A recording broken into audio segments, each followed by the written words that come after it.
Chapter 1, The Day After the Confession. Mahiru and I are dating. If he was to put it into words, he could have summarized it in that one short sentence, but Amina's heart was overflowing with so much emotion that he could barely string a thought together. The night after the confession, after Mahiru had returned to her own apartment, Amina had found himself feeling restless and in a dreamy haze. He shared a new bond with his first love, the girl he'd fallen head over heels for. It made sense that he would be ecstatic. It really hadn't been that long since they'd first met, just over half a year, and yet, having spent those days pining away, so close to the object of his unrequited love, it had felt like a very long time indeed. Shortly after the beginning of the new year, Amina realized he had feelings for Mahiru, meaning he had spent about 4 months in such a state. Whether it had been just 4 months or 4 long months depended on perspective, but for Amina, it felt like forever. The saying goes that first love bears no fruit, but in Amina and Mahiru's case, that didn't seem to apply. Amina was happy that they were together now, but without the slightest bit of experience, he had no idea what he ought to do next. He didn't know how he should act around her the following day. Kept awake all night by a combination of joy and apprehension, Amina was rather sleep-deprived when he welcomed Mahiru into his apartment the day after they confessed to each other. Good morning. Mahiru, who had come to say good morning at an hour much closer to the afternoon, was wearing a big smile that completely failed to hide the fact that she felt just as awkward as Amina. The day after Sports Day was a school holiday, so it wasn't unusual for Mahiru to come over. She had visited frequently before they started dating, too, so it wasn't particularly strange. She was a familiar figure at home. What had changed was the feeling of distance between them, thanks to their new relationship. It somehow seemed like they were further apart compared to before. Normally, because she was so used to it, Mahiru would walk through the door like it was her own house, making herself at home, but, today, she seemed somehow tense. However, Amina's nervousness was much worse. He couldn't even muster his usual light-hearted greeting and instead let his eyes wander nervously around the room as he finally managed to reply in a quiet voice, "Morning."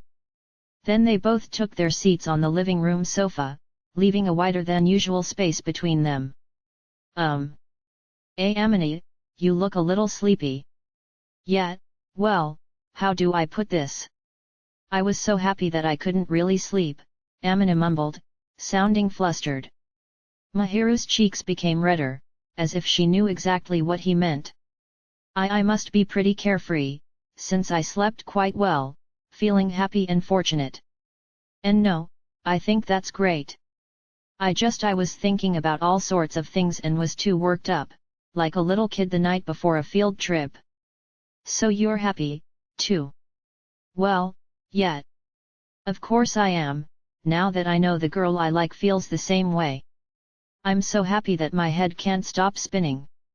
Amina had never done this sort of thing before, so he was practically trembling with joy at the idea that the person he liked reciprocated his feelings. However, he still had no idea how he should act toward Mahiru. He was at a total loss. His parents' relationship wasn't a good reference, either. Amina did think the two of them got along better than average, maybe even a little too well. Even though they only did so inside the house, they were openly affectionate. Amina felt like trying to use his parents as an example would only lead to embarrassment. So Amina was wrestling with the problem of how to act toward his new girlfriend as he answered. Mahiru put on a soft, effortless smile and started to lean on Amina, so without thinking he grabbed her shoulder and stopped her. Mahiru's expression stiffened immediately, and Amina knew that he had messed up. He pulled back the hand that he'd put up to stop her and waved it in front of his face. It's not that I don't want to. It's like, I feel awkward again, about getting close to you. When you go for it so suddenly, somehow it's kind of embarrassing, don't you think? He tacked on the lame question at the end because he was uncomfortable. They had been close enough to touch plenty of times before, to the point where it had become normal, but now that their relationship had changed, sitting at the usual distance somehow made Amina nervous. It wasn't that he hadn't felt embarrassed before, but now that his perception of Mahiru had changed, he was overly conscious of her. When I think about you being my girlfriend, I can't settle down. It's my first time dating anyone, and I mean, it's not like I'm perfectly composed, either, but I guess my feeling of wanting to stay close is stronger. And now that we've finally started dating, I think it's best if we are honest about our feelings. Mahiru's voice trembled with slight bashfulness as she mumbled those words, looking up at Amina timidly. The effect was so charming that Amina stifled his groan. So could I get a little closer? She asked. Feel free. If he was being honest, Amina wanted nothing more than to grab Mahiru and squeeze her tightly like a stuffed animal, to revel in the joy that was welling up inside of him. But he had a feeling that if he allowed himself to do that, he might end up doing something really embarrassing and regret it afterward, so he decided to limit himself to light cuddling. Mahiru seemed to be happy with it, as she leaned against Amina's arm with a cherubic look of joy on her smiling face. As a matter of fact, even before they had started dating, Mahiru had recently become quite clingy. The fact that he felt more nervous about it than he had before was probably because he lacked both courage and experience in these situations. I wonder what I should do now? He worried over whether just cuddling was enough. Amina had zero dating experience, and Mahiru was his first girlfriend. Mahiru was in the same situation, but still, Amina couldn't help but want to take the lead, as a guy. But as much as he wanted to take the initiative, he had no idea how. Partly because of what had happened to him in the past, Amina had never shown a lot of interest in others, and since he'd never been much of a romantic, he'd never even dreamed about dating a girl. Sadly, Amina's energy had always been directed toward his studies and hobbies, and he completely lacked any knowledge when it came to the essential subject of romance. Amina's meager understanding was limited to the fact that boys and girls who were dating held hands, went on dates, and kissed and might get more physical once their relationship became more serious. Aside from holding hands and going on dates, he couldn't even imagine suddenly kissing her or doing anything else, for that matter. So Amina settled on the idea that they should go out, but he knew that that alone wasn't really dating. Amina wanted to make Mahiru happy, and for the two of them to be happy together, but he felt slightly hopeless at the realization that he had absolutely no idea how to go about it. What's the matter? Mahiru asked. Do you not like me leaning on you after all? Ah, no, that's not it. Sorry for making you worry. Mahiru was staring at Amina, who had been silently fretting with a serious look on his face. He felt pathetic for giving her the wrong idea that he didn't like feeling her touch. I was just wondering about something. Well, I think I can probably ask you, since it involves you, too. Sure.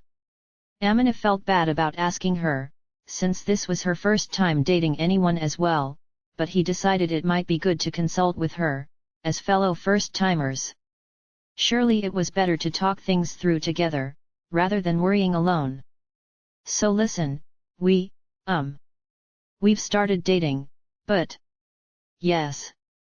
Now that we are, what, specifically, should we do? Hey. Mahiru had obviously been bracing herself, unsure of what kind of question was headed her way. She looked surprised. Even though Amina was self-conscious about asking such a stupid question, even for him, he was asking earnestly. Well, it's my first time dating anyone, and I don't know exactly what we're supposed to do. And now that you mention it, she replied. But as he had expected, Mahiru, who had also never had much experience with the opposite sex, was similarly stumped by Amina's conundrum. Does anything come to mind? Holding hands. We do that all the time. Spending days off together. That's every day. Going out. Well, we've been doing that. Hugging. We do that. Unfortunately, it seemed that Mahiru didn't know any more than Amina, and everything she brought up was something they'd already done. She couldn't come up with anything more that couples were supposed to do together. It seemed like there was nothing else. What do couples do? Amina sighed, and Mahiru tugged nervously at the hem of his shirt. When he looked at her again, wondering what was wrong, he saw that her face was flushed slightly red. So it's hard to say this, or rather, it's embarrassing, but haven't we been doing all the things that couples do together, just without calling it dating? After Mahiru said that, a silence fell over the room. Now that she's said it out loud. No, even if she hadn't said anything, she's right. They had been spending time in the same space, holding hands and going out together as if it was totally natural, but those were things that boys and girls normally did when they were in a relationship. Of course, even though it might have been clear at first, maybe he hadn't realized that these activities had become entirely commonplace for them. I also wanted you to notice me, and I did my very best to make it happen, but, when I really think about it, Amini, I was doing things that a girlfriend does, wasn't I? And now that you mention it. So maybe, rather than trying to act like a couple, we should just act like normal, touching each other, and spending time together, and stuff. Besides, isn't it better if, instead of forcing ourselves to conform and overthink everything, we just do it our own way, I mean, date the way we want to? Amina felt a weight had lifted at the words our own way. Maybe we don't have to worry about how other people do things? Amina had been anxious to act the part of a boyfriend, but there was really no need to worry about that. Mahiru liked Amina, and Amina liked Mahiru, so they were together. As long as those things were true, everything was fine. They could take their time and didn't have to rush or push themselves. You're right. I'm sorry, I just... You know I always overthink things. This is my first time, so I really don't know what I'm doing. Right. So what, then, we'll act like we always have, but, from now on, like, with love. With his mind made up, Amina took Mahiru's hand in his. Her cheeks, which were already quite red, flushed even more. She cast her eyes down as if she was embarrassed but squeezed his hand back and leaned against his arm. Amina. Yeah. I'm happy, just like this. Me too. Amina agreed with her quietly whispered words, and he silently enjoyed the feeling of warmth against his side. Chapter 2, Going to School Together and Making a Debut. Amina, wake up please. There was a gentle voice calling his name. In the midst of a comfortable slumber, he answered the soft whispering voice with a short raised his heavy eyelids, and slowly opened his eyes. The blurry figure of a lovely girl appeared before him, faintly illuminated by the sunlight streaming in through the window. She seemed to have put one knee up on the bed to shake him awake and was leaning forward, her hemp-colored hair cascading around her like wisteria vines that swayed with her every movement. Mahiru. Yes. Good morning. When he called out her name to confirm it was her, she nodded and answered in a familiar voice. Amina didn't think he'd overslept, so he was having a little trouble figuring out why Mahiru was in his bedroom. She was there as if it was the most natural thing in the world, further deepening his confusion. Morning. Why are you here? Don't you remember what we talked about yesterday? Mahiru frowned slightly. Yesterday, he replied, then recalled their exchange from the previous evening. Beginning this Monday, could we start walking to school together? Mahiru had brought up the question as they were parting on Sunday night. She'd looked up at him uneasily, fidgeting as if she couldn't settle down, which made him a little nervous, too. Mahiru had probably spoken cautiously in order to see whether Amina was planning to conceal their relationship. They had already talked it over and decided to go public, but she still seemed worried about it. As far as Amina was concerned, they had basically confessed their love to the world already, so he hadn't even considered keeping it a secret. Rather, he fully intended to tell people they were dating now. Yeah, sure. Really? What would I get out of lying? When she had heard Amina's answer, the tinge of anxiety in Mahiru's eyes disappeared, replaced by shades of delight. Amina's heart fluttered when he'd heard her whisper bashfully, I've always wanted to walk to school together, but she hadn't seemed to notice his agitation. All right, then, I'll come over to your place in the morning, she'd said brightly. While we're at it, we may as well eat breakfast together. Oh, sweet. I get to eat Mahiru's cooking first thing in the morning. It's just going to be leftovers. Is it all right if I make you a lunchbox, too? I would like nothing better. Amina would have been perfectly content with the breakfasts that Mahiru made, so he couldn't help but feel delighted for a chance to eat her cooking at lunch, too. The thought that she wouldn't have to restrain herself in front of other people anymore had Mahiru beaming with happiness, and Amina was glad to see that whenever she'd looked at him. At the same time, it made him feel a bit embarrassed. We'll start going together tomorrow, hey? Up to that point, he had been staggering his commutes in order to avoid giving anyone clues about his relationship with Mahiru. But going forward, that would no longer be necessary. Being open about their relationship at school was sure to make others jealous of him, which was worrying, but the most important thing was that it would make Mahiru happy. Being by her side was enough for him. Amina gazed at Mahiru, who was smiling happily, and mumbled quietly, I guess I've got my work cut out for me. Ah! As his brain fog started to clear, Amina groaned a little when he remembered their conversation from the previous night. He wasn't opposed to the idea, but seeing Mahiru first thing in the morning surprised him and made him forget. Mahiru watched Amina's reaction with an exasperated look. But she didn't seem that irritated, rather she looked amused to be chiding Amina for his hopelessness, so Amina pouted his lips in apology. Good grief, you're so forgetful. Well, go on, get dressed and wash your face. Okay. Mahiru was probably going to prepare their meals while he did that. Suppressing a yawn, Amina got up out of bed and took off the shirt he was wearing. He heard a sudden shriek from right beside him. Hiya! He tossed his shirt on the bed, then looked at Mahiru, who had her eyes firmly closed and was trembling. Her cheeks were red. Listen, I told you this before, but please don't change in front of me, she said, clearly agitated from seeing him take off his shirt. Amina couldn't help but smile wryly. I'm a guy, so I don't really mind if you see me. Well, I do. Look, I'm not trying to show off or anything, and I'm not going to tell you that you have to get used to it or whatever, but we won't be able to go to a lot of summer staples like the pool if you let this bother you. Amina wondered how Mahiru had gotten by up until now, since she was apparently not accustomed to seeing boys' bodies. But since she didn't know how to swim, she had probably always come up with some reason or another to sit out of swim classes at school. Amina couldn't imagine Mahiru, who was so serious by nature, skipping a class, but since she really didn't know how to swim, and had purposely chosen a high school where swimming wasn't a required subject, she must have managed somehow.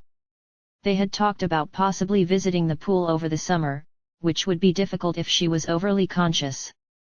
Actually, at the pool, all the boys would be half naked.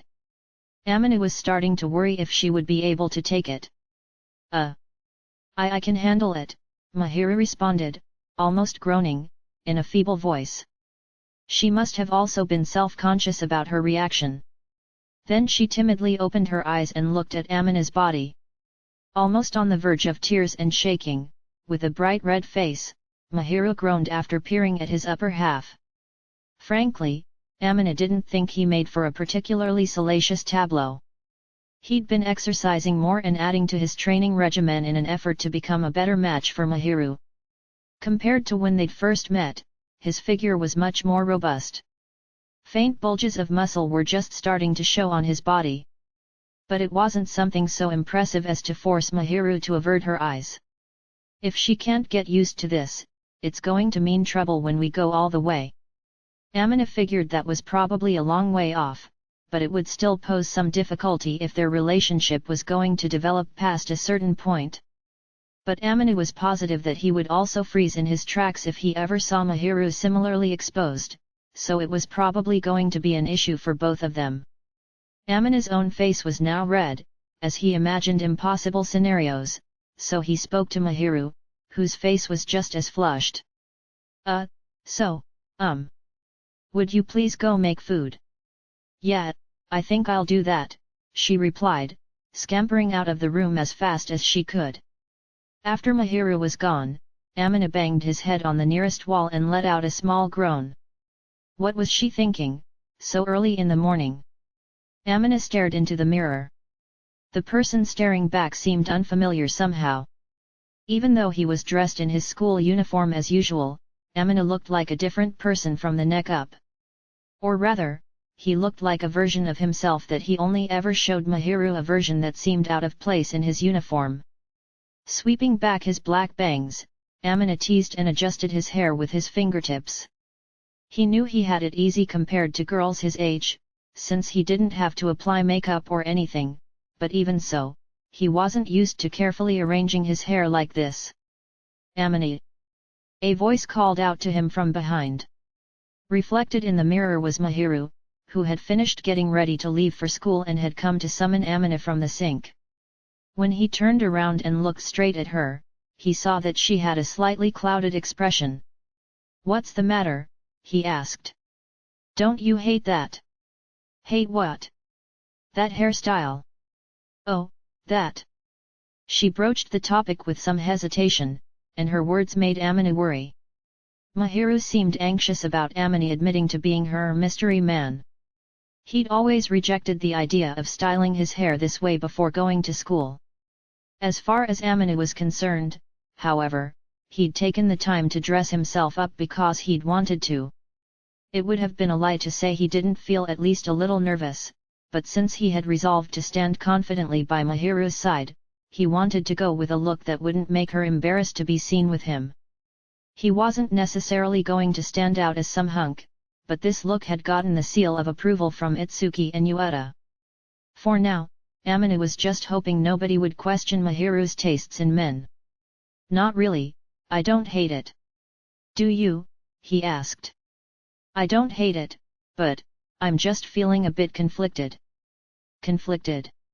I might have a hard time keeping you all to myself." Mahiru looked undeniably sweet as she bashfully mumbled those charming words. Amina gave a little smile and gently stroked her head, being careful not to muss her hair. "Well, why not enjoy having me to yourself while you still can?" "I think I will."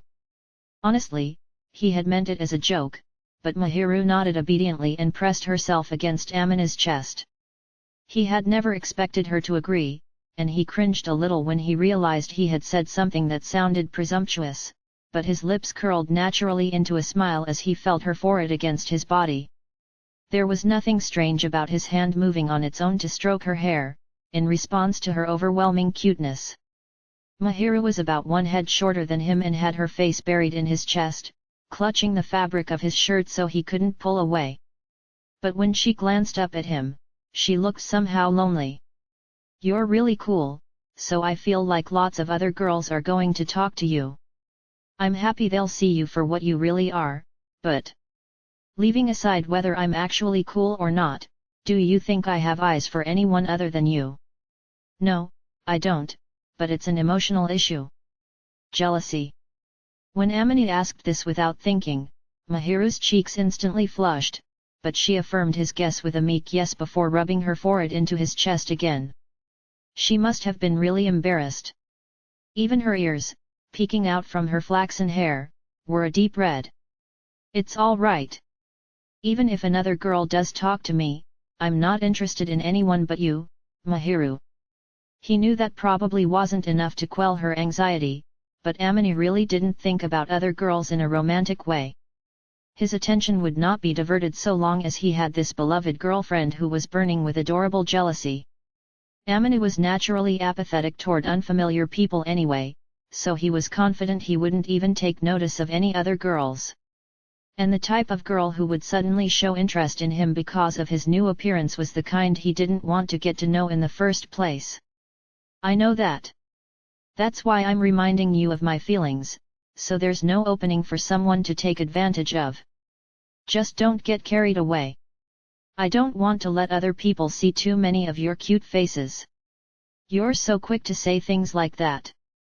Flustered by Mahiru's sudden burst of inexplicable anger, Amina tried to soothe her by stroking her hair, but she beat playfully at his chest. "When you say things like that so casually, I just can't take it," she exclaimed. "What does that mean? It's bad for my heart."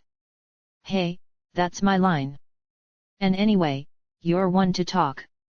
Sometimes I feel like I might die, because you fawn all over me so naturally." It was actually Mahiru who, along with her propensity for touching him, had the highest destructive power. The feeling of her soft body, the way her scent hung in the air, and how she always gently smiled at him meant that Amina's heart was always beating fast, like he was constantly sprinting. He could feel his heart thumping loudly from Mahiru's loveliness. She must have noticed it, too, with her face buried in his chest. "I always suspected that a surprise attack would be more effective," Mahiru mumbled quietly as she pressed her cheek tightly against his chest. "But your heart is really pounding hard, so as of today, I'm convinced of it," she whispered, seeming very satisfied to know she had made his heart race, and brushed her cheek against him. The action was so sweet that Amina nearly groaned again. He told himself to get a grip and stroked Mahiru's hair as a way of redirecting the urges that arose inside of him. After about 5 minutes, Mahiru seemed to be energized. Seeing her flushed cheeks and watery eyes made Amina's heart ache, but Mahiru appeared content, so he sequestered his impatient feelings down deep in his chest. "Well, should we get going?" Despite the morning distractions, they would be on time for school, as they had given themselves plenty of time to prepare. Even so, Amina wanted to leave soon, and when he said so, Mahiru put on a smile and answered, "Yes." Her skin was glowing. "It's only morning, and I'm already exhausted." Amina didn't dislike the show of affection actually, it was just the opposite. He was so pleased by it that he was wearing himself out by exercising all his self-restraint. If it had been the weekend, he would have indulged Mahiru further, but they had school, so he was unable to do as he wished. Mahiru didn't appear to have noticed Amina's exhaustion. She seemed to be bursting with energy. Even though he was a little tired from the morning's various tribulations, it wasn't a bad sort of tiredness. Amina smiled wryly, picked up his school bag, and he and Mahiru stepped out the door together. Feeling some strangely deep emotions about leaving the house in school uniforms together for the first time, Amina locked the door and looked over at Mahiru. She was fidgeting nervously. Her hand was still gripping the hem of his shirt. "Want to hold hands?" "Yeah." He had apparently guessed correctly. Looking at the bashful Mahiru, he grumbled quietly, "You're so cute, damn," then casually took her backpack and slung it over his own shoulder. With the opposite hand, he intertwined his own fingers with Mahiru's. She immediately looked up at him with eyes that said she hadn't meant to make him carry her bag, but he whispered, "I'm your boyfriend now, so you should let me do things like this for you." Mahiru pressed her lips tightly together in an adorable expression of acceptance. "You know, it feels kind of embarrassing to hold hands like this again," Amina said. They were leaving the apartment building and walking their normal route to school, but they hadn't held hands like this since their Golden Week outing, so there was a slight awkwardness to it. Rather than simply being her escort, Amina entwined his fingers with Mahiru's, holding her hand in a gesture of loving intimacy. They had held hands many times before, but never like this, so he was naturally quite nervous. He was worried about whether he was squeezing her hand too tightly, or if his sweaty palms were making her uncomfortable, but when he glanced over at Mahiru, she was smiling cheerfully. "It feels a little embarrassing, but I'm happy," she said.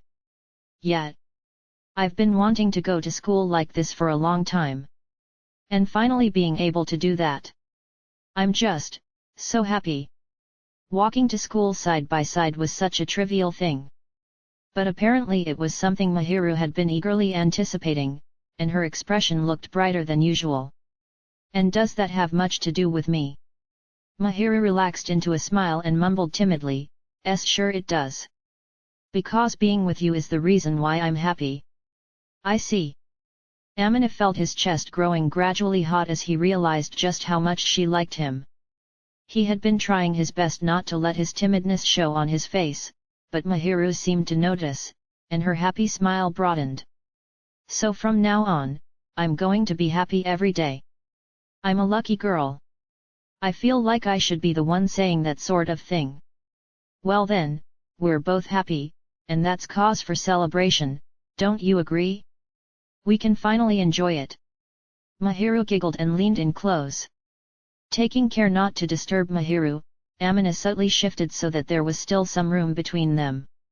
With his free hand, he gave her a pat on the head.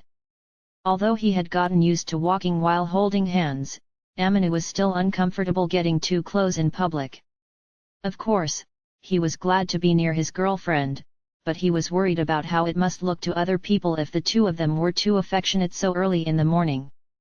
Trying not to let his uncertainty show on his face, Amina squeezed Mahiru's dainty hand tightly, and they walked to school with their arms pressed against each other.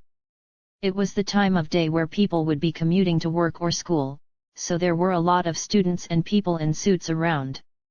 Amina was bothered by the thought that they were all looking at them. The closer they got to school, the more he felt like people were staring. I can feel their eyes on us, Amina grumbled exhaustedly in spite of himself. They received a lot of different looks. Some people must have been wondering who the boy walking hand in hand with Mahiru was. Others were looking at the couple with jealousy or envy in their eyes. And while Amina had expected as much, actually experiencing it was more uncomfortable than he had imagined. At least not everybody who looked their way seemed to disapprove, but as someone who had been perfectly happy living a quiet, inconspicuous life, he was certainly feeling unsettled. There's no helping it, Mahiru said. At a glance, you look like a changed man. He and Mahiru, pressed close, were walking alongside each other holding hands. Of course, calling attention to the fact that they really were a couple was going to earn them some stares from the other students on their way to school. But it was obvious that something had changed with Amina since sports day, and although no one was asking who he was out loud, they were watching with curious eyes. Do I really look that different? Yes. How can I put it? You changed your hair, obviously, but you're also standing up nice and straight, and you have a confident expression, so the impression you make is completely different. Sorry, I've always been a loser. Please don't put yourself down. You've always been different. I like both versions of you, but I hate the Amina who belittles himself. I'll be careful from now on, I don't like hearing that you hate me. Very good. Mahiru gave Amina a satisfied smile, and even more stares came their way. This time, some of them gave more menacing looks, which made Amina's cheek twitch slightly, but they disappeared as soon as Mahiru flashed a first-rate angelic smile at the onlookers. In some senses, the angel, unfazed by the attention of the crowds, was the stronger of the two of them. Amina adjusted his grip on Mahiru's hand and looked straight ahead. He could still feel the prickle of staring eyes. They would arrive at school very soon, which meant even more people would be looking. Amina's shoulders began to ache a little. If this is how people are staring now, it's gonna be really annoying once we're in the classroom. Better come to terms with it. Or are you saying you hate it? I don't hate it. After all, I decided to change. When Mahiru had confessed her feelings, Amina had known he was going to have to change his life for the better. He'd already made up his mind to improve himself so he could be the kind of guy who was good enough to be Mahiru's boyfriend and a version of himself that he wouldn't be ashamed of. Amina readied himself, feeling a slight stomachache coming on. He couldn't let himself slack off, he had to become someone worthy of her. Is that so? Mahiru murmured, squeezing his fingers tightly. Hey? Mahiru. Amina noticed Mahiru's ears had gone slightly red, and he was about to point that out when a familiar, cutesy voice called out from behind. They turned around and saw Chitos, blinking dramatically in surprise. Wearing an expression that could best be described as dazed, Chitos looked Mahiru over, then shifted her gaze to examine Amina. Chitos noticed their interlocked hands and smiled in satisfaction. Aha! She trotted up to them and slapped Amini on the back enthusiastically. "Good morning. So you finally decided to make an appearance, mystery man." "Shut up." "Morning, Mahiru. I see everything went well." Chitose looked like she was in a great mood as she slapped him again, fairly hard, with a wide smile. So far they had only gotten looks of curiosity and jealousy, so Amina's chest warmed just a little at this expression of pure goodwill. "Congratulations, Mahiru. I guess there was some use in me always looking out for you. I used your advice for all sorts of things." "Sure did. Like what to do when Amina was being so obtuse, and so on." "Mahiru. Well, you were really slow to realize." He wasn't able to make much of a counter-argument. It was his own fault for stubbornly failing to pick up on the signals she had been sending out the whole time, so it was no wonder she had consulted with Chitose. "Well, it is Amina we're talking about, after all," Chitose said as she looked him over again. He wasn't too happy about that appraisal. Chitose examined him closely, probably because it was the first time she had ever seen him style his hair properly. "Wow, even so, I think this is the first time I've ever seen Amini all dressed up like Mahiru's mystery man." "What did you call me?" "That's what Itsuki and Yuata called it." You know, you're not at Itsuki's level, but you still look pretty good." Chitose smiled again and whacked him on the back. It was her way of showing that she cared. Amina took this as encouragement and reassurance that he was the same as always even if his outward appearance had changed and his lips curled slightly upward. "So as far as you're concerned, Itsuki's number one, right?" "Of course he is." "And you're Mahiru's number one, so no complaints, right?" "All right, as long as I'm in that position, I'm happy." Amina had no interest in becoming Chitose's number one. He was perfectly satisfied so long as Mahiru said he was the most important person to her. He glanced over at Mahiru, who was still holding his hand. She put her face close to his arm and whispered quietly, "Amina is my number one." Maybe she was slightly embarrassed to announce it in front of Chitose. Her cheeks flushed a bit. The blushing maiden. "You're so cute, Mahiru. If Amina wasn't here, I'd give you a big hug and shower you with love." Yeah. That's not something to do on the way to school, you can hug her all you want once we get to the classroom." "Hey? Yay. Mahiru, I got permission from your boyfriend. I'm gonna squeeze you tight later." Oh okay, sure, just be gentle." Mahiru nodded with bewilderment once it was somehow decided that she was going to get hugged, and Chitose started walking along beside her, grinning from ear to ear. She was probably eager to congratulate Mahiru. Satisfied that the two of them were getting along harmoniously, Amina turned away and started to look around. There were more eyes on them than ever before. "Bet we're going to be hit with a barrage of questions when we get to the classroom." Amina smiled bitterly but made sure the two girls wouldn't see it, as he imagined what would be coming soon in several minutes under a deluge of stares. Once they made it to the school building, they were met with even more looks, and even though Chitose was by their side, the sight of Amini and Mahiru holding hands and walking down the hall naturally attracted a lot of attention. Chitose reacted nonchalantly, "Whoa, you're really the center of attention." But Amini wasn't accustomed to all the staring. Mahiru strolled along confidently, accustomed to drawing people's gazes. Their tightly clasped hands were in full view and the walk to the classroom was something like a public debut. As they proceeded down the hallway, Amina could hear voices. "The angel is with a guy. Sheena looks different than usual. Was there always a guy like that here? That's a different guy from the one at sports day, isn't it?"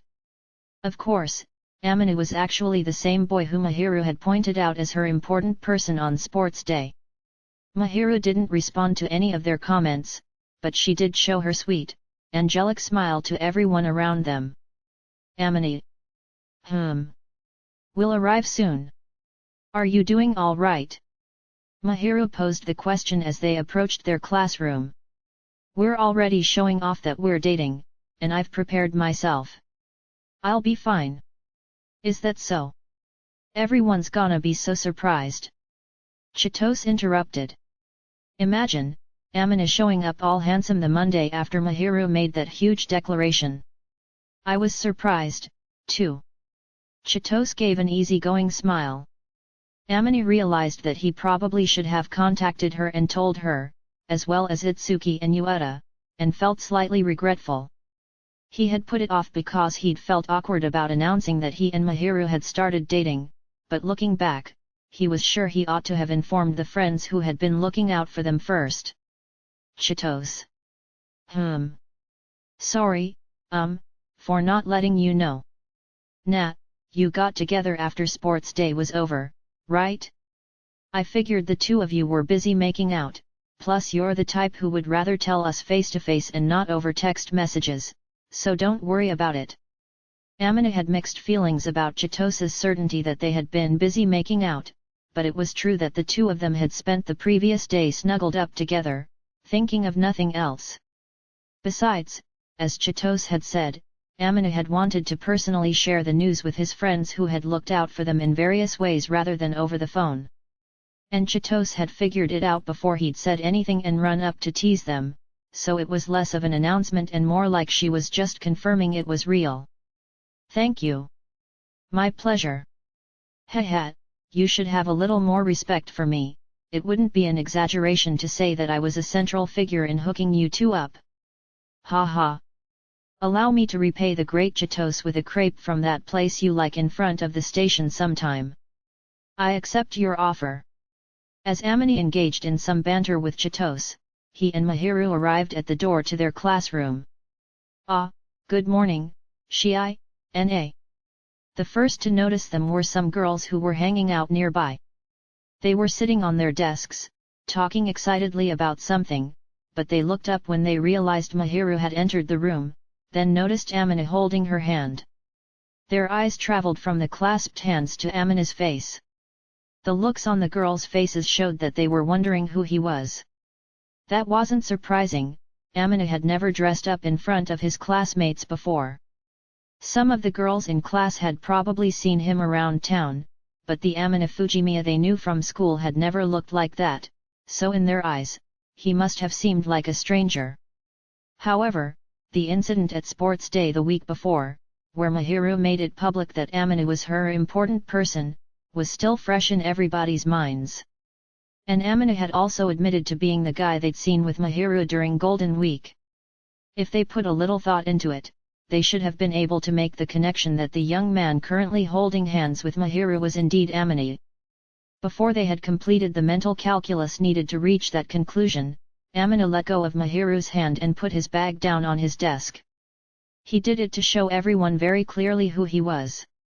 Once they realized, the classroom became quieter than usual. Even the classmates who were usually bursting with conversation had their eyes trained on Amina. Good morning, Fujimiya. Just as the silence was starting to feel awkward, Yueta and Itsuki approached Amina, wearing their usual smiles. He was suddenly extremely grateful for his two friends, who not only recognized him but greeted him like they always did. Mornin', guys. What's going on, Amina? Did you finally accept your fate? Come on, Yueta, that's no way to put it. It's more like, he caught her, but he got caught as well. Amina had consulted with the two of them many times. And Itsuki had been the first one to recognize that he had feelings for Mahiru. The two boys had been able to tell what was going on the instant Amina and Mahiru had walked into the classroom holding hands, especially with Amina having styled his hair in what they had named his mystery man look. Congratulations, Fujimiya. We've only become friends recently, so I can't say it's actually been that long, but I was starting to get impatient. I'm excited that it's finally happening. You don't know the half of it, Yueta. I've been looking out for him for like half a year. There's a limit to how much a guy can take, waitin' on this coward. Oh, well, I'm so sorry to make you two wait, Amina answered sarcastically. Itsuki nodded seriously and mumbled, it took you long enough. It seemed like his friend might have actually gotten rather emotional after watching Amini and Mahiru dance around each other for the past 6 months.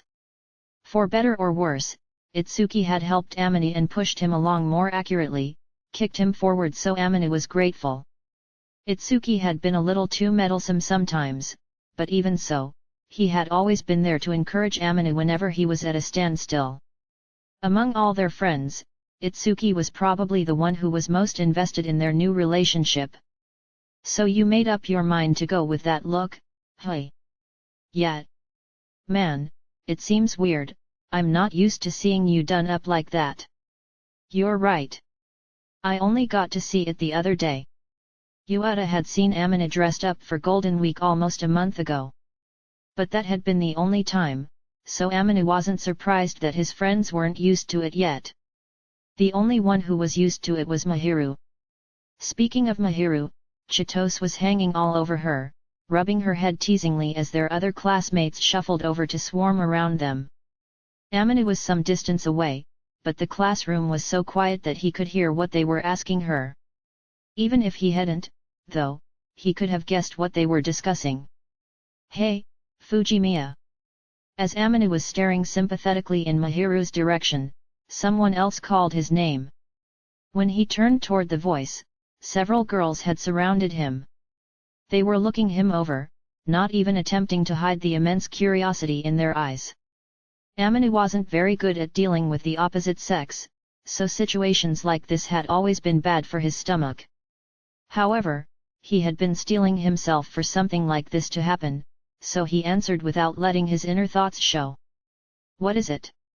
Wow, it really is Fujimiya. You look a bit different, so we were surprised. Yeah, this is a totally new look. It really is. Before, you were pretty plain. Whoa, it's rude to call him plain. Ah, sorry, Fujimiya. It's fine, you're not wrong, Amina said with a wry smile. He was almost overwhelmed by the energy of the girls but tried his best not to get swept away. What they were saying was the truth, so he didn't argue back or get angry about it. He was the one who chose to be plain, and personality-wise, he had never wanted to stand out, so in class, he had remained the quiet person who was always just kind of there. Anyone in this class would have viewed him as reserved and unremarkable. That had suddenly changed, so it was understandable there was some confusion. You really committed to a new style, hey? One of the girls asked. Guess so, he answered. Is it weird? Not at all. I think you look much better. Actually, you're hot now, I was surprised. Well, if you think so, then it must have been worth the effort. All their compliments made Amina feel pretty embarrassed, but it wouldn't do him any good to disagree. He had learned that being too humble could become a toxic habit over time, so he gratefully accepted the compliments. He nodded, trying his best to maintain a gentle expression, and the girls laughed like they were enjoying themselves. Hey, can I ask you one thing? As long as it's something I can answer, go ahead, he replied. Finally, here it comes. It was a question someone was bound to ask sooner or later, so he planned to answer now, to make the situation clear. The rest of their classmates seemed to be straining their ears to hear, so if he made the announcement here, it was sure to circulate throughout the school. Are you and Mahiru dating? I heard you came to school holding hands today. Yes, we started dating last week. Thanks for asking. When he clearly affirmed their suspicions, a chorus of shrill shrieks filled the room. He thought he could also hear the boys behind him making noises of despair and resentment, but he ignored them. At any rate, he was sure the boys would have their own questions later, so Amina decided he would deal with them then. Wah! How did you get with Sheena? We've shared a connection since last year. We just naturally became close. Right, Mahiru? Yes. Mahiru approached with a smile. That didn't mean that the barrage of questions was over, but maybe she had concluded that it would speed things along if the girls saw her conversing with Amini. She moved over next to him and stood close enough that it was hard to tell if they were touching, then flashed a lovely smile at the girls who had been interrogating him. It's difficult to explain, but all sorts of things happened between us, and we became a couple. My feelings had been unrequited for a long time, so I'm very, very happy. So I was sort of bragging. That's why we came in holding hands. Just like when they were walking to school, Mahiru placed her hand on Amina's, and he smiled slightly and squeezed her hand. Actually, I think I was the one who fell for you first, Amina said. Oh, I'm sure I was first, Mahiru teased. Well, in either case, you took forever to confess. I do regret that, I feel sorry about it. But I've made my intentions clear, so please forgive me. I believe I was the one who took the first step, though. Next time, I'll be sure to do it right. Do what, exactly? Guess we'll see. If Mahiru was thinking about what the next step in their relationship might be, she didn't show it. She just acted like it was a mystery. Amina had something in mind, but it wasn't the kind of thing he was going to say out loud. He didn't even feel like he was old enough for something so serious just yet, so he tucked the thought away in a far corner of his mind. Amina was certain his feelings for Mahiru would never fade or change, no matter how many years went by. He intended to be the one to ask her, when the time was right, so he decided that the whole matter could wait. Mahiru gave Amina a dissatisfied look when he dodged her question, but he stroked her hair, and she seemed to be mollified. You're avoiding the issue again. I'll say it someday, be patient. Always making me wait. She sounded disappointed, but her expression was one of pure delight. But then she seemed to realize something, and she quickly covered her face with her hands as she flushed bright red. Amina wondered what had caused her to do that, but when he looked around the room, he saw their classmates staring, speechless. They were all staring at Amina and Mahiru. Oops. Sure, he had been meaning to show off his relationship with Mahiru and cement his standing as her boyfriend, but he hadn't meant for them to have the kind of conversation they usually had at home in front of everybody. Out of habit, he patted her head without thinking, and it was easy to see what their classmates thought of him touching her like that. Watch out, Amina, you're flirting, and you don't even realize it. Even Itsuki was telling him to dial it back, and he was one half of the original cringe couple. Flustered, Amina removed his hand from Mahiru's head and bit down on his lip in an attempt to keep his cheeks from heating up. In the blink of an eye, news that Amina and Mahiru had started dating spread throughout the school. For better or worse, thanks to some gossipy classmates and their display of affection on the way to school, the rumors were confirmed. Whenever Amina walked down the hall, he would hear people whispering, so he felt extremely uncomfortable. Well, I'm sure it'll die down in a few days, Makoto said, gazing at the uproar, one step back from the crowd. I'm sure it will. Kazuya nodded. Ultimately, people get bored of talking about the same thing over and over. And something else will come along, and everyone will forget all about it. I sure hope you're right, Amina groaned. It's gonna be awful if every day is like this. Even during break times, people were whispering things at a distance, and it really bothered him. Well, I'm sure the questions will stop eventually, but you might find yourself getting swarmed for another reason soon enough, Makoto said. Another reason? Amina asked. I think you might be considered a hot commodity now. But I'm already taken. He was already thinking about his future with Mahiru, so even if another girl tried to catch his eye, he was sure nothing would happen. Nobody could compete with Mahiru for his attention. He couldn't imagine choosing anyone over her. What Amina didn't want was for people to think he might be insincere. The thought really bothered him. Well, there are times when love isn't logical. It's rare to hear you say something like that, Makoto, Kazuya remarked. How rude. You know, I bet it's impossible to ignore your feelings, if you really, really like someone, even if you know they're already taken. Love is like a reflex, or something.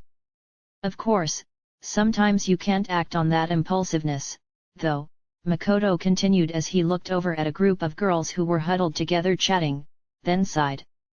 Well, I don't think the two of you have anything to worry about, he added. I agree, said Kazuya. Flaunting it in front of everybody the way that you two did will probably discourage anyone else from trying. But you know, Amine, I never would have thought you'd act like that in public. Please forget about that. Amine was struck with embarrassment thinking about his exchange with Mahiru that morning. They had been trying to make it clear that they were together, but Amine had certainly not meant to pat Mahiru's head or come as close as he had to letting on that he was already thinking about marriage.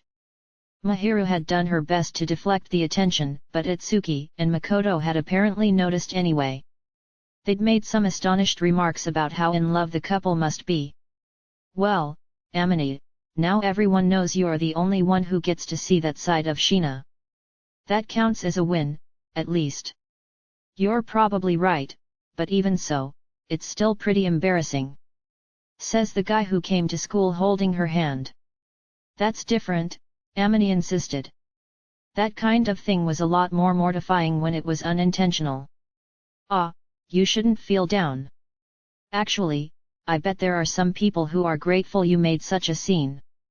Grateful?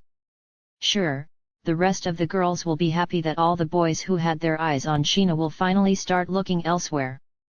The thought had actually crossed Amine's mind already. Not every girl in their class looked up to Mahiru. Amine knew some of them had complicated feelings toward her, at least in part because she monopolized the attention of the boys in their class. Mahiru had always been single, unattainable, and had shown no one any affection, but now that she told everyone she had a special relationship with Amine and made it clear that she didn't have eyes for anyone else, some of the animosity the girls held toward her seemed to have subsided. It must be hard for girls to deal with all that stuff, Amine remarked.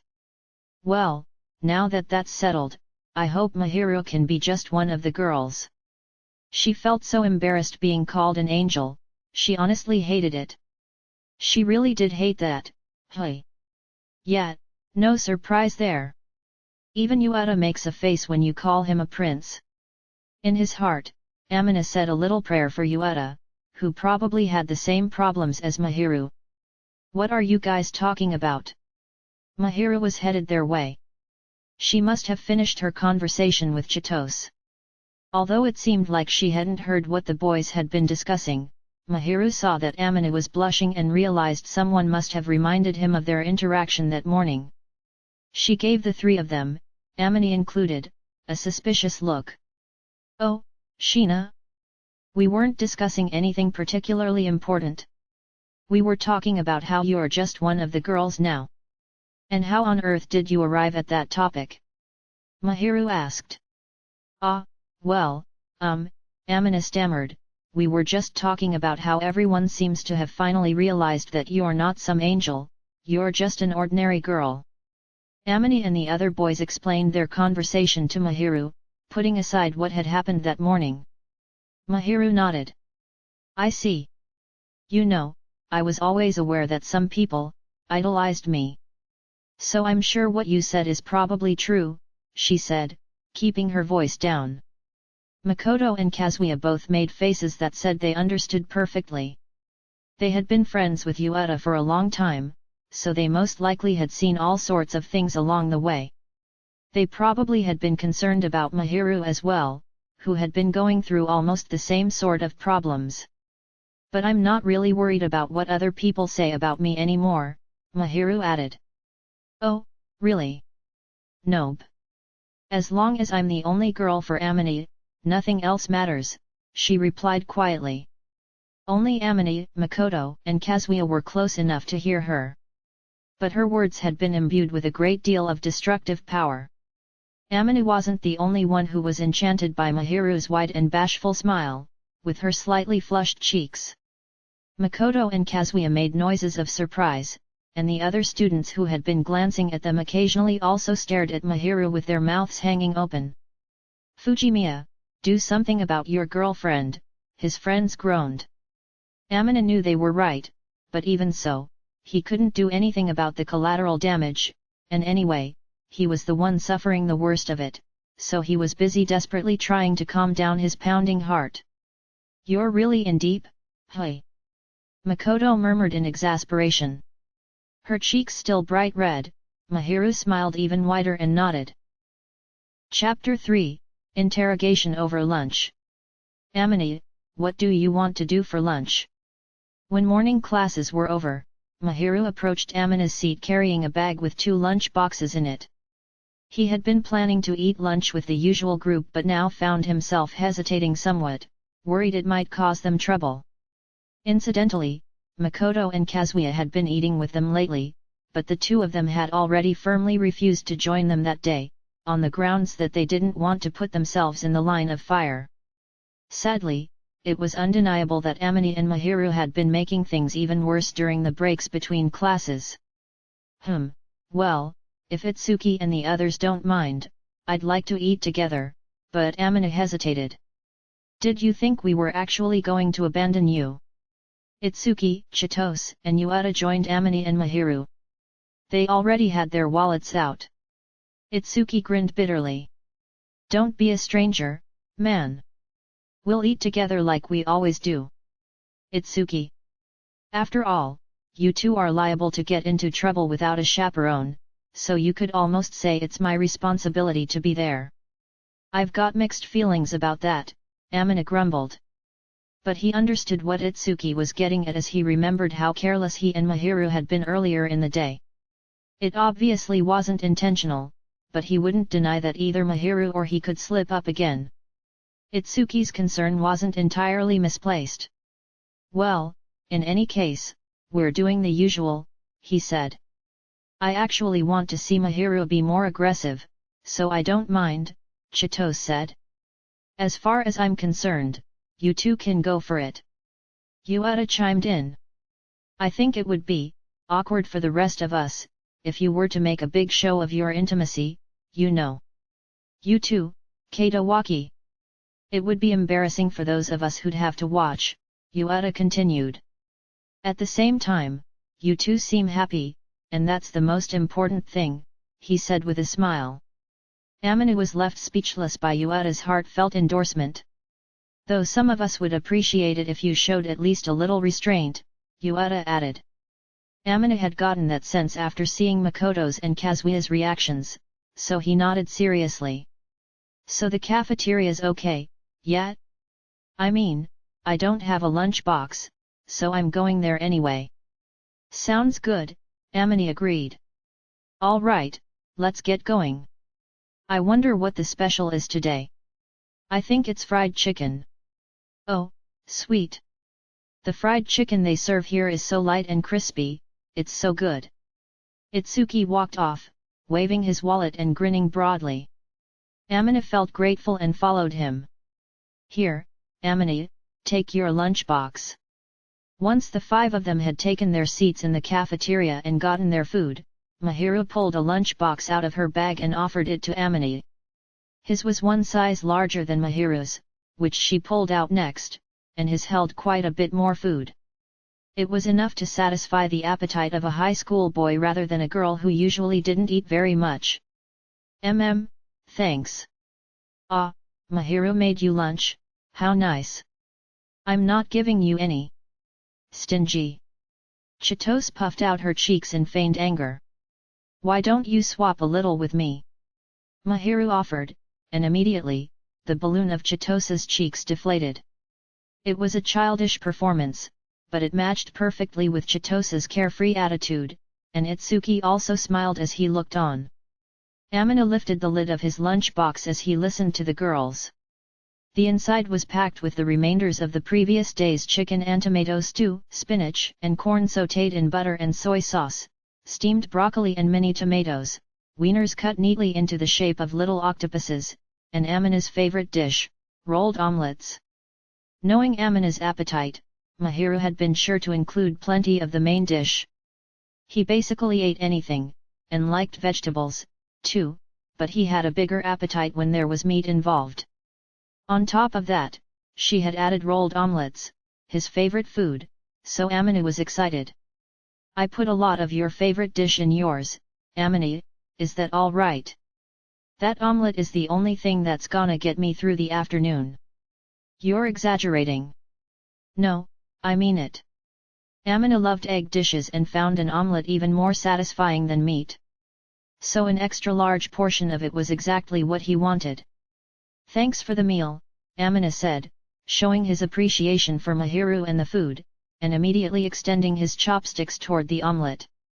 When he put it in his mouth, it felt soft, and when he bit down, the harmony between the rich taste of the dashi and the slight sweetness of the sugar spread gently through his mouth, and his lips curled into a smile.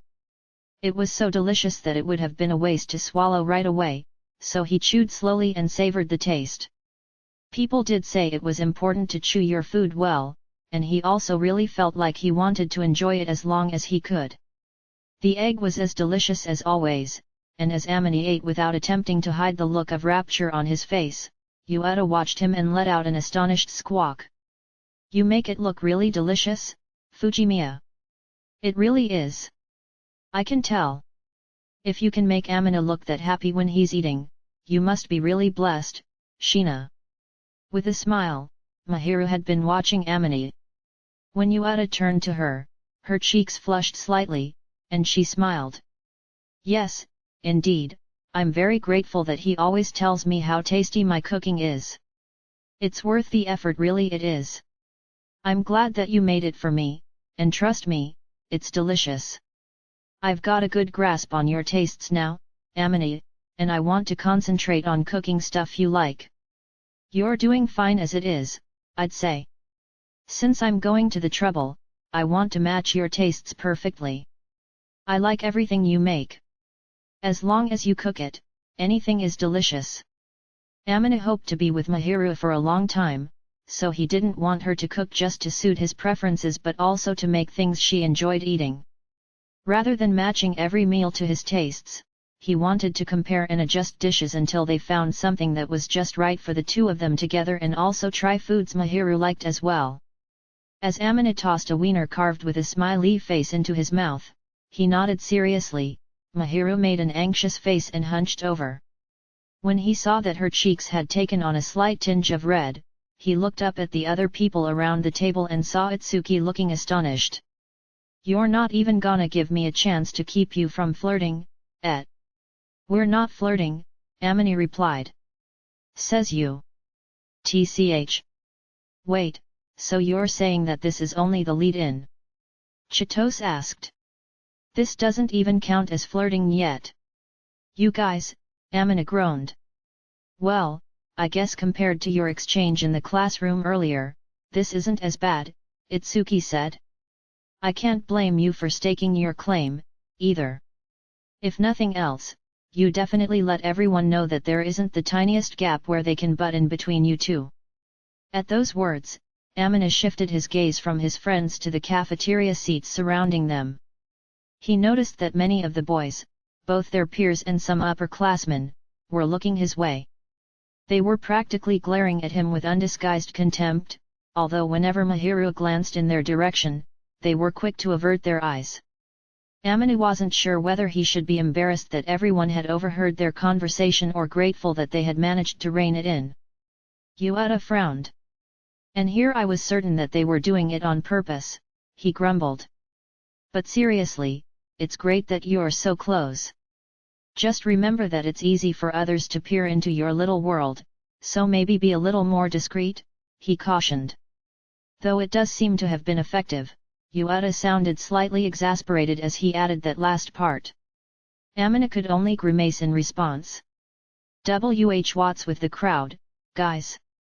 Upon returning to the classroom after lunch, Amina found himself swarmed by the other boys in his class. Mahiru was not in her seat, she'd apparently gone to buy drinks with Chitose. Itsuki and Yueta saw that Amina was being surrounded and told him to resign himself to an interrogation before promptly turning their attention to preparing for the next class. Amina cursed them for being so insensitive, but he knew that if he was going to continue dating Mahiru, he'd have to learn to deal with this sort of thing himself. So he let out a quiet sigh and allowed the boys in his class to encircle him. Surprisingly, they didn't seem to be mad at Amina in particular. It was more like they simply needed to vent their frustrations at him. Incredible, the theft of the century. You've stolen our angel. You're overstating it, plus Mahiru never belonged to any of you in the first place. I'm so jealous, you get to eat the angel's handmade lunches. Well, we are dating, so you can't really complain about that. I can't believe you got someone so out of your league, just like that. It wasn't exactly easy, you know. Complaints were flying at him from every direction, but all of them were just sulky and benign. He could hear some small tinges of jealousy, but they weren't shouting their objections to the relationship itself, so Itsuki, who kept sneaking glances over to watch, flashed an infuriating smile and looked away again. Clearly, he did not intend to offer any help for the time being. So how did you and Sheena get to know each other in the first place? You mentioned you've been hanging out since last year, but what did you guys even have in common?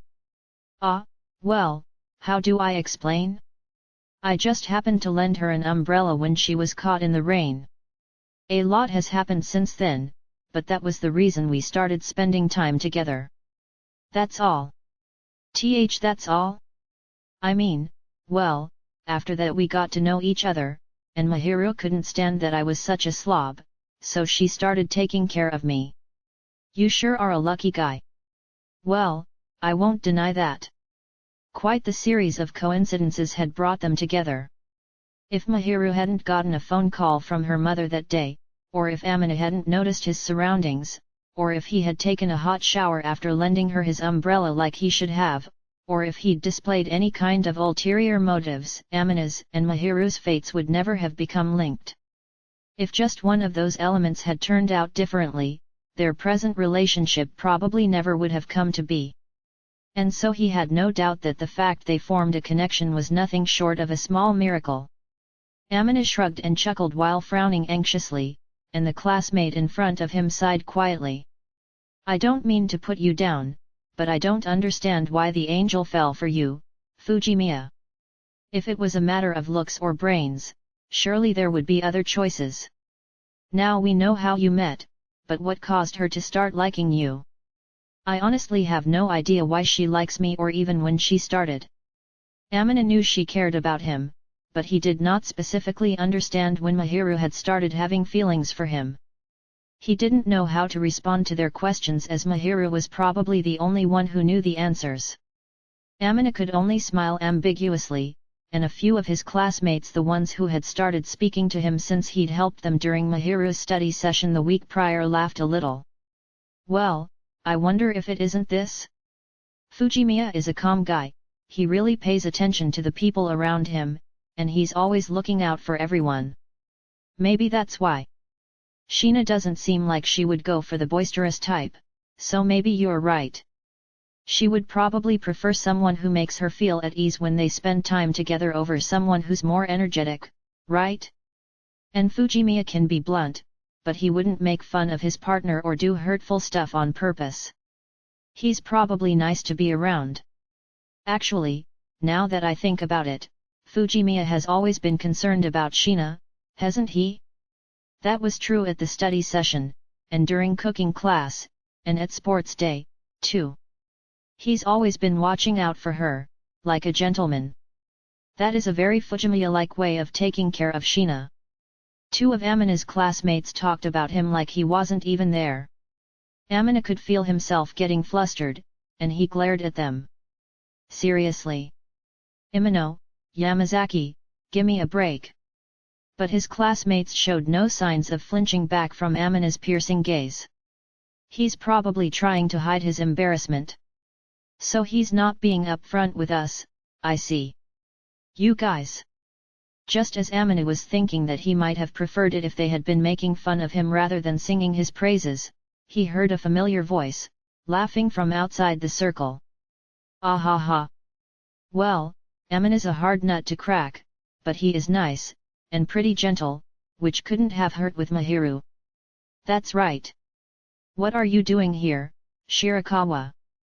Chitose, who hadn't been in the classroom until now, had suddenly poked her head in. Hey? Lunch break is almost over, and I got a tip that while we were gone, you guys ganged up on Amine, so we came back to check it out. By the way, Mahiru herself is here, too, guys. Sorry. Mahiru, the focus of the conversation, apologized as she returned.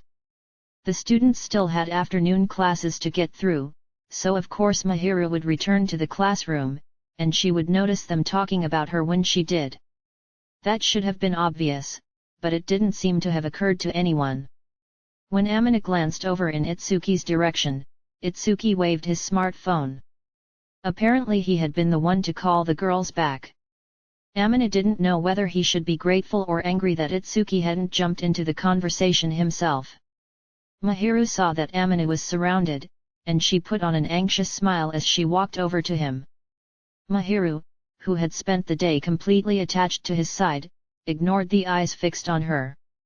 Sounds like you haven't been straightforward with them, she told Amina.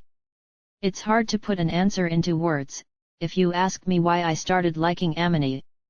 But he accepts me for everything that I am, and he respects and cherishes me, so I guess that's it. Her voice was calm, with an affectionate tone. As I've said before, Amina may seem cold at first glance, but on the inside, he's gentle, kind, and chivalrous. He's supported me through tough times and doesn't give easy, superficial encouragement. He sees me for who I am and has shown me who he is through his actions. He's also accepted all of my flaws.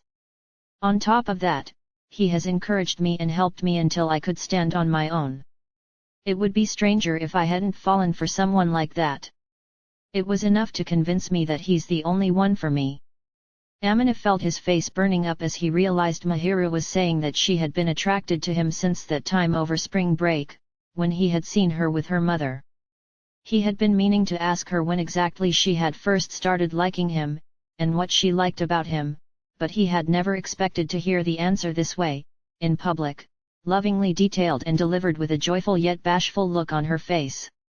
Amina was filled with the urge to bolt from the room. Amina is the person who accepts me, cares for me, respects me, and looks out for me, Mahiru continued. He's shy and a little blunt but always kind. The more I get to know him, the more I like him. Mahiru, please stop there. Of course, it would be a lie to say he doesn't have any bad points, she added. He's pretty hopeless when it comes to taking care of himself, and he suffers from a dire lack of confidence. But recently he's been working hard and getting better, which is just great, in my opinion, and it's really cute that he thinks so highly of me and gets a little intimidated. Please, have mercy. Amina was sure he would die of shame if she told them anything more, so in the middle of Mahiru's sentence, he interrupted her by clamping one hand over her mouth. But it was already too late, and the embarrassment was agonizing. But Amina was not the only one with a red face. The other students surrounding them, who had all listened to Mahiru's rambling about her sweetheart, were also slightly flushed. Everyone was looking around as if they couldn't stand to be there any longer. Why would you say stuff like that? I thought I should use the opportunity to explain how much I like you, Mahiru answered, and to call attention to your good points, to keep you and the other boys from fighting. Well, I don't think it was such a good idea. Plus, a lot of the stuff you said was really embarrassing. What part? The last bit. Well, it's the truth. Of course, those things about you are great, too. I find your flaws just as charming.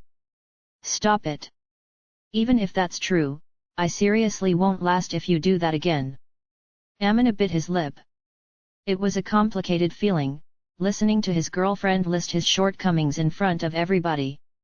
From beside him came a reserved little giggle. You don't get to laugh, you're just as new at this as I am, Amina grumbled in a voice only Mahiru could hear, and then he turned away. When he did, Mahiru punched his arm very gently, so she seemed to have some self-awareness. As Amina was trying to regain his composure after her adorable attack, a soft clapping echoed through the classroom. Chitos was standing there staring at them, hands held together. Okay, flirting time is over. The damage is done.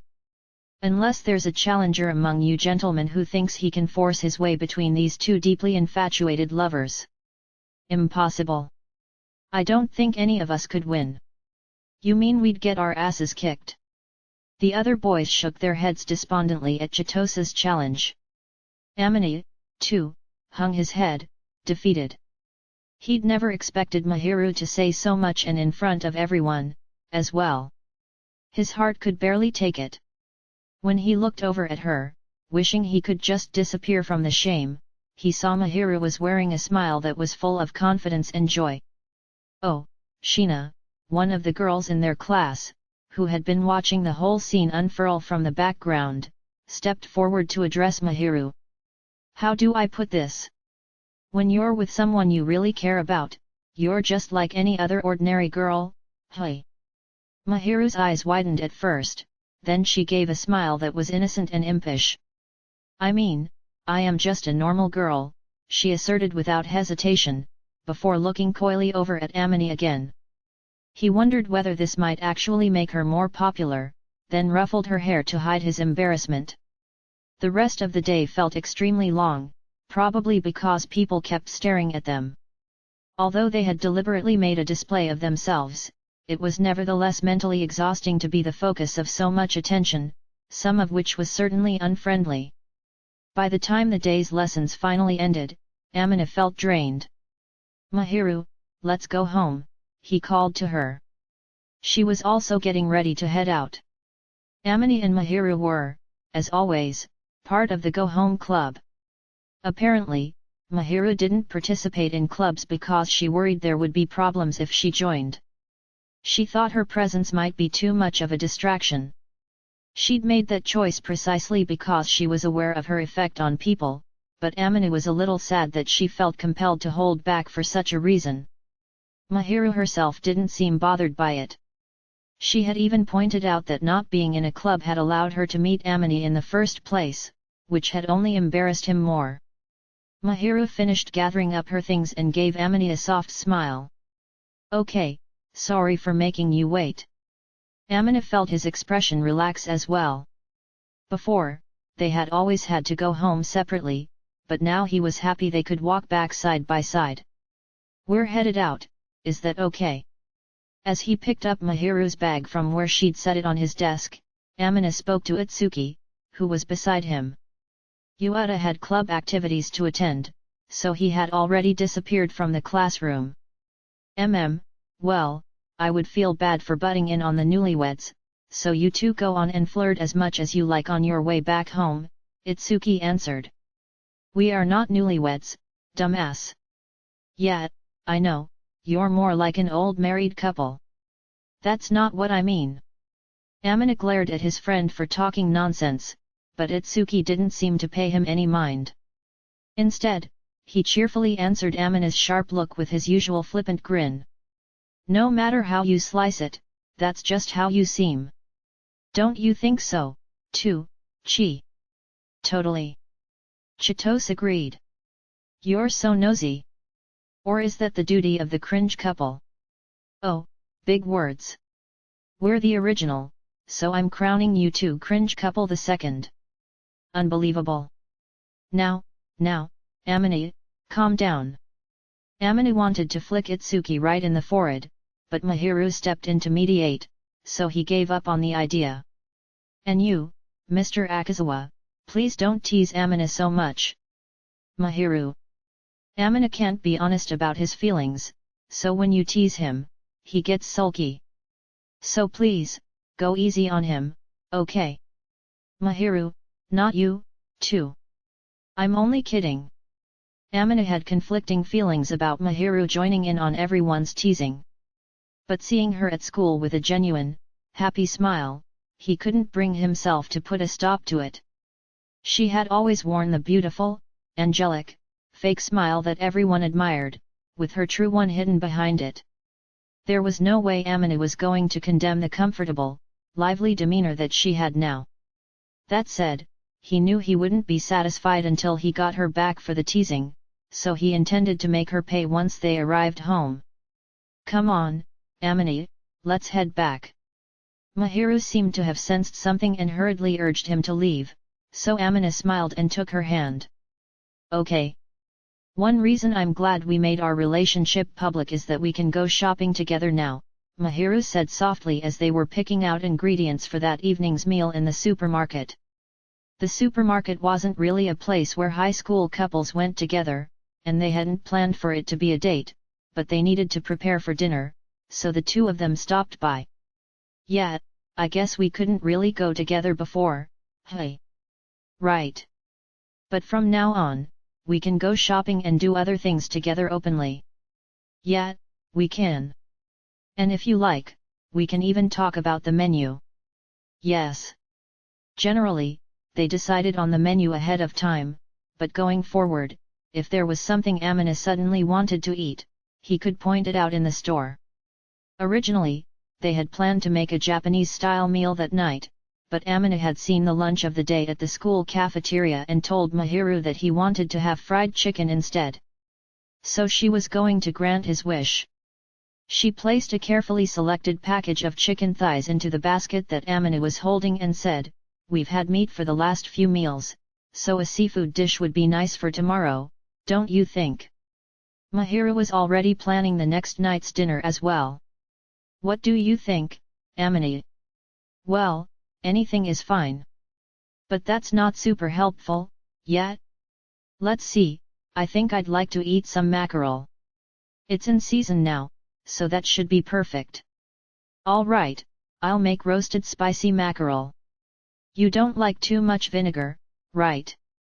Amina smiled and remarked on how well she knew him, and Mahiru responded bashfully, "Well, I have been making you dinner for more than half a year."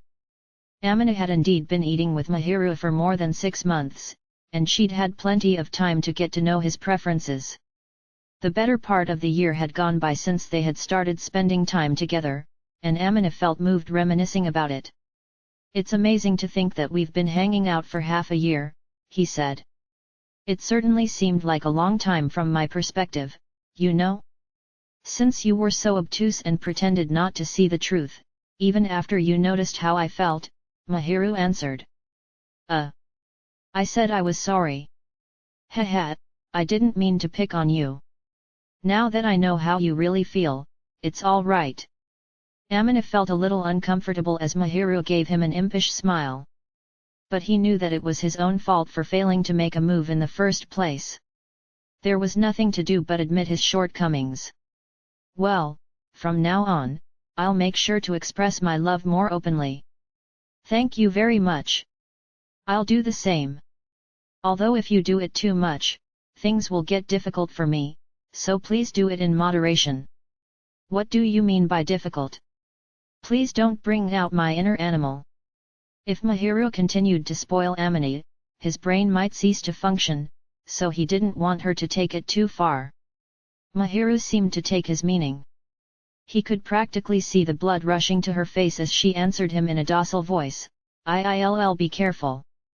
Amina nodded, feeling his own face turning red. Yet. Chapter 4, Change of Circumstance, Change of Attitude. "Say, Itsuki. What is it, my friend? Would you say Mahiru has somehow gotten even more popular since we started dating?" Amina muttered these words as he watched his girlfriend cheerfully talk with a cluster of classmates who had surrounded her in their classroom. "Sure would," Itsuki affirmed.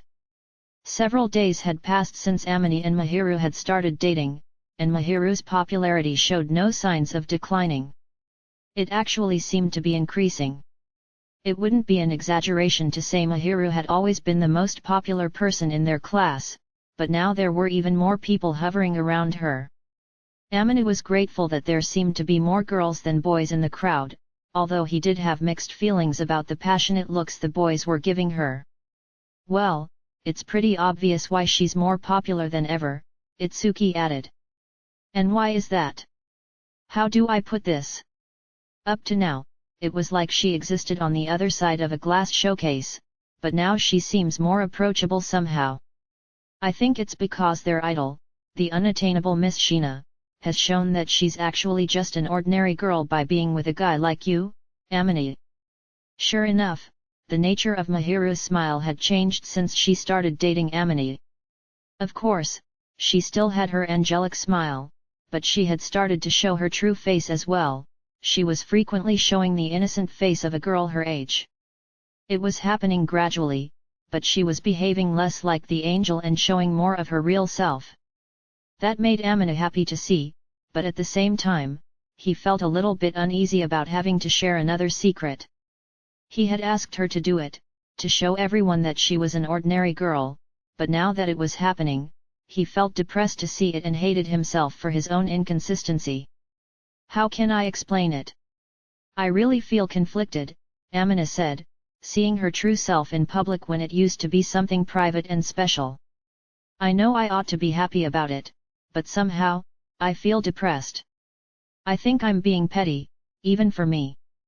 That's your possessiveness materializing. But look, it's not like the face she has on now is everything, right? I'm sure she has plenty of faces that she only shows to you.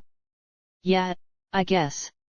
The look of embarrassment mixed with happiness that she made when he touched her, the discontented expression with both cheeks puffed out like little balloons when she was pouting, the soft, sweet smile she put on whenever he pampered her, like a sponge that had soaked up a load of honey. All these were faces she showed only to Amini. Besides, you're the one who changed her. That smile exists because of you, so don't lose your nerve now. Look at how cute my Mahiru is. That's how you should be acting. I can't exactly call her my Mahiru, but I'll try not to get jealous. What do you mean, you can't say that she's yours? After flirting like that in front of everyone? Well, that was. We didn't do it on purpose. It would have been pretty bold if you had. And even if it wasn't on purpose, it still shows just how much you like each other. Enough to make waves. Look around you, man. Itsuki poked Amini in the forehead, and Amina pressed his lips together into a tight line. Recently, for some reason, some of their classmates had taken to blushing or looking around restlessly whenever Amini and Mahiru were nearby. Even when they weren't touching very much or talking about anything important, their presence made them blush. Amina did not understand. He did receive a fair number of looks of jealousy, but more and more, the stares he was getting were lukewarm. According to one male classmate, who had previously turned on him in jealousy, the fact that he and Mahiru were so close was making other people feel hopeless. It was embarrassing to hear, even from outsiders, that Mahiru only had eyes for him, but it also made him a little happy. Well, I guess she's also showing off that she's her own person and not obsessed with you. I'm not worth obsessing over. I don't stand out as much as Mahiru, and I don't want people to pay attention to me. I don't know what to do when that happens. Well, you might not stand out, but you're still a solid guy. I don't need to talk about your academics, and you are a little sarcastic, but fundamentally, you're a gentleman and the kind of honest guy who doesn't turn his back on people. From the perspective of a girl who's looking for some stability, I bet you look like a good catch. It's kinda weird hearing you talk about me like that. Okay, that's a 50-point penalty for bad-mouthing me. Now then, you never say what you're thinking, so people assume you're unsociable, but that's just perception, and personality-wise, you are surprisingly straightforward. A sure sign that I'm screwed up. Even though Amina had been sulking less and less, he was still convinced that he had a bad personality. He felt like the compliments about being sincere and a good person would be better directed toward a straightforward, agreeable young man like Yueta, rather than a guy like himself, who had a warped view of the world. In my opinion, you're super easy to read and have an honest personality. Chi says the same thing, that you're easy to understand. You guys.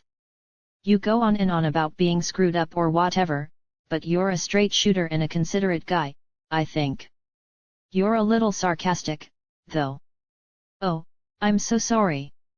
Amina turned away peevishly, and Itsuki laughed out loud and slapped his shoulder. Amina jabbed him back gently with his elbow and mumbled quietly, "Thanks, man. You've gotten easier to talk to since you started dating Sheena, Fujimiya. It seemed Mahiru wasn't the only one experiencing a change in her social life. Amina's environment was changing, too. Before getting together with Mahiru, Amina had rarely spoken to anyone other than his closest friends. Besides simple greetings or when it was required for schoolwork, not many people had ever gone out of their way to speak to him, either. But since he and Mahiru had started dating, people had begun to speak to him more frequently. I have. Amina was helping out a female classmate who had gotten stuck with cleaning the classroom because the boy who was originally supposed to do it was absent. She was worried about being late to her part-time job. He wasn't sure how to reply to her sudden assertion, so he shrugged in response. Mahiru had meant to help as well, but another girl had approached her to ask for some advice, and they were chatting in a corner of the classroom. Mahiru was very caring that way, as she had always been, and as her boyfriend, he found it very charming, but he also thought it looked like a difficult thing to do. As she smoothly wrote down the day's events in the class log, the girl on duty for the day glanced over at Amina's face while he finished tidying up the classroom and cleaning the blackboard, and she smiled. You've really changed, you know? Actually, before you had your makeover, you were difficult to approach. You gave off an aura that said don't talk to me. I wondered if you might have some kind of social anxiety. Sorry about that. Ah ha ha, I don't know what to do with that apology. It's just part of your personality, so I wasn't trying to criticize you, alright? I just figured that you're the type to keep your friend circle small but tight-knit. That's why I thought it was interesting you got along with Katowaki. And now you've gone through an image change, and a few days have passed. You're the same guy you've always been, but I can tell you're just starting to become more social. You're very observant, Kido. Well, it's just one of my hobbies, so. Amina was surprised that she had been paying quite a bit of attention to him. He didn't know her that well, though she seemed a lot like Chitose, a person who was often at the center of things, lifting the mood with her bright smile. She was popular in a different way from Mahiru, and that summed up what he knew about this girl, Ayaka Kido. Amina had never interacted with her before, so his impressions of her were based purely on observation, but apparently she had been watching him carefully, even though she had never directly talked with him until now. Well, you noticed an awful lot, even though I kept myself shut away. For Sheena's sake? No, not for her sake, but for my own. Mahiru had never wished for him to change, and he wasn't going to claim she was responsible for his new behavior. The desire to change had come from Amina himself. It was thanks to Mahiru that I decided to change, but it wasn't for her, he explained. I wanted to be by her side, so I stopped closing myself off, that's all. I did everything for my own sake. Amina was confident that Mahiru would have liked him just the same even before he plucked up the courage to take these steps, but even so, he wanted to feel proud that he had made the decision to change for himself. He felt that he wanted to put in the effort to better himself so he would be suitable enough to walk by Mahiru's side. To put it into words, it was nothing more than his own self-satisfaction. It was Amina's decision, it had not been something Mahiru had asked for. Amina asserted he had done it for himself. Ayaka, who looked to have finished writing her log entry, was smiling happily. Sheena sure is lucky, hey. How did we get on this topic? OHOHHOH, it's just what we were talking about. Amina felt like his cheek was about to start twitching.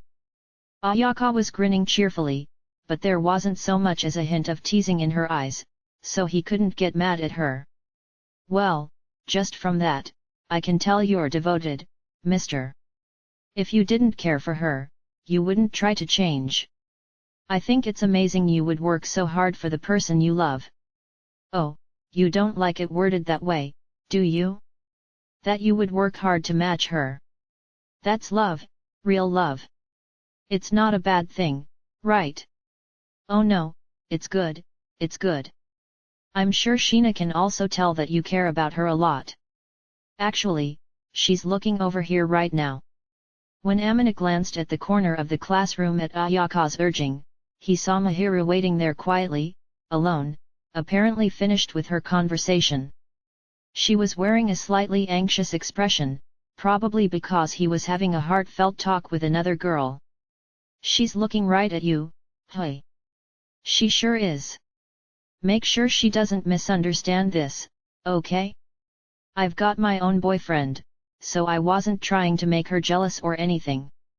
Ayaka laughed, and at the same moment, almost as if it had been timed, a guy's voice called for her from outside the classroom. Ayaka, you done yet? You'll be late for work. Sue? Wait up, I'll just go turn this in. That reminded Amina that she had a part-time job to rush to, yet she hadn't seemed to be in too much of a hurry. Not enough to prevent her from hanging around having a leisurely chat with the boy anyway. He made eye contact with Ayaka, and she responded with a playful wink. Thanks for helping me out, Fujimiya. As thanks, this is all I have, sorry. See ya. In one very swift motion, Ayaka pulled something out of her bag, placed it in the palm of Amina's hand, turned, and trotted out of the classroom. Thinking that the girl was like a passing storm, Amina looked down at the thing she'd handed him and saw it was a chocolate bar packed with protein puffs, the kind that Yueta had suggested he ought to eat after working out. She didn't need to thank me. And why did she choose this? Amina stared at the door that Ayaka had left through, wondering why she'd been carrying the bar around in the first place, and whether by offering it to him she'd meant to say that he was too thin and needed to put on more muscle.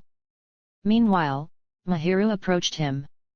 She didn't look upset, exactly, but she was making an expression like she had something to say. You look like you really want to say something. Don't take this to mean I don't trust you, okay? But you looked like you were enjoying your conversation, so I was wondering what you were talking about. As one might expect, Mahiru seemed to be uneasy about her boyfriend talking to another girl. Amina never had the intention of making Mahiru feel that way and had figured she would have recognized that it was just small talk even from the other side of the room, but if she had been worried about it, he thought he ought to apologize. Sorry for worrying you. She was just telling me how much I've changed. Even from Kito's perspective, I must look really different.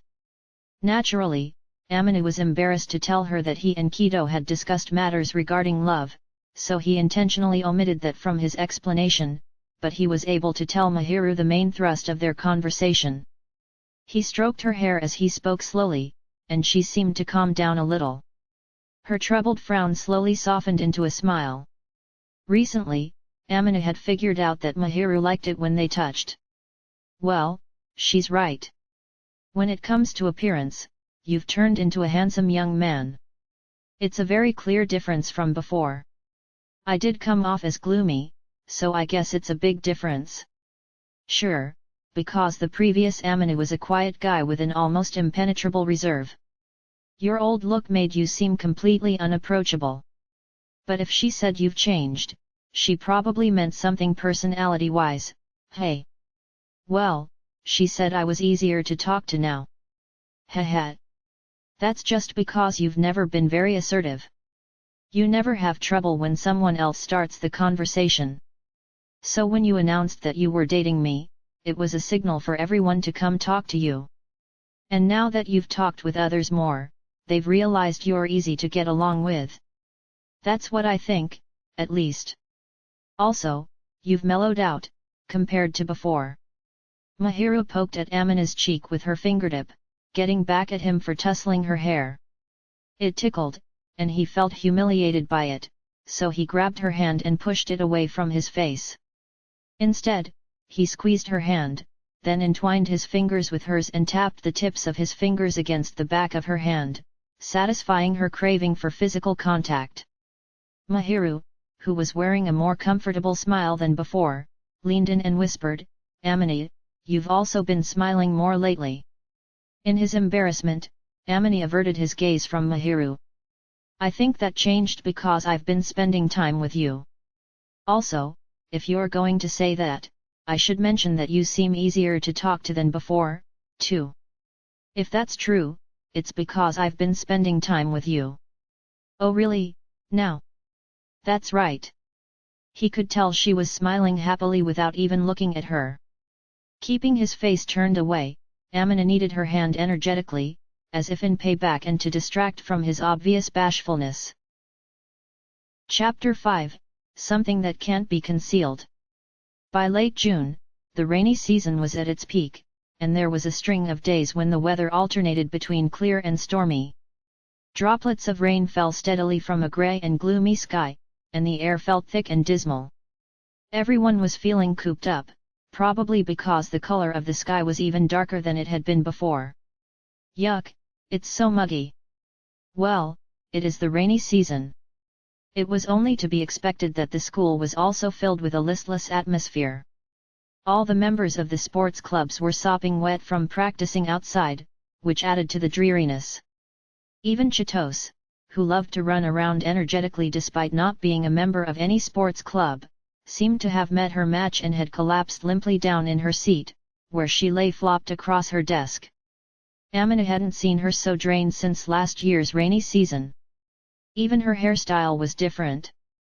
Chitos usually wore her hair down, but on that day, she had it tied into two frizzy bunches wild from the humidity with one behind each ear. Despite her efforts to control it, from time to time, a stray lock would escape from the confines of its hair band. There was no doubt that she had struggled considerably to tie it in the first place. You seem to be doing just fine, Amina. Well, I do usually prefer a quieter atmosphere. I could do without the humidity, though. Good for you. I can't stand it when it's like this. It makes me want to run around screaming. The ground is in bad shape, so you'll have to wait until the weather clears up to go wild. If you fell, you'd hurt yourself and your clothes would get covered in mud. It would never come out in the wash. I'll sit tight, but man. Even her voice seemed dulled by the rainy weather. Considering Chitos was so terribly weary, Amina wondered how Mahiru was doing. He could see her chatting with a group of girls, wearing a gentle smile. Somehow, her expression looked slightly more energetic than usual. Mahiru didn't seem to notice that Amina was watching her, and she was enjoying her conversation. Amina was staring at Mahiru, thinking about how he was going to spend a lot of time with her when they got home. Makoto noticed where he was looking and asked, "What, Fujimiya, you jealous of the girls?" Makoto always observed his surroundings closely, so it was no surprise that he had noticed where Amina was looking, but Amina had to smile because the reason his friend imagined was completely wrong. "No, I'm not petty enough to be jealous of the girls. It's just, her hair is different today, so it gives her a new look, and I was admiring it." Amina was too embarrassed to say what had actually been on his mind, so he pivoted to another reason in response, and Makoto responded in an understanding tone, "She's got it tied up today, hey." Just like Chitos, Mahiru's hair was tied up. But Mahiru's hair was longer than Chitos's and had a lot of volume, so she had gathered it all into two braids that hung loosely down on either side. She didn't change her hairstyle often, so it had also been a new look for their classmates. Amina had heard some of the boys muttering that seeing the angel was like a breath of fresh air in the suffocating humidity. "You seem rather chipper, Makoto." "I'm jealous, for more than one reason," Chitos grumbled. Trying desperately to control her hair, which didn't want to listen to her in the humidity, Chitos looked jealously at Makoto's smooth locks, which seemed entirely unbothered by the damp air. She had also been bugging Amina about his hair from the moment she'd first seen him that morning. She seemed incredibly jealous of anyone whose hair was unaffected by the humidity. "I'm not exactly chipper. Just not as depressed as everyone else. I still have trouble with practical stuff when the rain won't let up, and I'd like the rainy season to end soon. When it's this cloudy, you can't even see the stars." "Oh right, you're in the astronomy club. I guess when it's like this, seeing the stars is out of the question. I mean, we hardly ever actually go look at the stars as a club. If we wanted to watch the stars at school, we would have to get an advisor to accompany us, put in an application to get access to the roof, and stay at school after hours. It's a whole thing. As a club, we mostly do research and stuff, then watch the stars on our own at home. But either way, it seems like we won't be able to observe anything for a little while. It sucks. Makoto frowned in vexation, and Chitose nodded in agreement. Mahiru seemed to have finished her conversation and walked over with easy, elegant movements to stand by Amina's side. As Amina quietly pulled out her chair and urged her to sit, he summarized their conversation to the curious-looking Mahiru. We were talking about what a pain the rainy season is. Mahiru deftly took her seat in front of Chitose and put on a sympathetic smile when she heard the words rainy season. Well, she has a particularly difficult time with it, don't you, Chitose? She said. It's hard for you to go out and enjoy yourself, and you can't even go outside to exercise, and your hair also gets messed up. I was certain that Chitose would be bursting with energy even during the rainy season, Makoto remarked. But if I really think back, in middle school, too, you were always quiet during this time of the year, weren't you? Especially in second year. It was hard to imagine you'd be as hyper as you are now. I don't want to think about middle school. Chitose hated talking about things that happened back then, when she'd been a very different person. She clapped both hands over her ears and turned away. Makoto shrugged and said, I mean, you can be a little loud, but the way you are now seems to suit you more. Honestly, I think it's better. It wasn't clear whether he was trying to soothe her or make her angry so she would perk up again. You trying to pick a fight with me, Makoto? That's not what I meant to do, but it's true that you're loud. I mean, lively. Don't bother correcting yourself, I know what you meant. Chitose frowned petulantly and beat her fists on her desk. But her face seemed brighter, maybe because some of her energy had returned. Makoto had managed to cheer her up in his own way. In response to Chitose's huffy fit, Amina caught Mahiru's eye and smiled inconspicuously. Ultimately, the rain continued through to the end of the school day, and the sky was the same forbidding shade when it was time to go home. Because of that, the well-traveled road to and from school was unusually quiet, as most students were in a hurry to get home. As for Amina, he drew Mahiru close to him underneath his large umbrella, sharing it like sweethearts do, and walked along at a pace that was comfortable for her. He held Mahiru's bag as always, so it wouldn't get wet. Maybe because the two of them were alone, Mahiru let out a slightly disheartened and exhausted-sounding sigh. Amina glanced over at her. She noticed his stare and took her bag back from him. It's so humid during the rainy season that your mood gets somber, too, don't you think? Mahiru mumbled, playing absently with the ends of her hair, which were sticking out at random angles a little more than usual. And it's hard to do your hair. Mine gives me such trouble, and it tangles easily. It sounds like it's more difficult than usual to set it right. Personally, I think the way you have it today is cute, but I'm sure it's annoying to deal with. Amina personally considered getting to see Mahiru style her hair in lots of different ways to be a perk, but he figured that, from a girl's perspective, properly arranging it was a big deal. Especially for Mahiru, who cared about her personal appearance more than most. The way she had her hair tied at the moment looked more subdued and sweeter than usual, but Mahiru herself probably did not like it all that much. See cute. After pondering the word, Mahiru's eyes darted around bashfully, and she slapped Amina's arm with her fingertips in an attempt to hide her embarrassment. Anyway, it's hard to look after my hair in the summertime, you know? At the height of summer, there's the problem of sunlight causing damage, so proper care is essential. In the winter, it's dry, and in the summer, it's humid, and UV rays can cause harm. The way I care for it changes depending on the season and the weather, so it's hard to keep up with. Being a girl sounds difficult. That's why I'm jealous of your hair, Amina. Amina blinked when the topic changed to him, and Mahiru looked up at his hair with slight envy. That morning, it had seemed like too much work to style his hair with wax, so all he had done was run a comb through it like he did on the weekends. It's nice and smooth despite the humidity. As far as grooming, it doesn't demand that much, does it? The most I do is use that shampoo from the beauty salon. That's because your hair was healthy to begin with. If you took really good care of it, it would be even smoother and shinier. I don't really want that, but... well, if I have the time, I'll make the effort.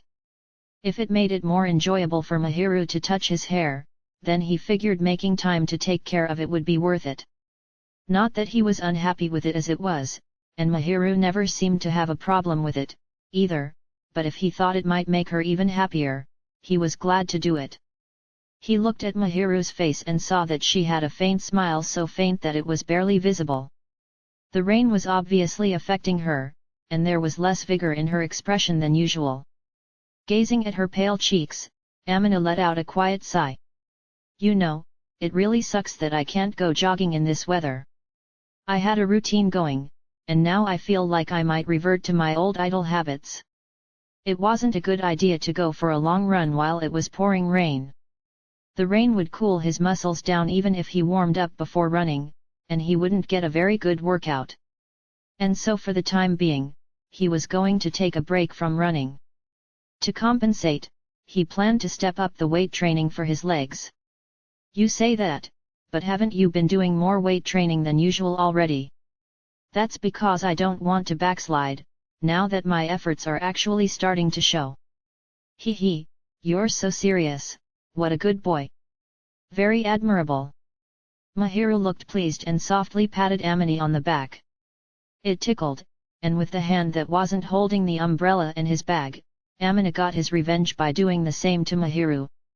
Afterward, he looked at the sky. The horizon was still dark, but something about it seemed more pleasant. It was probably because the rain wasn't as intense as it had been. Now it seemed to be gently enveloping them. Of course, the real reason he felt at ease was due to the person at his side. Well, there are some downsides to this weather, but walking with you in the rain like this isn't bad at all. Rainy days have their own sort of charm. The color of the sky and the feeling in the air is unique, and I like it. Taking a quiet stroll on a day like this seems romantic, too. The rainy season might be despised by girls who especially cared about their appearance, but Amina liked it. It was a quiet time wrapped in a gentle feeling. He liked the overcast sky giving off a dull, calm light, the gentle sound of rain that tickled his ears, and the faint fragrance of the rain, with the hydrangeas in full, vivid bloom as if to decorate the otherwise faded scenery. The landscape around them wasn't simply dark and hopeless. The rainy season, and the mood and environment, felt comfortable to Amini. Besides, he had Mahiru by his side. Just by softly squeezing her hand, the world looked brightly colored again. If he changed his attitude and focused on Mahiru next to him, the scenery seemed more peaceful and charming. Just by walking together, the world looked perfectly lovely. The rain was what led to us meeting, so I like it. And I think that walking through the rain like this with you is a priceless moment. This was their first rainy season together as a couple, and Amina found meaning in the very act of walking side by side. It felt more precious because he knew that this exact moment would never come again. Besides, on rainy days, there are more bargain items left at the supermarket. And there are fewer people out, despite the sales, so it's easier to pick up good deals. As a joke, Amini added the last reason for liking the rain with a smile. Mahiru looked taken aback, but gradually her expression also relaxed into a gentle smile. Hee, that's the sort of thing you learn by living alone for a long time. I get it, though. That's fine, who cares? Some types of knowledge are just practical to have. I'm not saying it's bad, hee. Mahiru giggled cheerfully, before slowly settling down and looking up at Amina with quiet eyes. Amina, you're someone who can live a quiet and colorful life, aren't you? You see the beauty and fun in everything around you. I'm not sure what you mean. Oh, I just suddenly had the thought. It's wonderful that you can find enjoyment in all sorts of things from all sorts of angles, Mahiru mumbled with a hint of jealousy. She sounded a little lonesome. But I think the only reason everything I see seems to be so vivid is because you're by my side, Mahiru. Really, you taught me to see things I had never seen before. And I hope you keep teaching me, too. When Amina turned to look directly into Mahiru's caramel-colored eyes, he could see them waver for a moment and begin to fill with tears. But they weren't tears of sadness, and slowly an expression of joy appeared on her face. I've also learned all sorts of things from you, Amina. And I'm looking forward to more from now on, too. That's good to hear. He had gotten Mahiru to promise to stay by his side, whether she realized it or not. He hoped he could keep her to himself for a long time. Amina had no intention of giving up his spot beside her, no matter the cost. Still holding Mahiru's hand, he smiled, then peered into her eyes again. She was wearing the most relaxed expression he had seen on her all day. Well then, let's hurry up and think of something you can do to enjoy yourself on a rainy day once we get home. Like what? How about we buy some small side dishes at the supermarket, then watch a drama or one of the DVDs I have at home, or listen to some music and take it easy. On a day like this, it's best not to work too hard and to spend time relaxing. I could tell you weren't feeling too well today, physically and mentally. When he stared intently into her caramel-colored eyes, he could see that he had hit the mark. She flinched, and her eyes started darting around. Actually, he had thought something was off when they had walked to school together that morning and was convinced once they'd reached the classroom. Mahiru was not feeling well. Her usual smile was lacking some of its luster, and although it was hard to tell because of the dark, dismal, rainy atmosphere, her complexion was worse than usual as well. Moreover, her motions had been just a bit more deliberate, as if she was trying to move as little as possible. Whether it had to do with the weather or a feminine issue, it was a private matter, and he couldn't ask. But it was obvious that she was feeling lethargic, and she seemed like she was struggling. Amina wanted to make sure she took it easy for the rest of the day. When he looked at Mahiru anxiously, she seemed to have resigned herself and leaned her head against Amina's arm as they walked. That perceptiveness of yours is both good and bad. I can't hide anything. It's because you're bad at hiding stuff. When you're not feeling well, your movements and behavior change a little bit. For example, if I tell you, you'll try to hide it, so I'm not saying. Amina could tell when Mahiru was smiling or walking or even moving her hands differently, but if he told her that, she would deliberately try not to do it, so he wasn't going to say anything. Mahiru looked dissatisfied, but there was no way Amina was going to give in, so he turned down her request and rubbed her hand that he was holding. Her hand felt a little colder than usual, which he figured was due to the rainy weather. You ought to rely on me a little bit more, okay? Here, let's go into that grocery store. We'll get side dishes and... well, if there's anything you want me to make, I'll make it. Rice balls. He realized she was really having a hard time when she obediently answered without putting up any resistance. He thought with slight remorse that he should have taken better care of her. But Mahiru didn't seem like she was in danger of collapsing, and at school, the last thing she wanted to do was seem like she was struggling. Amina was probably reading too much into things, but still, he thought it was probably best to stay close to her side. Amina adjusted his grip on Mahiru's hand as she leaned on him limply, and he smiled down at her. She had stopped trying to keep up appearances and was wearing a listless expression. I can make something a little more elaborate than that, you know? You can ask me to make whatever you want. I'd like to have the rice balls that you make. Amina had been sure she was holding back because he wasn't a very good cook, but apparently Mahiru really was happy with his rice balls. She looked up at him with somewhat frail eyes. Is that okay? Sure thing. If you want them, I'll make them. I'll make the best ones I can. Amina smiled playfully. Mahiru also smiled happily. I'm expecting them to be good, okay? She seemed to be feeling more at ease, so Amini, maintaining a gentle expression, headed for the supermarket with Mahiru in tow. Chapter 6, What Changed After Starting to Date? Come to think of it, Fujimiya, I know you started dating Shina after sports day, but has anything else about you changed? The school sports grounds were unusable due to the long spell of rain, so the girls were having gym indoors while the boys had health class. Just as their teacher left the classroom, the student sitting in front of Amini asked him that question. It was just a guess, but Amina figured the inquiry was prompted by their teacher's warning that since sports day was behind them, it was time to focus on their studies. As far as Amina was concerned, his attitude in class was the same as ever, or maybe even more serious than before, so he hadn't thought those words were directed at him. But the mention of sports day must have unconsciously reminded the other boys of him. The rest of the boys must have been curious, too, because they all turned to face him, which gave Amina some mixed feelings. Well, I've started getting ambushed like this at school, he muttered. Sorry. But other than that? How far have you two gone?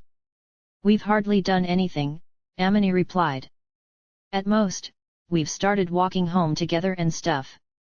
About 2 weeks had passed since Amini and Mahiru had started dating, but nothing had really changed. After all, they had plenty of physical contact before making it official, and Mahiru was still coming over to his apartment like always. If he had to name something, it would be that he had been trying to make more deliberate physical contact, but as far as their daily lives were concerned, things were still the same. No way. Why would I need to lie about that? Well, I mean, come on. Look. Sheena's fallen so hard for you, so, like, I thought you'd be fooling around more or something. Fooling around? Not really, stuff like that is. Amini. You're such a prude. We can't count on you for any juicy stories. Itsuki had apparently overheard the conversation from nearby. You know, any normal couple would be fooling around. You two are unbelievable, he said, exasperated. Amina stared daggers at his friend, but Itsuki just laughed, not at all bothered. I don't even know how to respond to that. I'm not going to force us to do things just because it's what couples are supposed to do. Everything's like it always was. So that means you guys have always been fooling around, right? Listen here. I think Yamazaki's got a point, Itsuki insisted. You might think you're being careful, but it's plain for everyone to see. Even when I try to stop you two, you flirt. So I figured if that's you guys trying to tone it down in public, you must be even more flirtatious at home. Amina didn't mean to do so, but he had ended up making the case that he and Mahiru had always been intimate. He started to insist it wasn't how it sounded but knew the other boys probably wouldn't listen anyway, no matter what he said. Wait, what do you mean at home? Amina cursed silently as the boys surrounding him started to make a fuss. Too late, he realized Itsuki had added some unnecessary information. Sheena is usually over at Amina's place, and I bet when they're alone they flirt like crazy. They're already way past dating, they're practically married, man. Itsuki. If you try to hide it, people are gonna suspect something, so I'll just go ahead and say it. Some people have already spotted you going back to the same apartment building, so really, I'm just setting the record straight before you end up with a bad reputation. Itsuki gave Amini a meaningful look, then pressed his lips together tightly. They both knew Mahiru would be upset if she became the subject of weird rumors. It would definitely be bad if people thought Mahiru was spending the night already, even though they had just started going out. It wouldn't make Amina happy at all if people said those kinds of things about her. She had stayed over before, and he had lent her his bed, but not once had they ever slept in the same room together. Mahiru had pleaded with him to join her once when she was half asleep, but he hadn't gone through with it, so surely that didn't count. Now that I think about it, you did say that you were neighbors with Sheena. Did you mean she's super close by? Well, we live in the same building, so she's at my place a lot. So that means if we go over to your place, we could go to hers, too. I won't invite you up, so you'll get turned away at the entrance. If you make any suspicious moves, the security guard will come and throw you out. You can count on that. Of course, the apartment building where Amini and Mahiru lived wasn't fancy enough to have a concierge, but it did have decent security. The building was designed for fairly wealthy residents, with an inner courtyard, and security guards who would deal with anyone acting suspiciously. Come on, that was a joke. So in other words, Sheena hangs out at your place a lot, Fujimiya. Hangs out?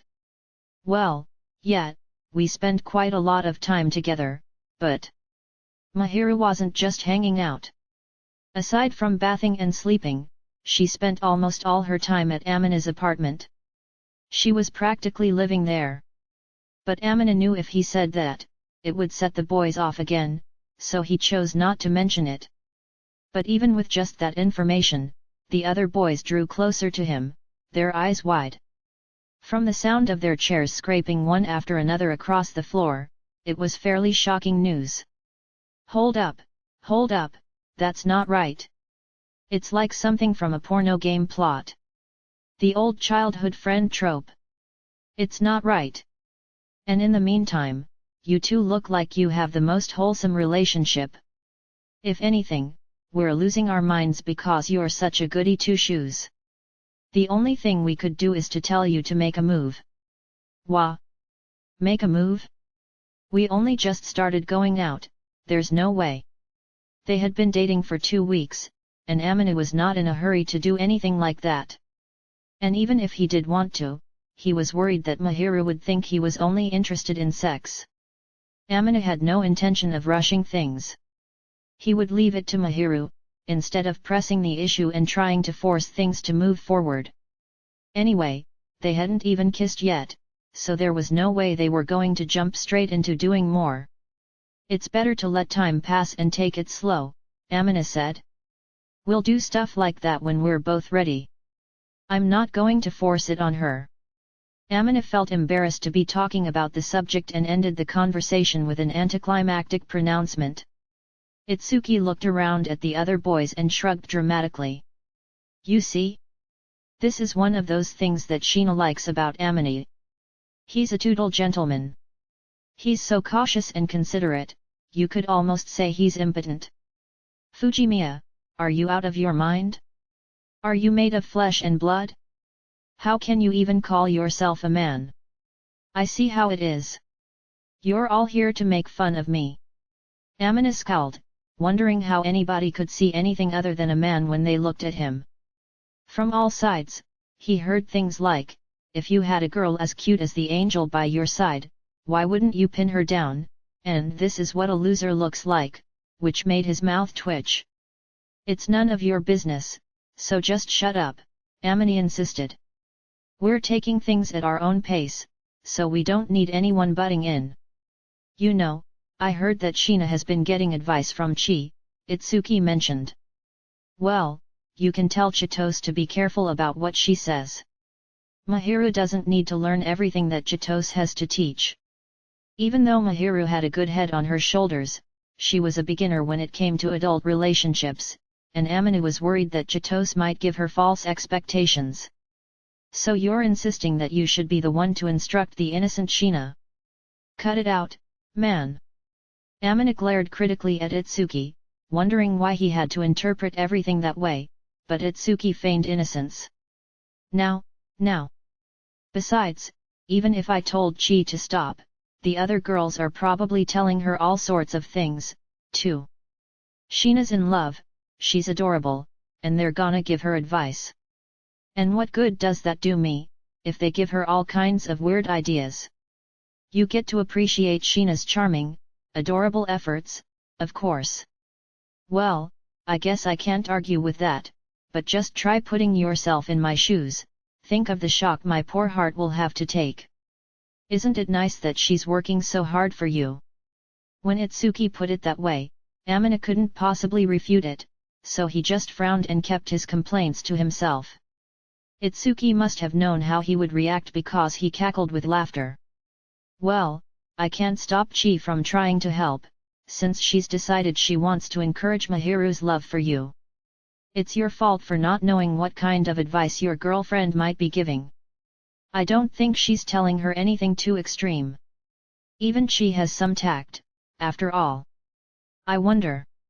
Just the other day, I saw Shirakawa lecturing Shina on how to cuddle, telling her, "Aminu will be happy if you do things like this," another boy added. "Itsuki, you have a duty to control her. Like it's my fault." Aminu looked accusingly at Itsuki and said, "So she is teaching Mahiru all kinds of weird stuff." It was easy to imagine Chitose had, for better or worse, been filling Mahiru's head with all sorts of information about male-female relationships. The only one who could keep Chitose in check was Itsuki, so Amina thought that Itsuki ought to be the one to stop her. Amina let out an exasperated sigh, and the boys surrounding him stared at him in silence. The atmosphere was indescribable. "So this is just you boasting about your love life?" one of the boys asked, summarizing what everyone wanted to say. "That wasn't my intention," Amini replied. But there wasn't a single boy there who believed him. "That reminds me, you guys were all riled up during gym today. Did something interesting happen?" Classes were over for the day, and they had returned home. Amina hadn't been prepared for Mahiru's sudden question, and he dropped his smartphone, letting it fall to his lap.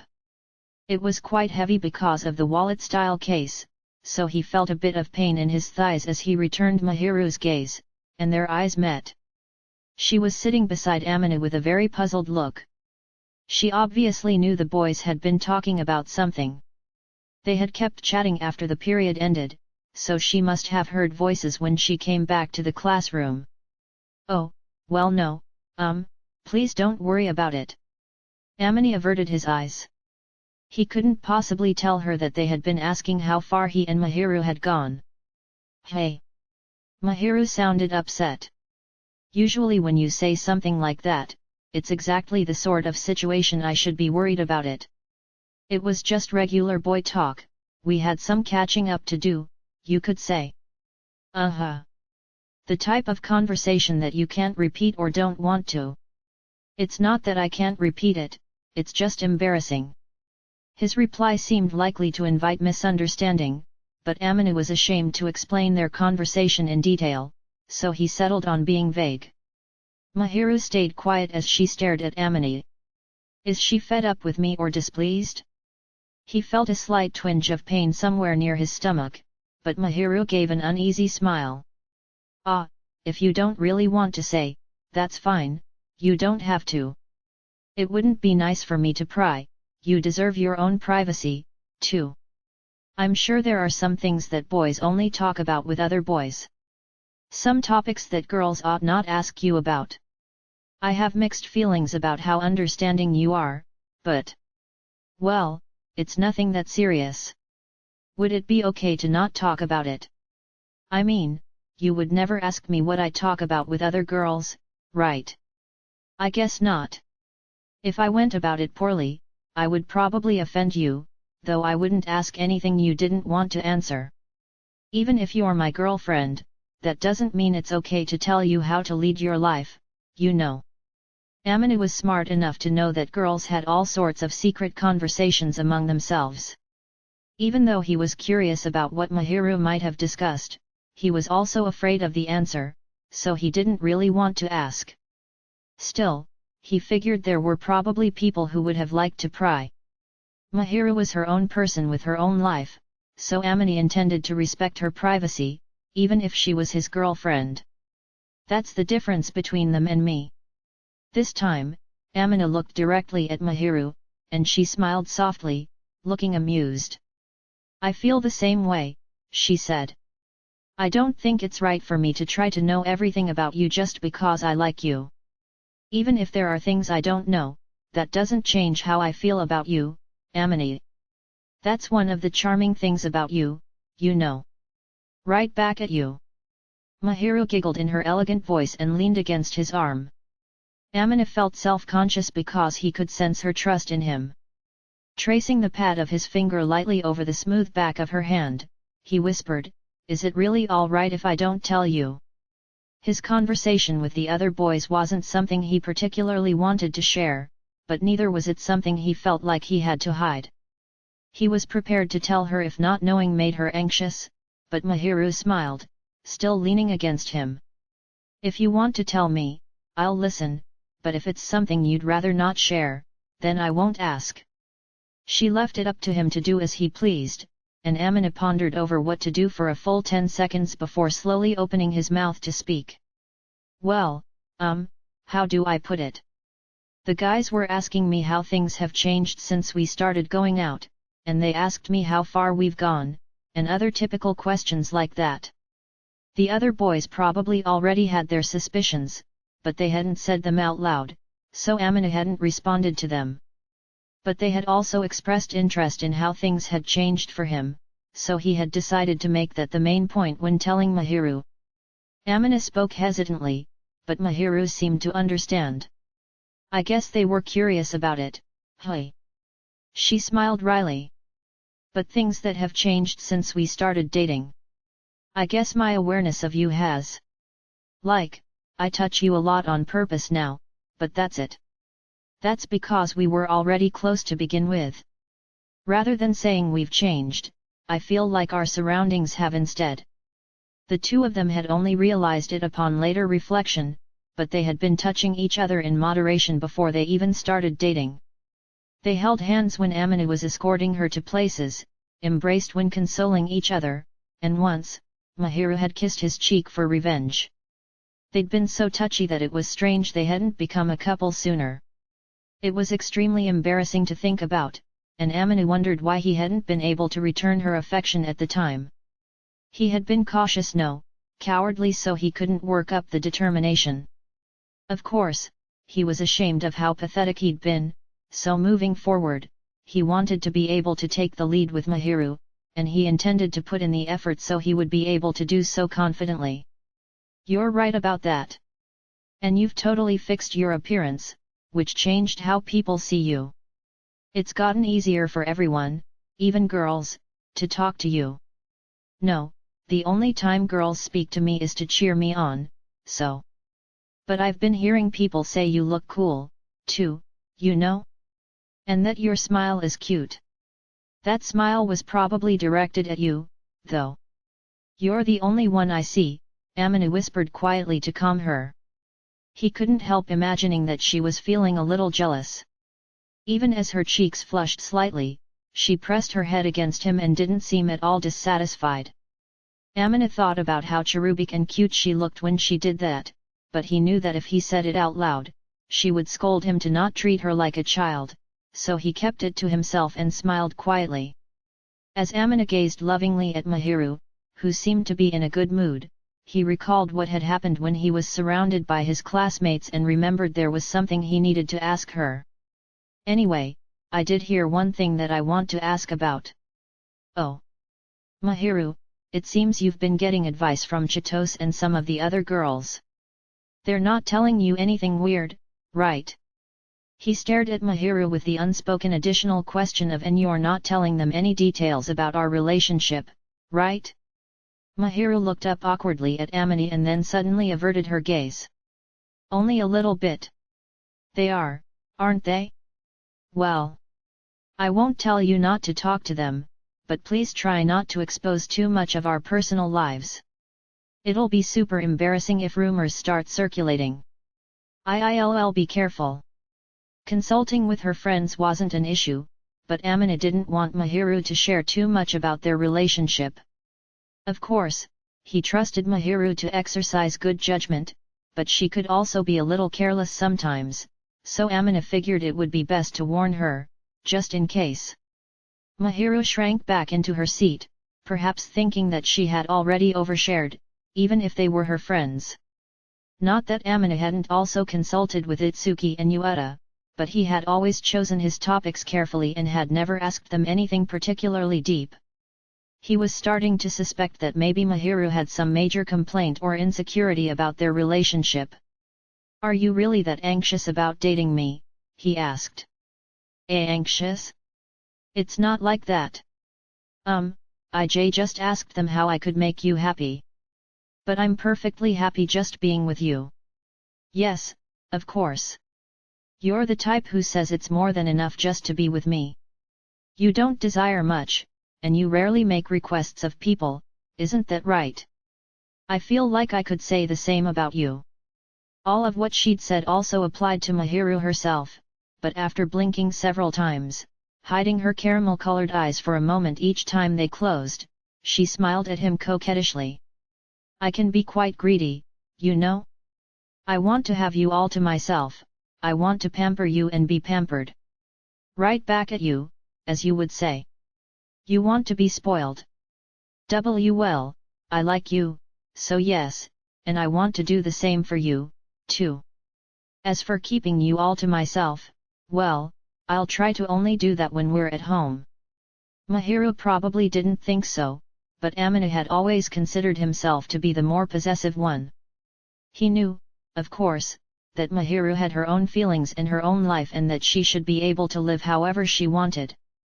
Amina did want to respect that, but, be that as it may, she was his girlfriend, and he often caught himself wishing he didn't have to share her with anyone else. He knew Mahiru was popular, and he could accept that for what it was, but he still wanted to pull his cute girlfriend into his arms and keep her for himself. He wished she would show her sweet side only to him and that she wouldn't be affectionate with anybody else. That was how deeply Amina loved Mahiru. Man, that's heavy, even for me, he chided himself. But for some reason, Mahiru smiled pleasantly, looking tickled. I found one thing that has changed about you since we started dating, Amina. What? You're more honest about expressing your emotions now and showing love. Far from balking at Amina's heavy feelings, Mahiru looked up at him bashfully and leaned in close, happy to accept him. Amina also thought that he had become more honest, compared to before they were dating. He had pined after Mahiru for so long, and he wanted to treasure her and never upset her with his words. Thus he'd naturally become gentler, as he tried his best to express his love so that Mahiru would never feel disheartened. Well, I figure that nice words aren't enough.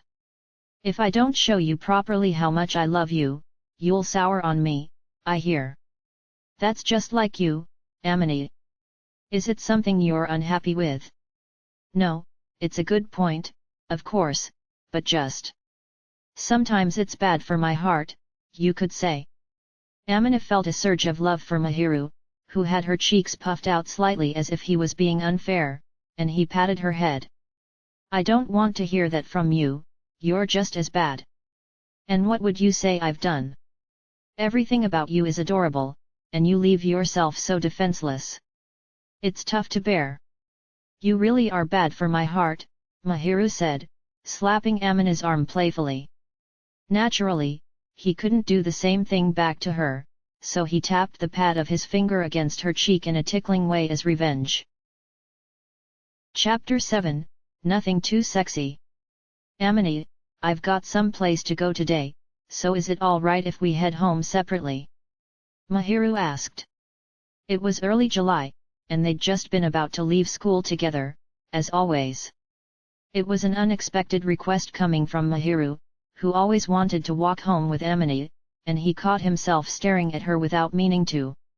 As a rule, Amina accompanied her whenever she had to make a side trip, so the fact that she was gently stopping him from doing so meant it was probably something she didn't want him to know about. But he could tell from Mahiru's expression that it wasn't anything she felt particularly guilty over, so he wasn't worried about it. The sun set later in the summer, so it should be fine as long as her errand didn't take a long time. Though if he was to state his true feelings, he would have liked to go home together. Got it. I'll see you later, then. He knew that either way he was going to have plenty of time to spend with her at home, so he respected Mahiru's wishes. She looked relieved by his answer but then opened her eyes a little bit wider, as if she had suddenly realized something, and gave him a look like she was raising her guard just a little. Don't walk home with any other girls, okay? Do you think I would do that? You wouldn't, but there's a possibility that you'll be asked, you see. That's. Well, I'm not saying they can't, but I don't like it. Other girls have been talking to you lately, and... It was a miracle Amina didn't react out loud. Don't tell me, she's jealous? It should have been obvious from the way he acted toward Mahiru that Amina hadn't been asked by other girls, but apparently, Mahiru had started worrying about it. Actually, the only girls who had spoken to him had done so to show their support for his relationship and wish him good luck, so there was no need for concern. Even though he still felt slightly uncomfortable, Mahiru was looking up at him with an imploring, anxious expression. He wanted to stroke her hair because of how cute she was, but there were eyes all around them, so he restrained himself. He had messed up once before and everyone had huddled around to see Mahiru's smiling face, so naturally he wasn't about to repeat that mistake. It's all right. I only have eyes for you, and I haven't told anyone I'll walk home with them. Unless you count being dragged around by Chitose. That's good to hear. If it was Chitose, it seemed like it would be okay.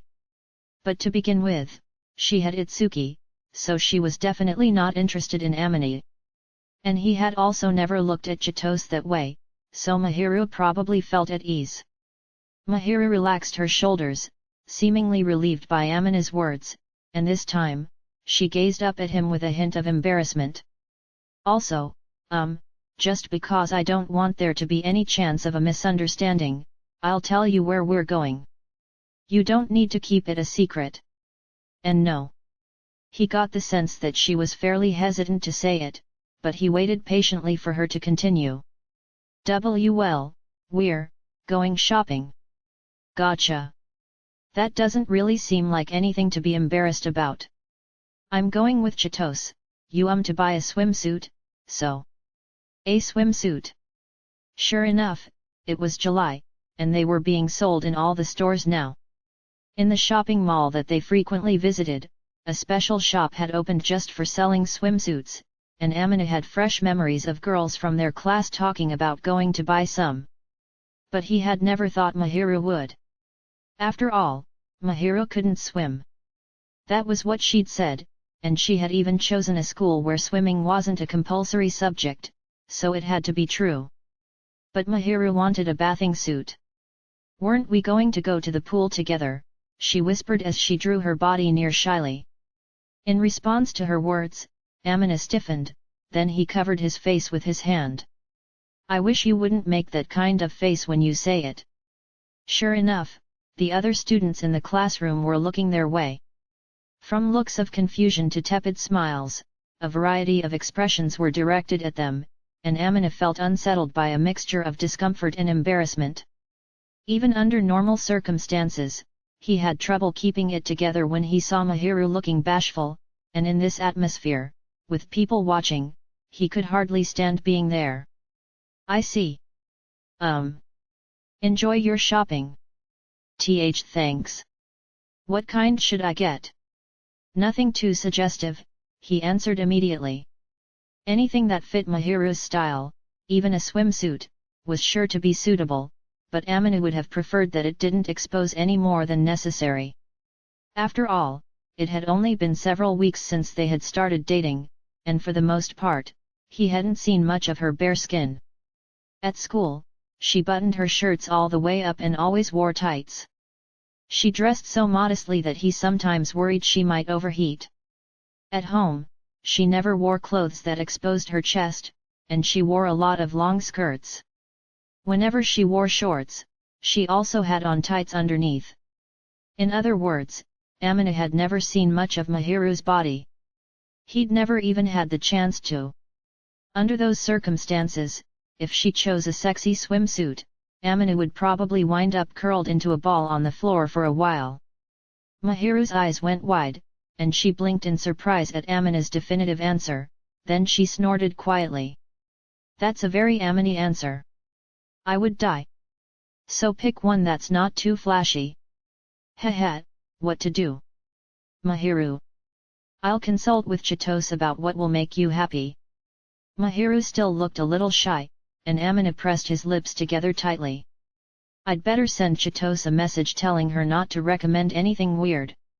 It was a matter of life or death. He had to stop her, to save himself. Amina made up his mind to send a message to Chitose, who was currently not in the classroom, and poked Mahiru in the cheek. She looked like she was thinking of something mischievous. At the end of the day, Mahiru refused to tell him what kind of swimsuit she had purchased. She dodged the question with an impish answer, saying, "You can look forward to when I put it on." He had gone ahead and warned Chitose, but it was doubtful whether she had listened. If anything, from the way she had gleefully told Mahiru that she thought her choice would make him happy, he was sure she had recommended something that showed a lot of skin. "I'm begging you, not something too flashy," Amina's grumbling echoed in the otherwise empty bathroom. He had gotten into the bathtub to wash his sweat off, leaving the post-meal cleanup to Mahiru after she volunteered to do it, but he couldn't help worrying about the swimsuit. Amina was a high school boy, so of course he had fantasized about what kind of swimsuit his girlfriend might wear. Something that generously exposed her slender body would certainly be attractive. Mahiru had always had a curvy figure, so if she wore a bikini or something, he was certain he wouldn't be able to gaze directly at her. His heart was pounding just imagining it, and his body was burning up. Part of that was because he was soaking in the tub, but he was hot for another reason, too. "I'm sure anything would look good on her, but I would have a hard time looking at her or even standing next to her." Amina thought he had a right to see and a right to stand by her side. But next to her, he would be practically invisible. He glanced quickly down at his own body, but it was still a far cry from perfect. He had never had much meat on his bones to begin with, so he was already starting to see the bumps of his abdominal muscles, but he had yet to reach his ideal body type. Most people would have considered him kind of scrawny. No matter how he thought about it, he didn't feel like a particularly strong or stylish kind of guy. He wished his physique was a little more solidly built, but he had always assumed that since both of his parents were slim, his body type was probably hereditary, so there was nothing he could do.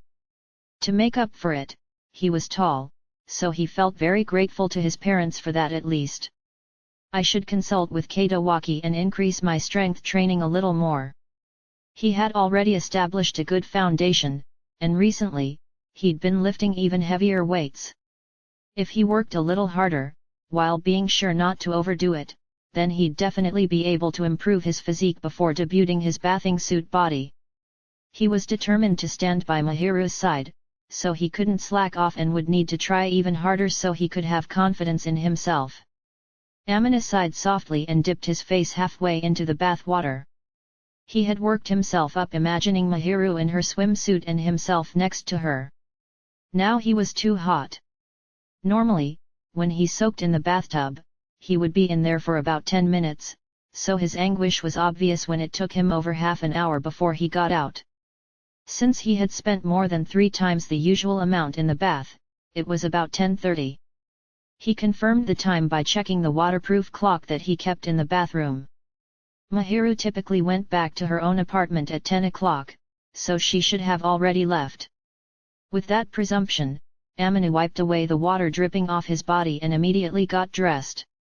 He was very warm from having soaked for too long, so he decided to let the air conditioner cool him off and didn't put on a shirt.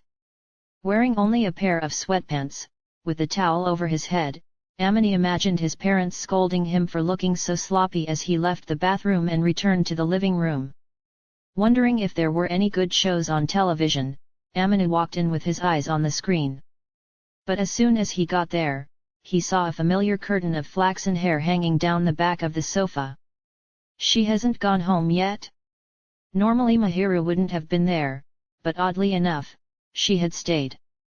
She was looking down a little bit, moving her arm while staring at something in her hands. She was probably tending to some schoolwork that she would usually have done at home. Amina approached her with interest, marveling that she was, as ever, the hard worker. "It's unusual for you to be here so late." Mahiru must have been concentrating, because when Amina spoke to her as he picked up the remote control from the coffee table and changed the channel, she finally noticed his presence, lifted her face, and froze. "Yes, what is it?" Why aren't you wearing anything on top? It was how he typically looked after getting out of the bath during the summer, so nothing seemed particularly off to Amina, but Mahiru was clearly flustered and covered her face with her hands. He could see her skin flushed red in between her fingers. What do you mean, why? I'm hot. Please don't come out like that while I'm here. I mean, I figured you had gone home. It's already 10:30. I wanted to say good night before I left. So that's why she's still here. Amina sat down beside Mahiru. As he did, her shoulders flinched in surprise, which made him laugh. Are you really that embarrassed? Of course I'm embarrassed. But if you bought a swimsuit, you must have been planning to see me in mine, too, right? But I can't be in the living room like this. Mahiru had said she was going to buy a bathing suit because she planned to go swimming with him. In that case, surely the thought had crossed her mind that Amina would be in his, too. It was only natural if they were going together. In other words, she must have assumed she would see him half naked. Yet she was getting so flustered at the sight of his bare torso. It made him wonder whether they would actually be able to go to the pool. If looking at his body shook her up this much, he wondered how she would react to seeing other boys in their swimsuits. It wasn't the first time she was embarrassed to see his chest before they were together and seemed opposed to seeing boys' skin at all. He was unsure whether they would be able to go to the pool or the ocean. It's nice that you bought a swimsuit, but I think it's possible that you might not be able to go to the pool. That's probably true, but... in that case, how about getting used to it now, ahead of time? At the moment, he was less exposed than he would be in his swimsuit, so it was a chance for her to grow accustomed to seeing him like this, but Mahiru shook her head vigorously. I can't. I can't look at you as you are now. Why not? Because you're, like, really sexy. Sexy? You just got out of the bath, I really can't. Apparently, the reason why she hadn't made eye contact with him since he entered the room wasn't just because she could see his skin. Despite what she'd said, Amina didn't believe he was particularly attractive, but it was obvious that Mahiru thought differently. Amina did think that Mahiru was even more alluring when she'd just gotten out of the bath, and he figured that anyone probably found the person they liked even more appealing in such a state. As the one who was usually getting flustered by Mahiru, seeing her react to him like that made Amina feel kind of good, in a sadistic sort of way, but he knew that if he teased her too much, Mahiru would probably get upset. If you hate it that much, I'll go put on clothes, okay? I don't hate it or anything, but, wait a second, I'll do my best. No, if it's really an issue, I'll get dressed. If I don't get used to it, I'll be in more trouble. Since I'm going with you to the PP pool. Mahiru spoke very bravely and glanced over at him, her face red and her gaze wandering unsteadily over to other spots around the room. Amina watched her struggle without rushing her. He couldn't exactly complain, since if he were in Mahiru's position, he would definitely be letting his eyes wander, probably even more than she was. It likely wouldn't just be his gaze, either his whole body would probably try to make a run for it. I know you've been putting in a lot of work, Amina, and as someone who's been rooting for you, I'm happy to see that you're getting results. But, you recently you look too good, I can't take it. Ever since you found your confidence, you're too good looking, and it's not fair. Not fair. I'm the one whose heart is pounding all the time. I can't just let that one go. Amina knew that Mahiru's heart beat fast for him, but she couldn't possibly think that his heart wasn't pounding, too. Just like her, his heart was thumping harder than usual. On top of that, Amina was sitting by Mahiru's side burdened with other troubles that she probably didn't have. From his perspective, she was the one who wasn't playing fair. He decided to make her realize a little bit of what he was feeling, so he extended a hand out toward Mahiru's back and pulled her dainty body toward him. She must have been unprepared because she wasn't looking at him, and she easily fell into Amina's arms, her cheek coming to rest against his bare chest. Her small frame was trembling noticeably. Amini.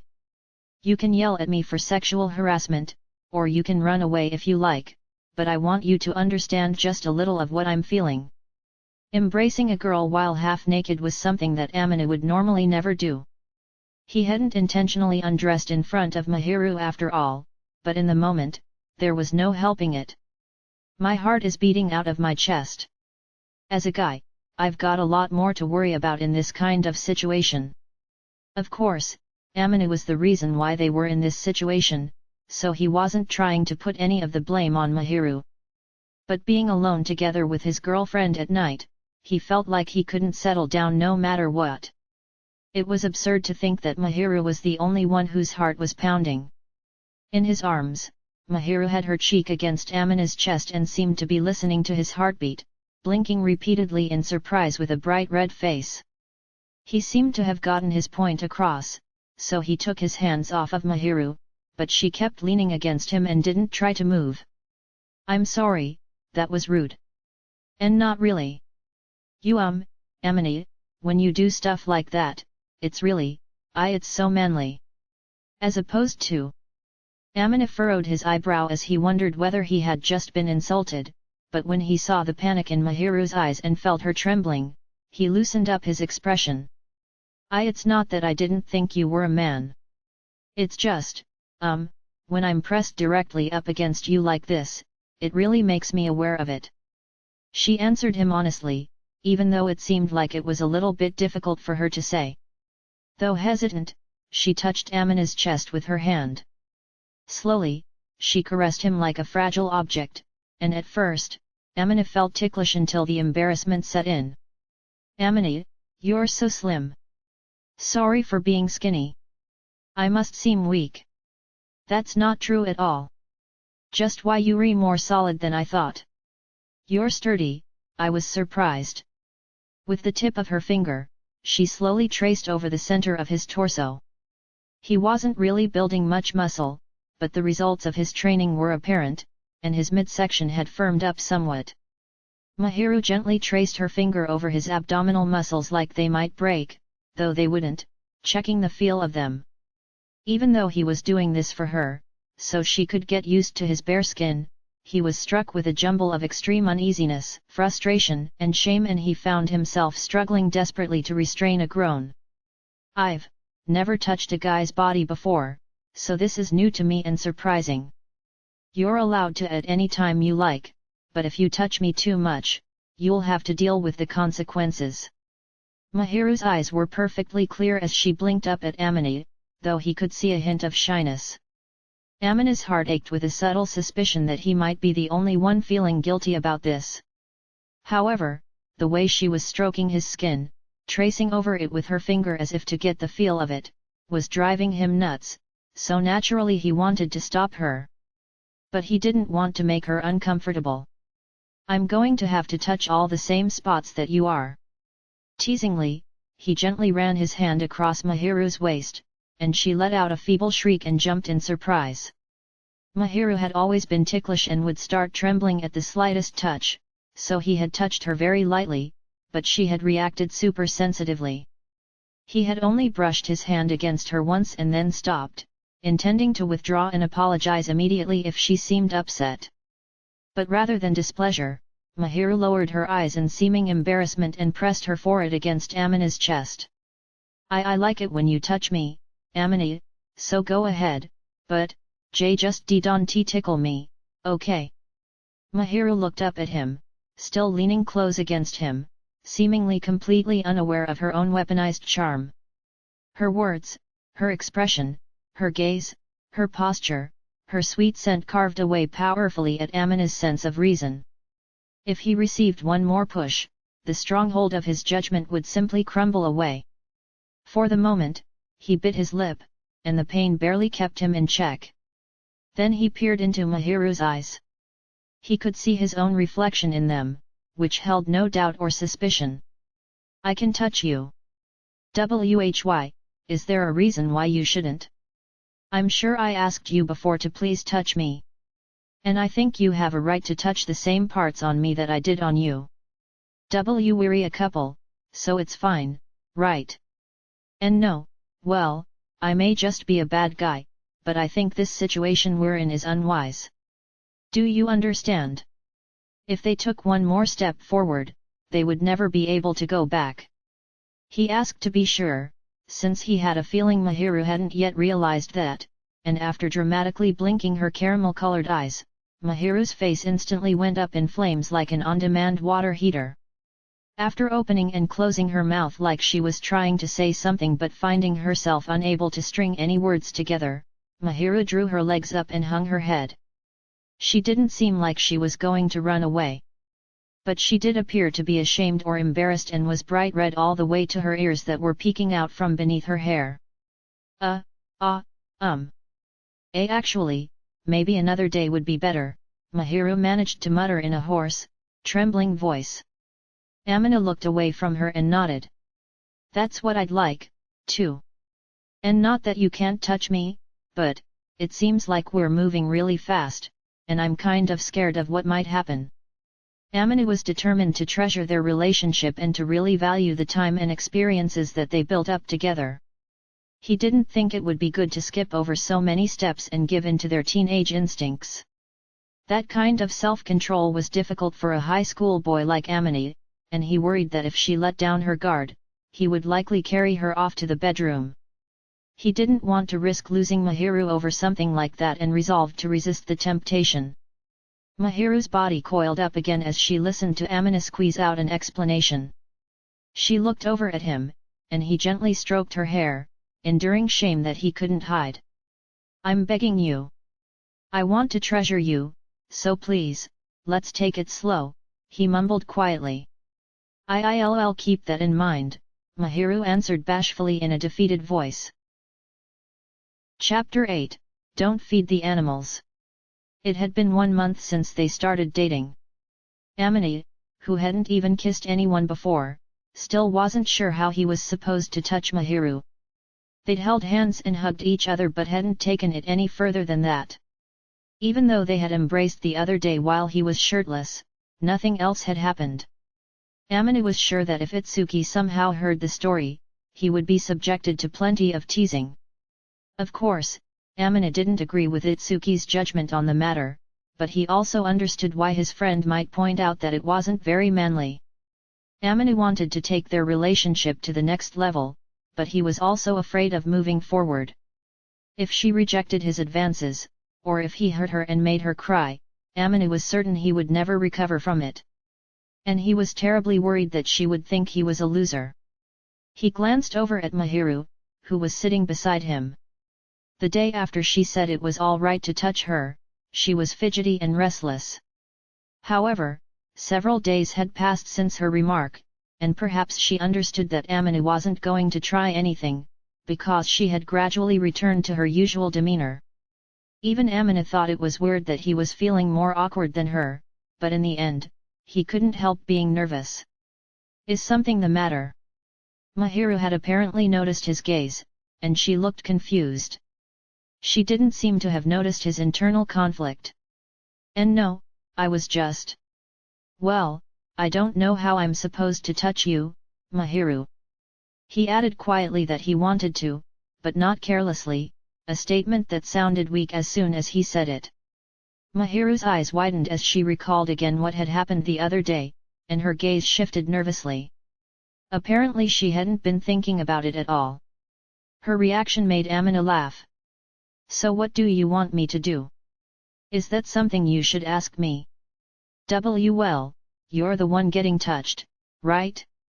I don't want to do anything you don't want, and I'd like to be as gentle as possible toward you. He'd prefer to avoid rushing ahead and acting on his own feelings, because he knew that his conscience would never let him rest if he made Mahiru uncomfortable. His parents would certainly reprimand him if they ever found out. Precisely because this was his first relationship, and there was no room for error, Amina knew he should be as considerate as possible, and since it would also really hurt him if she cried or ended up hating him. He wanted to grant all of Mahiru's wishes. With his heart set on that, he stared back at Mahiru, who squirmed like she wanted to run away but then leaned against Amina's shoulder. It's fine, you can do whatever you like, she said. Just don't tickle me or pinch my belly. You don't have anything to pinch, do you? Well, I do keep a close eye on my figure, but whether or not I have anything extra there, girls generally hate getting their bellies squeezed by their boyfriends. Well, I don't plan on doing anything you would hate, but, is it really okay? I told you, it's fine. Mahiru had stated definitively that he could do as he pleased, but still, maybe she felt there was something a little scary about allowing a guy to touch her however he wanted, even if that guy was her boyfriend. Through the shoulder that she was leaning on, Amina felt a slight shiver run through her body. He was happy she accepted him, but on the other hand, he knew he would have to be careful because it would still be problematic if he was pushy about it. He really wanted to touch her but didn't know what to do, so after puzzling over it for a long 10 seconds, Amina pushed her up from his shoulder and embraced her gently like he was trying to wrap himself around her whole body. He could tell that her small frame was shaking and curling up with surprise inside his arms, so in an effort to relax her, with gentle, deliberate movements, he patted her back to calm her down. He didn't want to frighten her, and with that in mind, he touched her with careful gestures. Mahiru relaxed and leaned against him. You don't have to worry, I won't do anything more. I am not particularly scared. Just, well, first I'm embarrassed, and, I was expecting more, I guess. Expecting? You know, a kiss or something. Mahiru whispered the last bit weakly as she nuzzled her cheek against Amina's chest, and this time it was his turn to tremble. Amina, I know you really love me, and that you've been cherishing me like some treasured object, but, I want to really feel your love. Amina felt a swell of emotion at Mahiru's adorable words. Although she always radiated of cuteness, she unconsciously hit her boyfriend with an extra-large helping, and Amina's head started spinning. If he wasn't careful, he was going to grasp her tightly and never let go, so he had to bite his lip hard and suppress that urge. I know you don't want to rush me, and you're not going to coax me into anything, but... Mahiru was mumbling in a tearful voice, with an expression that was shy and apologetic. Unable to bear it any longer, Amina buried his face in her collar. I can't take this anymore. His quiet whisper seemed to have reached Mahiru's ears, since she was trembling uneasily. He didn't want her to misunderstand, so he peered into her teary eyes and continued. Here's the thing, Mahiru. When you say stuff like that, it's hard for me to resist. But if we go forward, I'm never going to want to go back. Hoping that hearing his plea would do her some good, Amina squeezed her in a tight embrace as he mumbled his objections. I think you ought to value yourself a little more, Mahiru. I do, but we're in love, so I want you to do as you please. Please stop with the suggestive statements. You shouldn't test a man's restraint. Test. If you understand how much I love you, like you say, then you're being a terrible temptress. Amina did consider she might be stirring him up on purpose, knowing he absolutely wouldn't make a move, but he concluded there was no way that innocent Mahiru would do such a shrewd thing. In other words, she was seducing him without even knowing she was doing it. That was the scariest thing about it. Maybe because she sensed Amina's face pucker as he tried to resist temptation, Mahiru's cheeks flushed slightly as she looked up at him with a sweet gaze. I trust you, you know. I feel like my trust is being held hostage. That wasn't my intention, though. I see that you're conflicted, and somehow, that makes me happy. Wait, I don't mean that I'm enjoying this or anything, okay? But the idea that you treasure me so much, well, I can really tell, and it makes me feel all warm and fuzzy and so loved. In spite of himself, Amina looked at Mahiru after she whispered these heartfelt words and received a fleeting, bashful look in return. In the past, I learned all sorts of things from the housekeeper, Miss Koyuki, so I know that people like you are incredibly rare, Amina. People who listen to the feelings of others and respect them. I know that you respect me and that you treasure me. That's exactly why you gave me the right to choose earlier. It was precisely because he treasured her that he didn't want to do anything that would clash with Mahiru's feelings. This sentiment of Amina's had indeed been conveyed to her, and it was with that understanding that Mahiru was begging him to act on his desires. Amina was speechless as Mahiru looked up at him timidly once again. From the bottom of my heart, I'm so glad I fell in love with a guy like you. Seeing Mahiru wearing a smile packed full of joy, happiness, and love, Amina reached his limit. He pressed his lips against her tender, soft, pale cheek. Her cheek was incomparably smooth compared to his own skin, and he gave her the tenderest of light kisses, putting all his love into it. Starting from the spot he had kissed, her pale skin flushed pink. All right, there. I kissed your cheek, was that okay? He had followed through, but now he was worried that it would have been better to warn her before he did. Although, it was already too late for that. An amused, happy smile blossomed across Mahiru's face. I feel like that's not something you need to ask after you've already gotten permission. I couldn't help it. My self-control was at its limit, you could say. Sorry for indulging myself. You really are a conscientious person. Of all the things you could do to me, the only ones I would hate are. Well, I wouldn't like being tickled or having my cheeks pinched, but really, there's nothing else, okay? Then Mahiru gently brought her lips to Amina's cheek in retaliation. After kissing him, she moved them close to his ear as he sat there, frozen. Listen, I'm never going to object to getting a kiss from my boyfriend. Oh my god! Agonizing over what a bad boyfriend he had been, to be blind to that obvious fact, Amina planted another gentle kiss on Mahiru's porcelain cheek. He forced himself to get a hold of the desires that were swirling around inside of him, and he embraced Mahiru's small body again, simply appreciating how lovable his girlfriend was. So stop me if I get crazy, please. This is already a lot. Crazy. I feel like I might lose control, you know? I've got no willpower to spare. I know that's pretty pathetic, but... And if you did go wild, what would happen? I'd probably make you cry. He wasn't going to force her into anything, and he obviously didn't want to make her cry, but Amina felt like there was something inside him that he couldn't control. Embracing her, and feeling her soft body against his, filled him with urges that were hard to resist. The very fact that he had endured it thus far was practically a miracle. He suspected Mahiru might not stop him if he kept going, but it was precisely because of how much he cared for her and wanted to treasure her that he couldn't allow himself to take things any further. Instead, in order to rein in his hopeless urges, he loosened his hold on her just a little. Amina caught a whiff of her sweet scent, which somehow seemed even stronger than it had been before, as he slowly pressed his lips against her neck. His touch was light on her slender neck, which was so pale that the blood vessels showed through, and her slim body shivered. But she didn't seem to dislike it. She just twisted a little bit as if it tickled.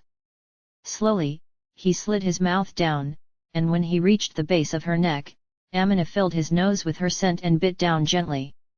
Of course, he didn't bite hard enough to leave behind tooth impressions.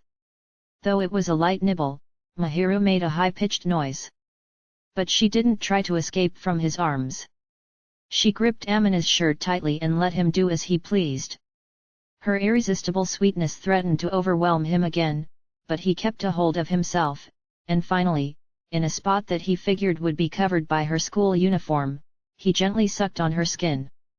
Staring at the single dot of rosy color on her otherwise pale white skin, Amina felt guilt, affection, excitement, and a faint sense of dominance and conquest. When he was done, he was left with the keen feeling that he was a despicable man.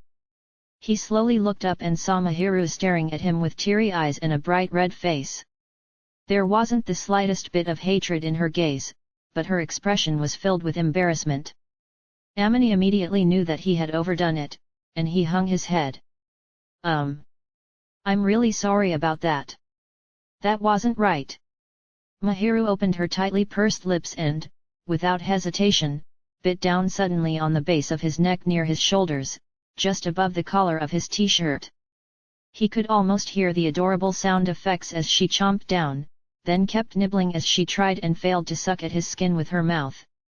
From the way she was moving, it was more like she was trying to eat him. After a moment, Mahiru pulled her mouth away. She made a face as if she didn't understand why she had failed to leave even the faintest impression on Amina's skin. She must have felt his eyes on her and looked up at him with an expression that was somewhat sulky and childish, yet also daring. "Fair's fair." The tone of her voice challenged him to complain. Along with the fact that she hadn't even been able to leave a mark, it was so adorable Amina thought he might die.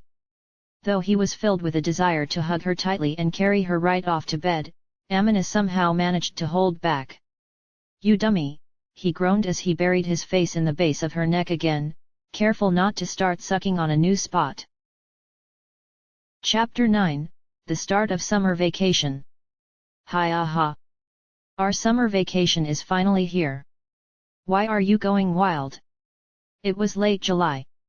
With the closing ceremony finished and the end of homeroom, the students were finally free. They excitedly set about discussing their summer plans. Itsuki had been wound up ever since the moment they were dismissed, while Amina looked on, sweltering in the heat. Why? Isn't it obvious? Today marks the end of those hellish classes. Heaven! Paradise has come at last. Just because you don't like studying doesn't mean that everybody else hates it.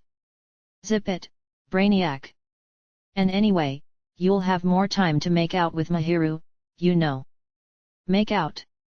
Listen, man, it's not like we're on each other 24/7. Rather, they spent most of their time doing their own thing, not even talking to one another. When they were spending time together in the same space, someone was either studying or doing their chores, they weren't just flirting.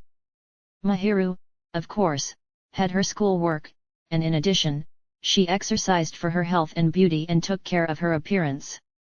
While she did that, Amina would go running or do his weight training, so the assumption that they were always joined at the hip was completely wrong. If I'm being honest, it seems you've got a mental block against flirting, so you do it unconsciously, Itsuki said. How so? I bet you make eye contact and smile from time to time, and lean against each other, and hold hands.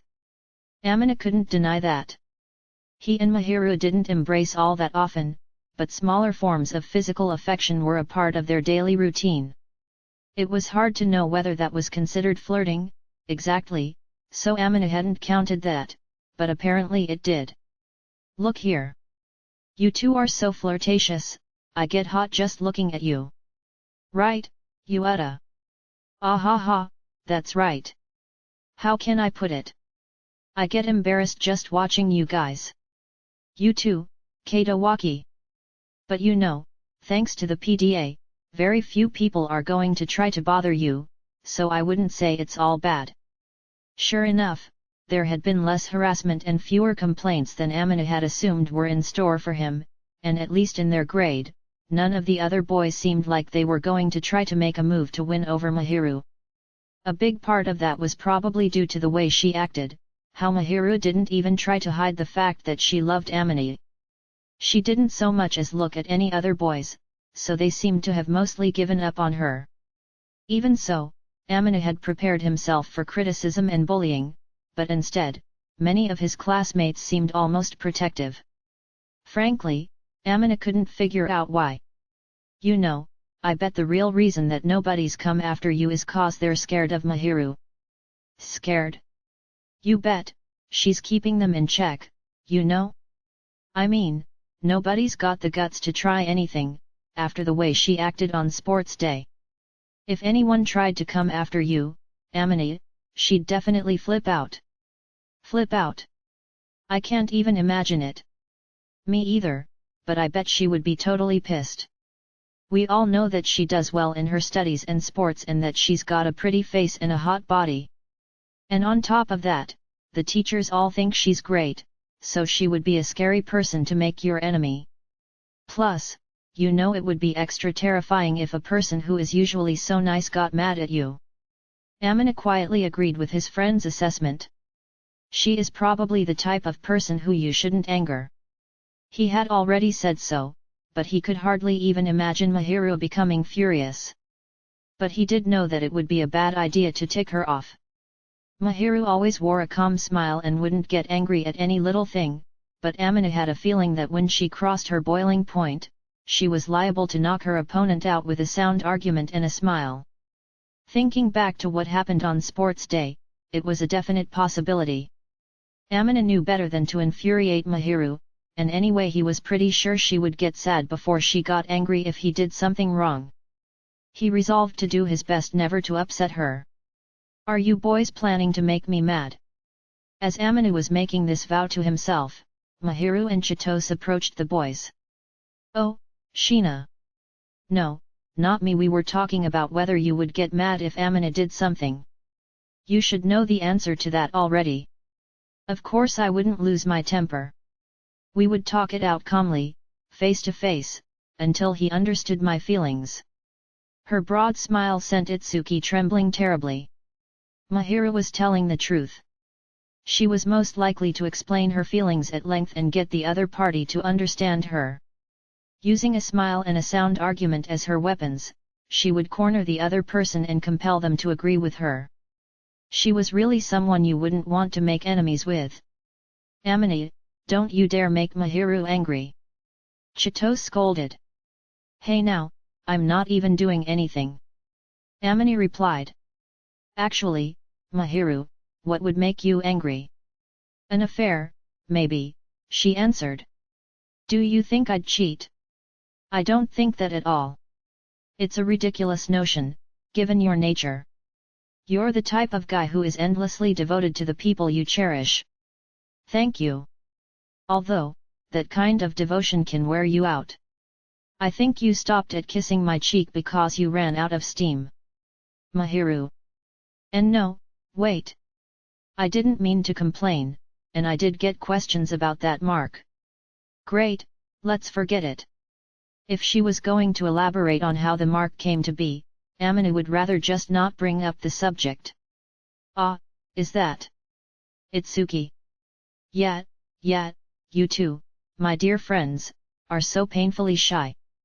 We do that much on a regular basis, right, Chi?" Itsuki called out to Chitose. The two of them quickly started pawing at each other. Amina grumbled internally, "We're not up to that level like you two are." Of course, the couple who had been dating for 2 years had reached certain milestones that Amina and Mahiru hadn't gotten to yet.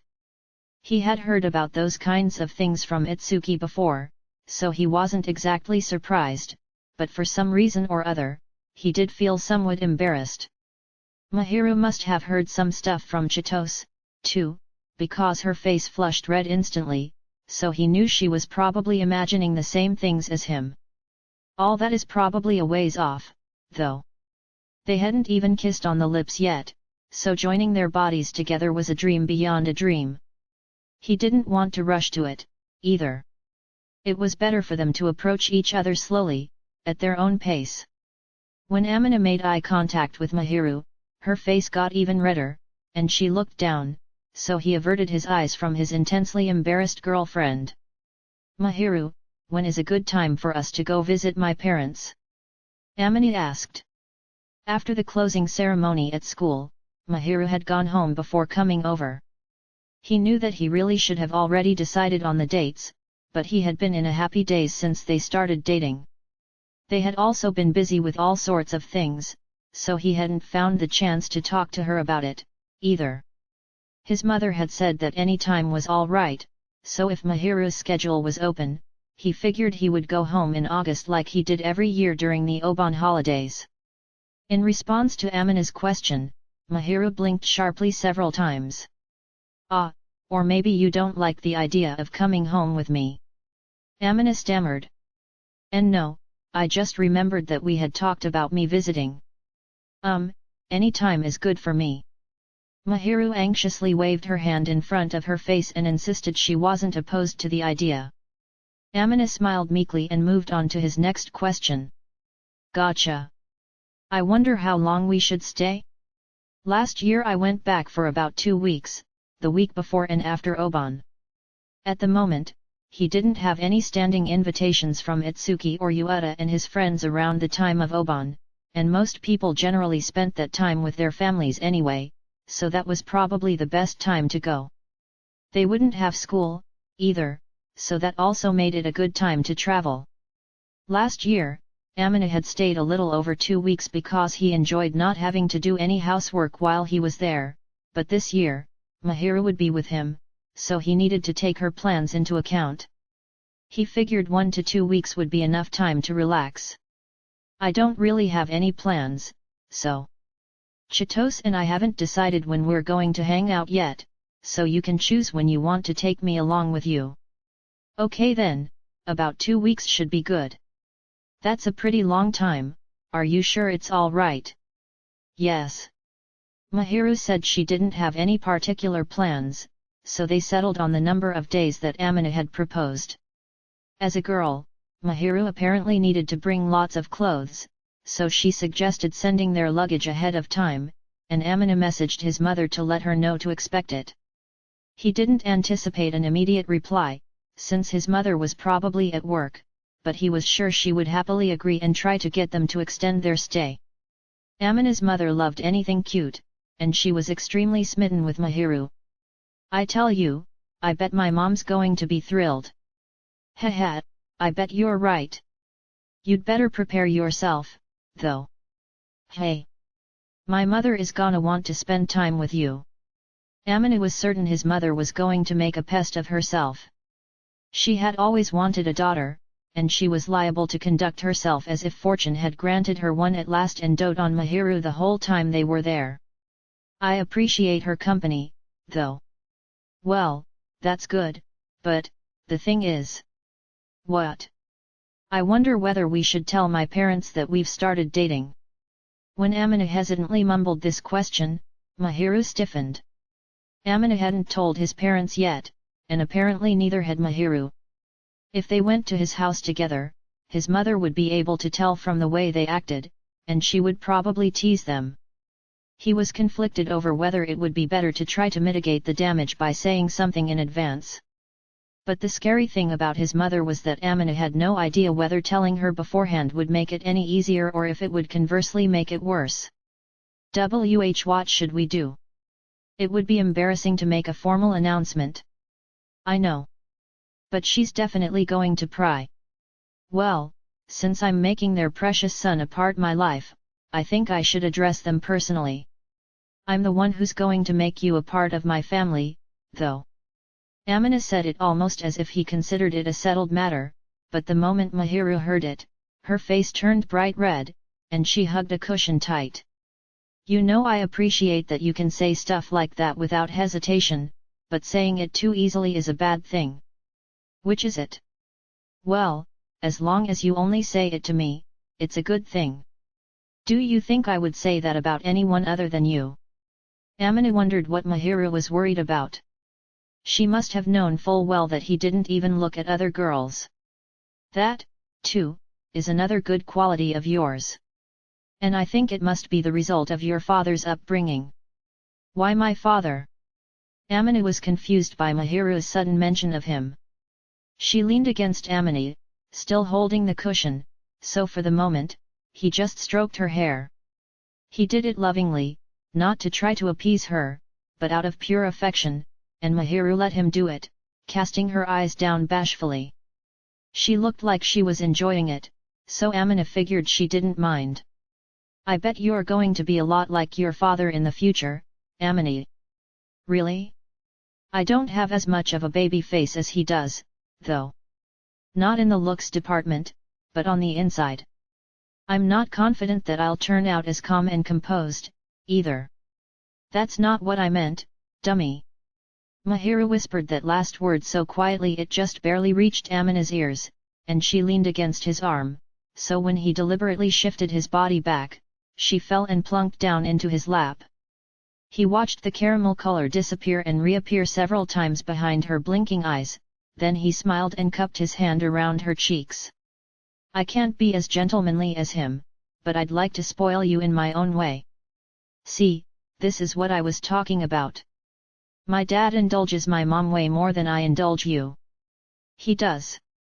I think I would drown in it. Still resting her head in his lap, Mahiru placed her own hand on top of Amina's, as if to cover it, and closed her eyes with a peaceful expression. A smile appeared on Mahiru's lips as she leaned up and pressed her cheek against him. Maybe you could drown me a little more. As much as you like. Although, we'd be in trouble if you did at the pool next week. Dummy. This time, she delivered the adorable insult in a peevish voice, loud enough for him to hear clearly, and Amina laughed out loud and stroked Mahiru's cheek again. Chapter 10, If anything, you're cute.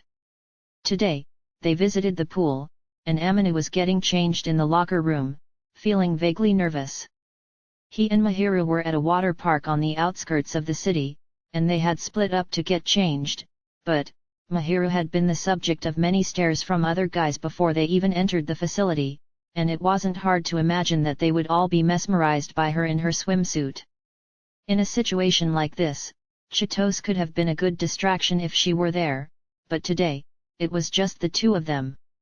Mahiru had made puppy dog eyes and said she wanted to go alone together, and there was no way he could turn her down. Resolving that he would have to protect her somehow from the groping hands of other guys, Amina changed into his swimsuit, pulled on his rash guard, and left the locker room. He arrived at the agreed-upon meeting place and waited for Mahiru to show up, but she was taking a long time. He wasn't going to complain, it was something he had, in fact, anticipated.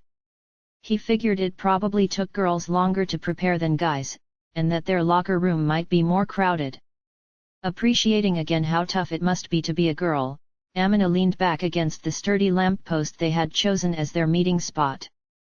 Even though it was summer vacation, it was a weekday, so while there were relatively fewer people than there might have been, the place was still pretty packed. As Amina was standing there absently watching people of all ages, men and women, pass by in their swimsuits, he caught sight of familiar flaxen hair in the gaps between the crowd. Amina. As expected, his own darling girlfriend was headed his way. But as soon as he saw her, he wondered whether it might have been a mistake to bring her to the pool. The eyes of many other patrons were following her as she approached him. Normally, he wasn't so conscious of it, but Mahiru was truly extraordinarily beautiful. She was equal to any model in a magazine. In fact, he thought Mahiru was even prettier. So as expected, she was going to attract a lot of attention in her bathing suit. Sorry to keep you waiting, the locker room was crowded. They were right by the water, so Mahiru hurried over, without running, and stood before Amina, who was smiling faintly. Now that she was standing right in front of him in her swimsuit, Amina really wasn't sure where to look. Mahiru seemed like the type whose skin would turn red and painful if she got too much sun, and she was much more careful about sun exposure than most people, so she was strikingly pale. There wasn't a single blemish on her milk-white skin, which had never known a sunburn. Standing there under the summer sun in her swimsuit, she was dazzling in a single word: magnificent. Amina had always known that Mahiru was slender, but she really was fit.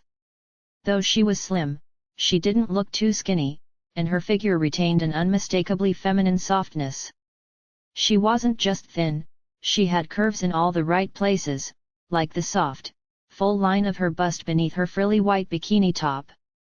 Amina had always assumed Mahiru chose clothing that minimized her bust, but he'd never realized the extent of it. Yet they weren't so big that they looked unnatural or mismatched with her small stature. They were the ideal size, well balanced and just right to fit in his hands. He was shocked that modest Mahiru had picked a bikini, but there was nothing lewd about her choice. The large frills at the top hid her cleavage, and on Mahiru, the outfit looked elegant and clean. Seeing Mahiru in her bathing suit made his head spin. Amina had never looked at anything racier than the pin-ups in the backs of magazines. Seeing his girlfriend in one was dazzling. How is it? Mahiru had come close enough to touch, and she asked for his opinion with her hand on her chest, as if she was feeling a little embarrassed. Because Amina was a little taller, he found himself staring down at the shadow of her bust beneath the frills, gulping. Amini. When he didn't answer, Mahiru inquisitively touched his arm, and finally he unfroze. Does it suit me? She asked. There was no question about that. In fact, it suited her too well, and he didn't know how to look at her. Absolutely. It looks great on you. I wish we were alone, it's very cute. Thank you. Amina shared his thoughts, knowing that he was supposed to compliment girls on their clothes and that he wouldn't be much of a man if he couldn't offer one or two when his adorable girlfriend had done her very best to pick out a swimsuit. Mahiru exhaled in relief. But it was easy to tell from the way she was blushing that Mahiru must have also felt embarrassed from being exposed more than usual. Amina thought that if she was so self-conscious, she ought to have picked a suit with a little more coverage, like maybe a one-piece. But he figured that her choice had been influenced by Chitos, who was probably mostly to blame. Even so. Glancing around, there were a surprising number of men staring at Mahiru in her swimsuit. Even men who were with other women were looking at her, completely engrossed, and some of them were even getting slapped by women whom he assumed were their girlfriends. That was proof that just by standing there, Mahiru had become the angel of the waterside. But as her boyfriend, Aminu wasn't having much fun. It was uncomfortable seeing people ogle his girlfriend in her swimsuit. Of course, it looks great on you, but... It's no good. Amina took off his hooded rash guard and draped it over Mahiru's shoulders. Since she was so petite, the hem hung down to her thighs, so he figured it was sufficient protection from wandering eyes. Of course, the beauty of her slender legs would probably still draw attention, but he couldn't cover everything, so there was nothing to be done. Put that on. But, what about you? What if I told you that I don't really want other guys to look at you? That was how he really felt. He completely understood why Mahiru attracted so many eyes, since he also appreciated her ample feminine figure, but the truth was that he didn't like it. When he whispered his feelings into her ear, Mahiru's cheeks turned so red it looked like she was sunburned, and she answered quietly, "Oh okay." He quickly zipped up the front of the rash guard and heard disappointed sighs from all around them. Relieved that he had protected his girlfriend from the wicked, wandering eyes of other men, Amini rolled up one of the loose sleeves until he could grasp Mahiru's hand. "Come on, let's go." "Okay." Mahiru nodded weakly and squeezed his hand back, and Amina started walking slowly. Since they were by the water, he had intended to take her hand when they were strolling in any case, to keep her from slipping, but now it also served as a major deterrent to other guys. Walking by Mahiru's side as imposingly as he could, Amina was headed for the shallow pool, when Mahiru looked up at him and whispered, "Amini. If we were alone, would you have looked at me in my swimsuit for a long time? If we were alone, I would have gotten my fill of looking, and I probably would have found the courage to touch you, too."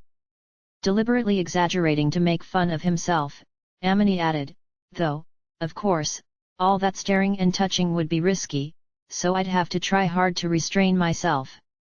Mahiru looked worried for some reason. After seeming to worry about it for a full 10 seconds, Mahiru, still holding his hand, closed the distance between them even more. To be more precise, she glued herself to his arm.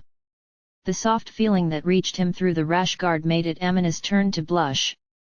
"Mahiru, you bumped into me. In this case, I think it's more accurate to say that I'm touching you. The angel part of you isn't doing her job. When girls are with someone they like, they can become angels or devils." Apparently, Mahiru was a devil today. Despite that, she was shaking terribly with embarrassment and her face was bright red. But she didn't seem inclined to let go of him and purposely pressed her chest into Amina's arm, right above his elbow, so that he could scarcely bend the limb without burying it right between her breasts. "I don't really mind you staying close, but you should know that I'm enjoying it." That's a wild thing for you to say, but, I don't mind." "You dummy." Amina hadn't expected her to approve. He groaned in spite of himself and, contrary to his word, tried desperately to distract himself from the soft sensation pressing against his arm by mentally reciting the digits of pi that he had been forced to memorize years earlier. Hand in hand with Mahiru, who still drew plenty of looks, Amini arrived at a comparatively shallow pool and, swinging the small waterproof bag that he had in hand, looked at Mahiru by his side. "So what's the plan?" "The plan? I mean, the pools in this water park aren't really meant for swimming lessons. Besides, you wouldn't know what to do if I suddenly suggested you start swimming, would you?" "That's true, but..." Amini was a fairly good swimmer, so he was fully capable of teaching her, but they weren't at a pool with separate lanes that they could use for swimming class, so they were sure to run into other people. The pools in the park were mostly meant for people to play in the water rather than do any serious swimming. Those who really wanted to would surely take lessons. "If you want to learn, that's fine, but as far as I'm concerned, well, since we came all the way here, I just want to have a good time with you." That's me too. I'm happy just being here with you, Amini." Mahiru turned her eyes up at him and pressed herself close again. He was beginning to appreciate how charming she could be while acting devilish. To recover his composure, Amina patted his adorable girlfriend on the head. "All right, let's hang out and relax together. Besides, if we were going to properly swim, you would have to take off that rash guard." Mahiru's slim yet voluptuous body was hidden by Amina's rash guard, but the shirt would get in the way if they started swimming, and she would probably need to remove it. If Mahiru did that, all the guys around them would probably look at her, and Amina wouldn't be able to take his eyes off her, either. As her boyfriend, he felt like he didn't have to feel guilty about checking her out in a swimsuit, but he worried that staring at her beauty for too long would give him a heart attack. The area under her bikini top was especially dangerous to look at. "Do you plan to keep me hidden forever?" "No." "Well, it seems wrong to show you off. Don't you want to look?" "I mean, I do, but I have zero doubt that I'd die." "Why would you die?" Mahiru sounded exasperated. Amina figured there was no way that she could understand how he felt. As a man, he wanted to look at her, of course, but he didn't know if he could take it. The stress would kill him, socially and spiritually. "Well, you almost died when you saw my naked chest, didn't you?" That's By the way, it seemed like you were going to have trouble looking at other guys' chests, but you appear to be handling it okay today, hey.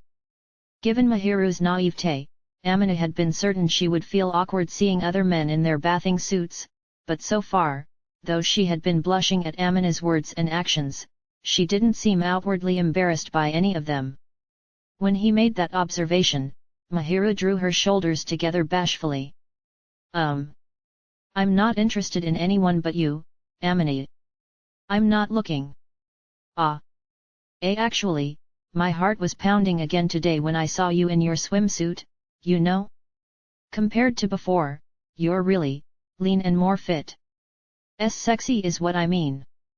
Mahiru glanced up briefly at Amini, then her eyes darted around nervously. The first time Mahiru had seen Amina's body must have been when she was nursing him through that cold a long time back. Certainly, compared to back then, everything about him had changed, from the way he led his life to his perception of himself. Back then, he had never even considered trying to change his string bean body. I guess the results have been pretty good? He knew he couldn't compare to anyone who seriously went to the gym for bodybuilding, but Amina liked to think that, for a high school student, he had done pretty well so far. "I mean, Amini, you're attracting attention, too, you know? You're not too skinny, and you look really good, firm but flexible." "Thanks for saying so. It feels a little funny when you compliment me, but it's kind of nice." What do you mean?" "Like, to think that you were looking so closely, when you always acted innocent before." Are you making fun of me?" "I mean, I want to get a good look at the person I love."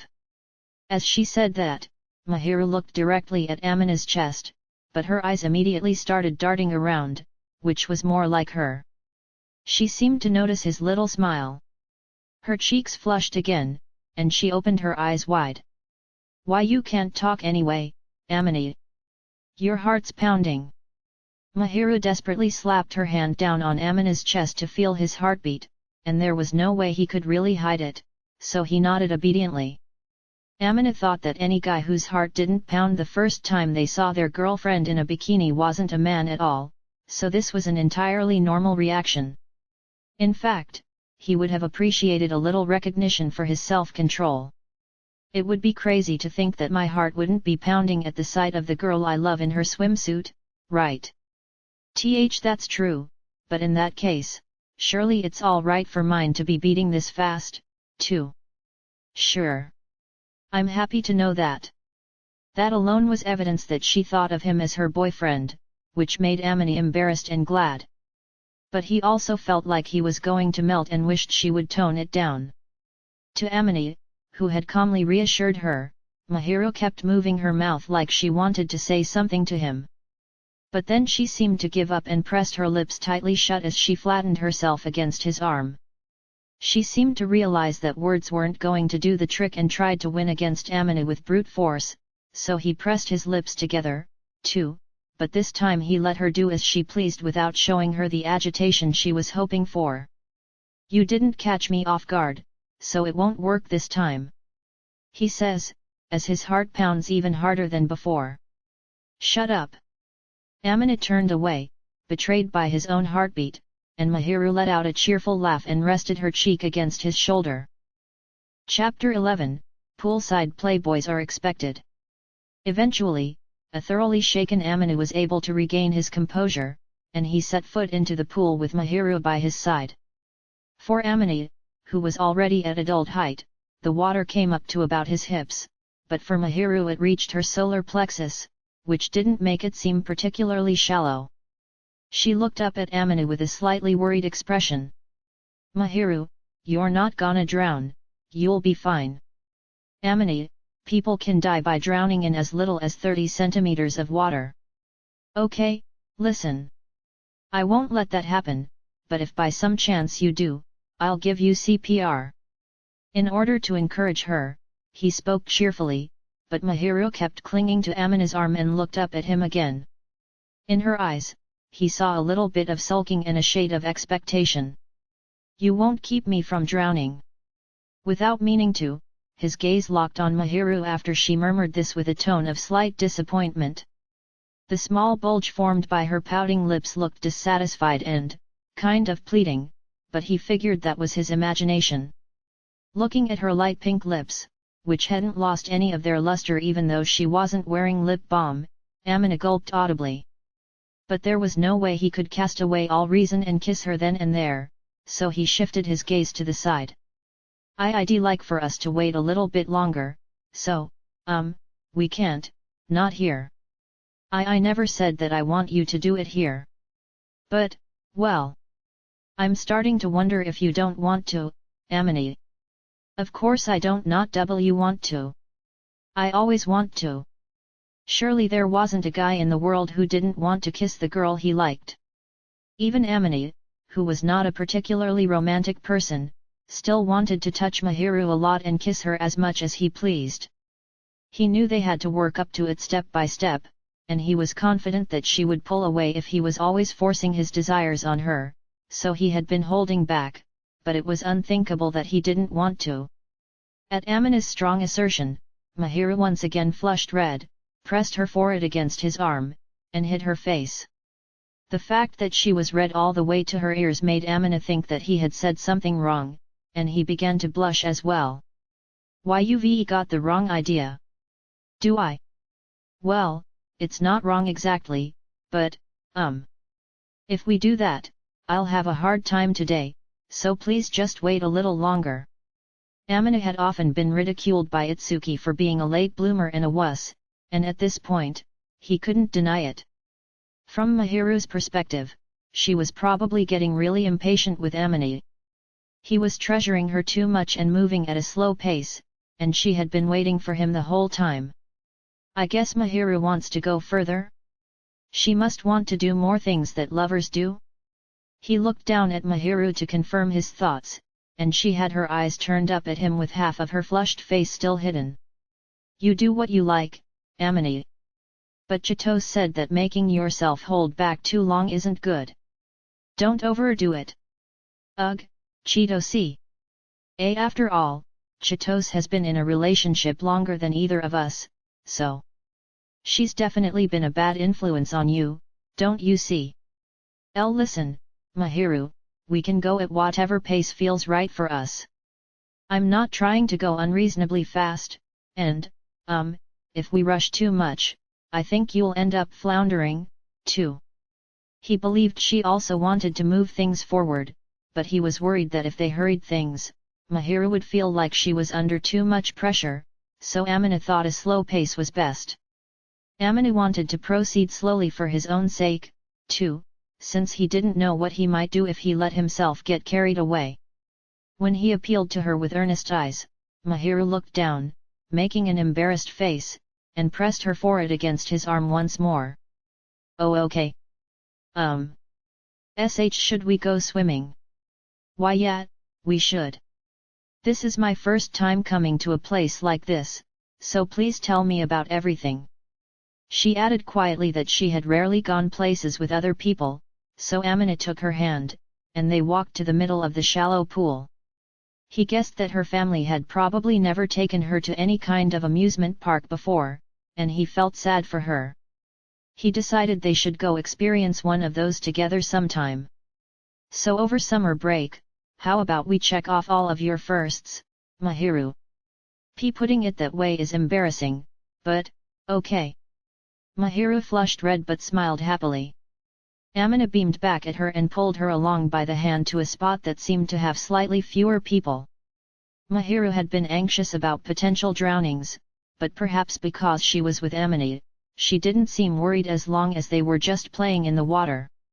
When Amina rented an inner tube and handed it to Mahiru, she grumbled about it with a slightly peeved expression. I feel like I'm being treated like a child, yet maybe because it gave her a sense of safety, she put the ring around her body. While holding on to the tube, Mahiru relaxed and floated on top of the water, gazing up at Amina with a placid look.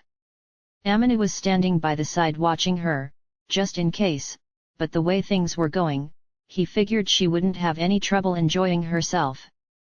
This feels great, doesn't it? Mahiru smiled, bobbing around in her ring by Amina's side. Sure does, Amina leaned against the edge of the inner tube and nodded. Amina liked swimming but had never particularly cared for playing around in the shallow pools. But being able to spend a relaxing time with Mahiru was not a bad thing. If they had been with Chitose and Itsuki, the two of them would have wanted to play with a beach ball or go down the water slides or something. That kind of stuff wasn't bad, either, but Amina liked having some relaxing alone time with Mahiru. With the ring, you won't drown, and you can enjoy the water as much as you like. But it's awfully humiliating, using one at this age. Even adult women use them all the time. Look, there are people sitting in inner tubes over there, too. Amina pointed to where some women in swimsuits were floating with their backsides down in the holes of their rings. Rather than using them as swimming aids, most of the adults were chilling in similar positions. Mahiru, who had stuck her body through the ring, looked in the direction Amina was indicating, then excitedly stood back up for a second and sat down into the ring. Floating there with her body fully supported by the inner tube, Mahiru blinked several times, then smiled, looking mighty pleased with herself. She seemed to like it.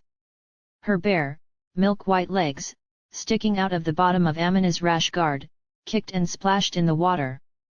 Her legs were slender yet amply soft, and Amina got splashed in the face while he was captivated by their beauty.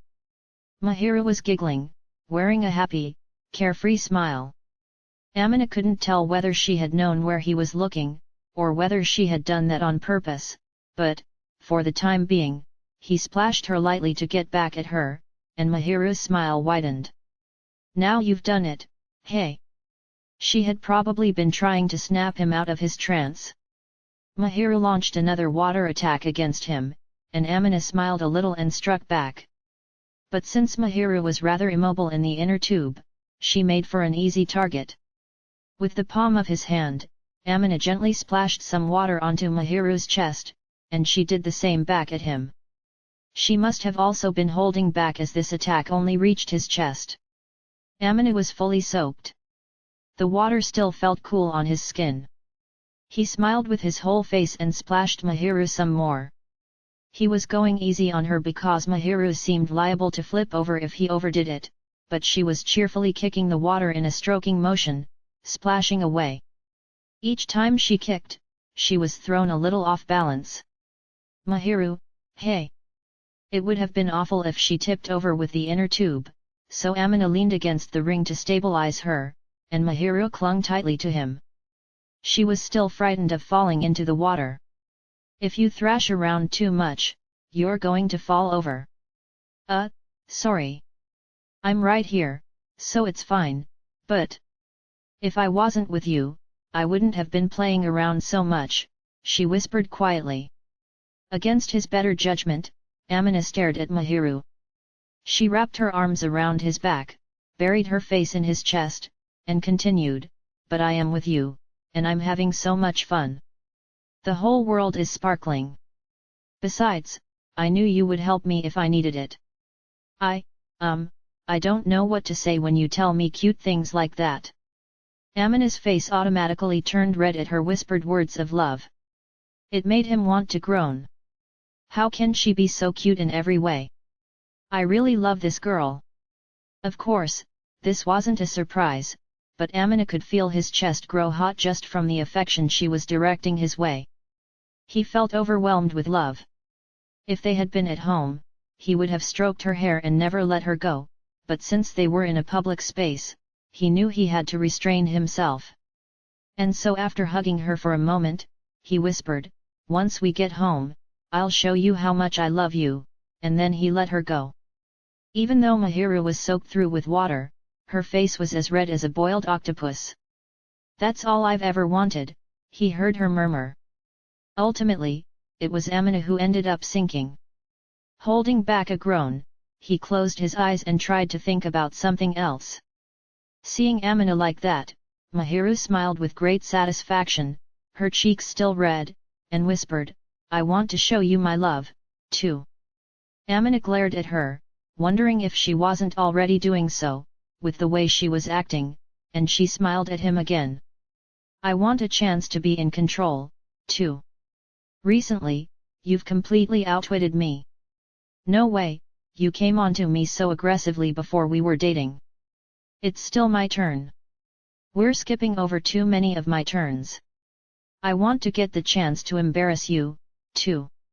So that was your goal all along, arg." Amina knew that Mahiru would have loved to embarrass him whenever the opportunity presented itself, so he steadied himself, ready to turn the tables on her. Mahiru often toyed with him, exposing his pathetic side, so in an attempt to gain the advantage for once, he made a show of brushing back some of the hair on the side of her head and planted a gentle kiss on her cheek. She seemed to have confidence to spare, but Amina somehow swallowed the shame that welled up inside him and peered down at his adorable girlfriend, who was frozen in place with a bright red face. "Still love me? And not cute?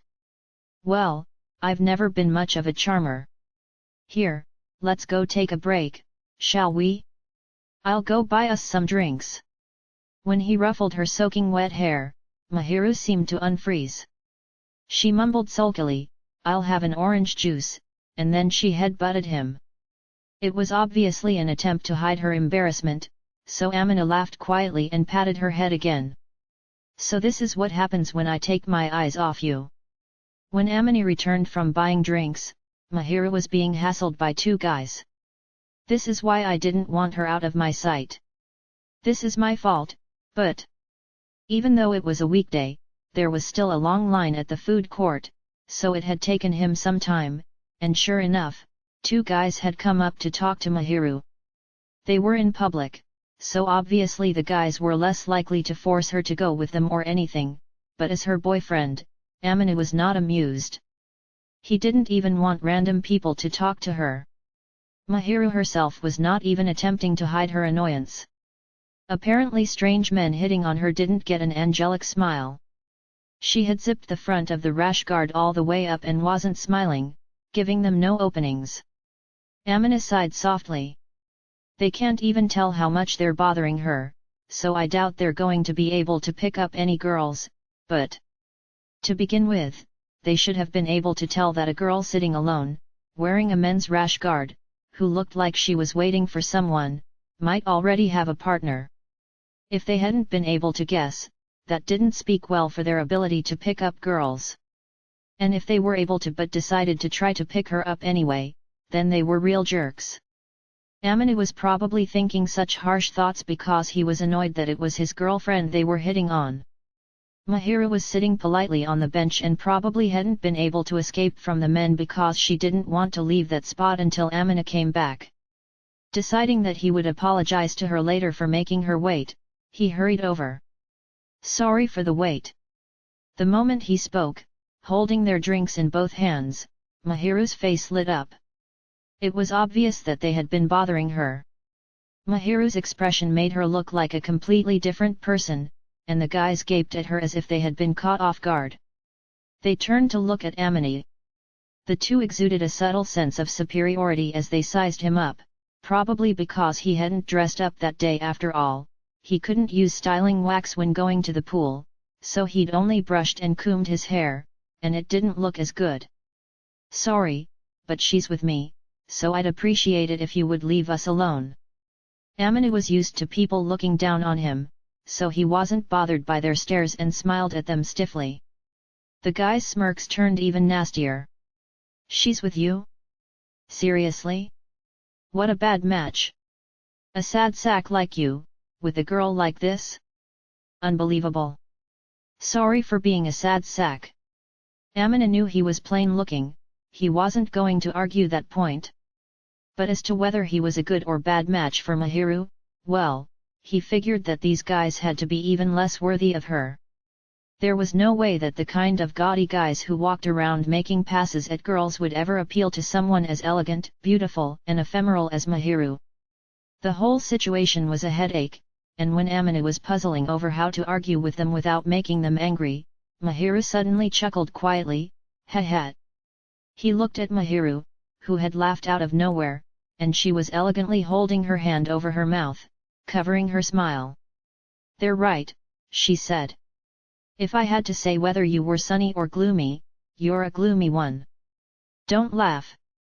I know that my boyfriend isn't very cheerful. He's a quiet, calm person." Amina watched her attentively, unsure of what Mahiru was trying to say, as she looked directly at the other guys for the first time. There was no kindness in her eyes. They seemed cold. "I bet she's angry." Mahiru hated it when people made fun of Amina.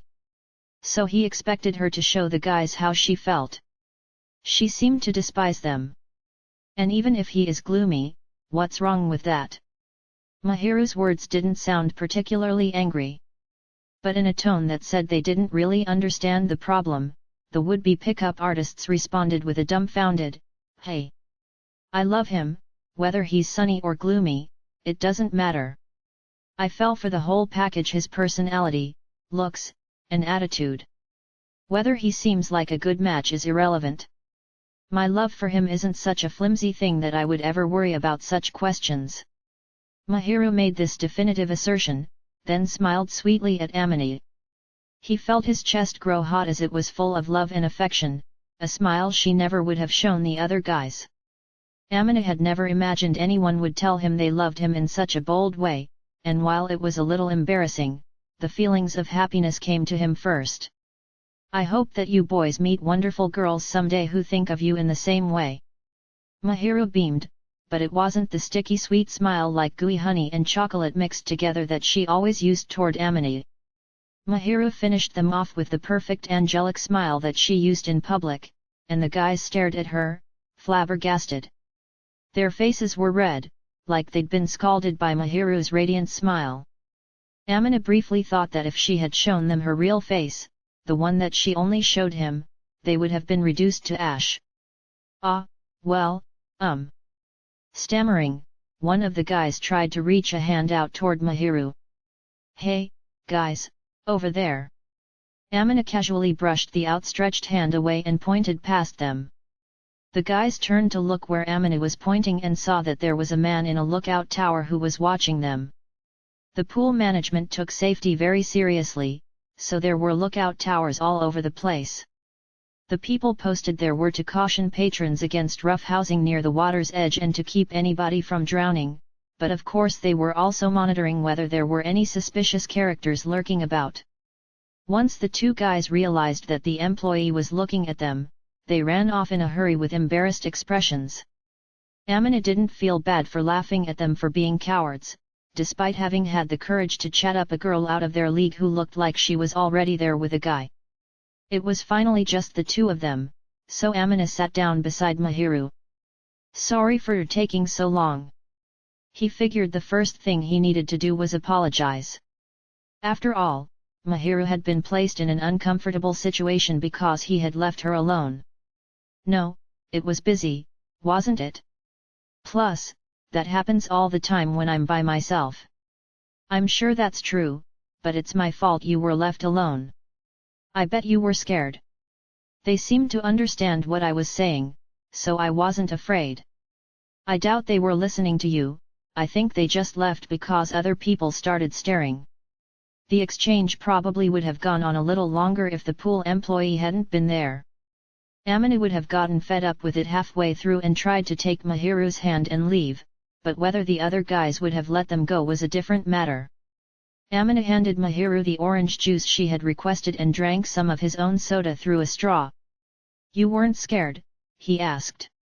No, more like upset that they ruined my good mood. Sorry. Cheer up, okay. It wasn't your fault, but, alright, okay, let me have a sip of your drink, and it's a deal. Mahiru pointed to the soda Amina was drinking and smiled impishly. I can't say no to you. He smiled wryly and handed her his cup. He could tell that she was acting deliberately playful so he wouldn't feel too guilty, and he recognized the thoughtful understanding behind her words. Without saying anything more about what had just happened, Mahiru took the soda from Amina and sipped it, frowning with determination. Her eyes even filled with tears. It was a strongly carbonated beverage, but not enough to cause such an intense reaction. Amina hadn't been bothered by it, but that didn't seem to be the case for Mahiru. Did it taste weird? No, I just rarely have carbonated drinks. They really irritate the throat, don't they? Mahiru's eyes were watering from the strong sensation. Come to think of it, Mahiru only drank water, tea, coffee, and sometimes fruit juice. That was it, he had never seen her drinking a carbonated beverage before. Mahiru wasn't that sensitive to spicy foods, but she didn't seem to care for this kind of bubbly sensation. I'm surprised you would want a sip of something like this, you never drink soda. So why did you want to try it? Seems like she could have anticipated this would happen. He took his drink back from Mahiru and patted her head. She looked up at him, eyes still watery from the fizziness. Because I wanted to enjoy the flavor with you, Amina, she mumbled quietly. Amina nearly dropped the soda, narrowly avoiding a disaster. My girlfriend is utterly adorable. Amina wondered if utterly might sound disparaging, but he meant it as high praise. Also, he was in agony. Even at the best of times, he found it hard to deal with how cute her appearance and mannerisms were, and when she said that she wanted to share the same drink, he had to stifle a groan. Mahiru was too cute to even look at. Amina turned away, just holding on to Mahiru's hand, and she leaned against him, hooking her arm in his. Me too. I want a sip of your orange juice later. Haha, sure. Mahiru laughed faintly. Without looking at her, he put his elbow up on the bench's armrest and faced the opposite direction. That was probably why he didn't notice them getting closer. Hey, you over there, the cute little lady and the sad sack little boy, you wanna play with us? Someone called out to the two of them in a familiar, easygoing tone. Amina recognized it, but he hadn't been expecting to hear it. When Amina looked toward the voice, he saw exactly the faces he predicted. A handsome, if shallow-looking, male, and a boyish but beautiful girl. Both faces he saw frequently at school. Amina shot them a suspicious look without really meaning to, but he didn't feel bad about it. Why are you here, Itsuki? I'm not stalking you, promise. It's a coincidence, seriously, Itsuki earnestly insisted. You know I'm not that nosy. He waved his hand dismissively. Amina decided that their friends probably hadn't been following them. For one thing, if they had been watching, Itsuki and Chitose would surely have come to Mahiru's rescue when she was getting hit on. He figured that, in terms of timing, they had probably spotted Mahiru after he'd rejoined her at the bench. It was also clear from Chitose's expression that this was just a coincidence. I mean, we heard that you were going to the pool sometime this week, but of course I never expected to bump into you in such a big place, even if we showed up on the same day. Sorry for intruding on your lovey-dovey time. Hey! Amina wasn't going to complain, since they had run into each other by chance, but he cast a sharp glance at Chitose, who had a big grin when she teased him. Which is to say, he ended up glaring directly at her, since Chitose was also in her bathing suit, and it would have been rude to look at her body too much. Chitose was wearing an orange top and swim shorts. When she noticed Amina staring at her, she smirked again and shouted, "Oh no, a pervert," and wriggled around, even though it was obvious from the direction of his gaze that he wasn't looking at her body. Letting out a huge sigh at Chitose's ridiculousness, Amina appealed to Itsuki with an imploring look, but Itsuki said, "It's summer, so she's got too much energy." He didn't seem inclined to try to stop her. Feeling exasperated, Amina turned to Mahiru and saw that she had unzipped the front of the rash guard, which was previously zipped up to hide herself from the wannabe pickup artists. Even though it was a rash guard, she must have been hot with the fastener closed all the way up to her neck. She had unfastened it down to her chest and was fanning a little air through the shirt. Chitose blinked at her. Mahiru. Yes. You wore that bikini. This one. Yeah, I mean, you got the other black string MMPH. Chitose's voice was muffled midway through her sentence by Mahiru forcibly covering up her mouth. Mahiru had risen halfway to her feet to reach Chitose. She must have realized that Amina was staring at her, because she froze. "It's nothing," Mahiru said, shaking her head. Her cheeks were red. There was another swimsuit. "No, that one. Well, I'm embarrassed to wear that one in public, so." "You were about to spill out of it, huh? I thought it would be cute for you to wear when you and Amina were alone MMPH. Chitose, you need to shut up now." "Oh okay." Mahiru covered Chitose's mouth again. Chitose seemed absolutely remorseless. Amina was surprised to hear Mahiru had purchased a swimsuit that she would be hesitant to wear in public, but once she said that it was for when they were alone together, his heart seemed like it would go crazy at the boldness of it all. "Is it really that risque?" "Not really. Mahiru has good taste, it's just that it doesn't cover much." Chitose.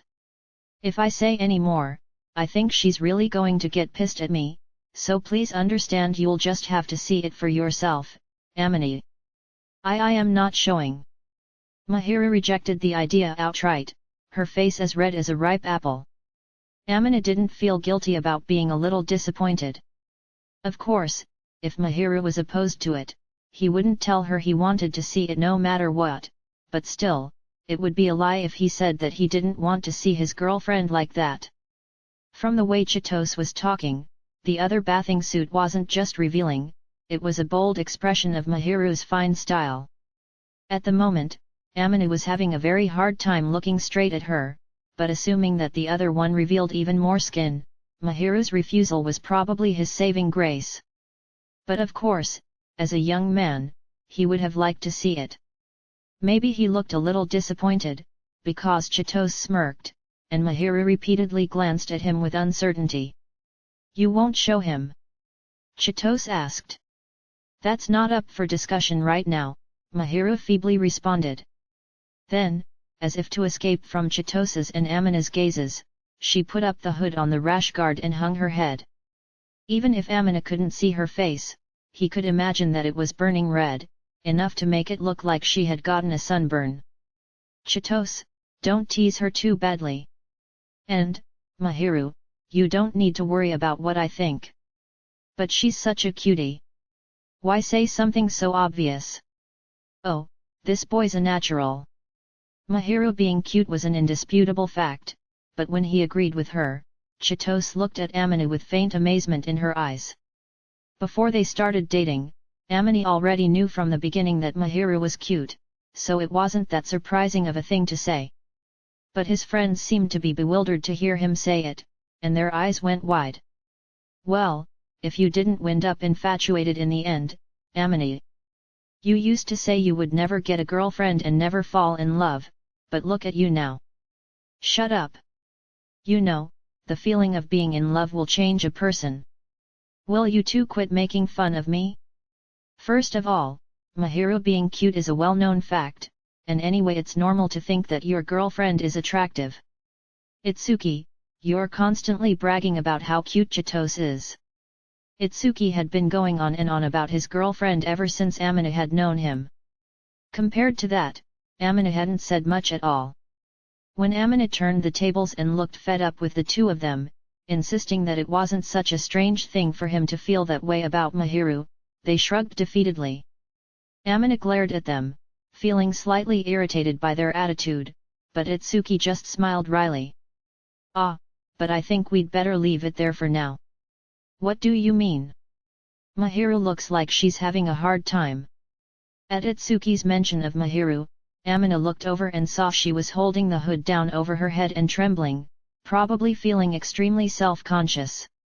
He knew she felt shy about being complimented too much in front of other people.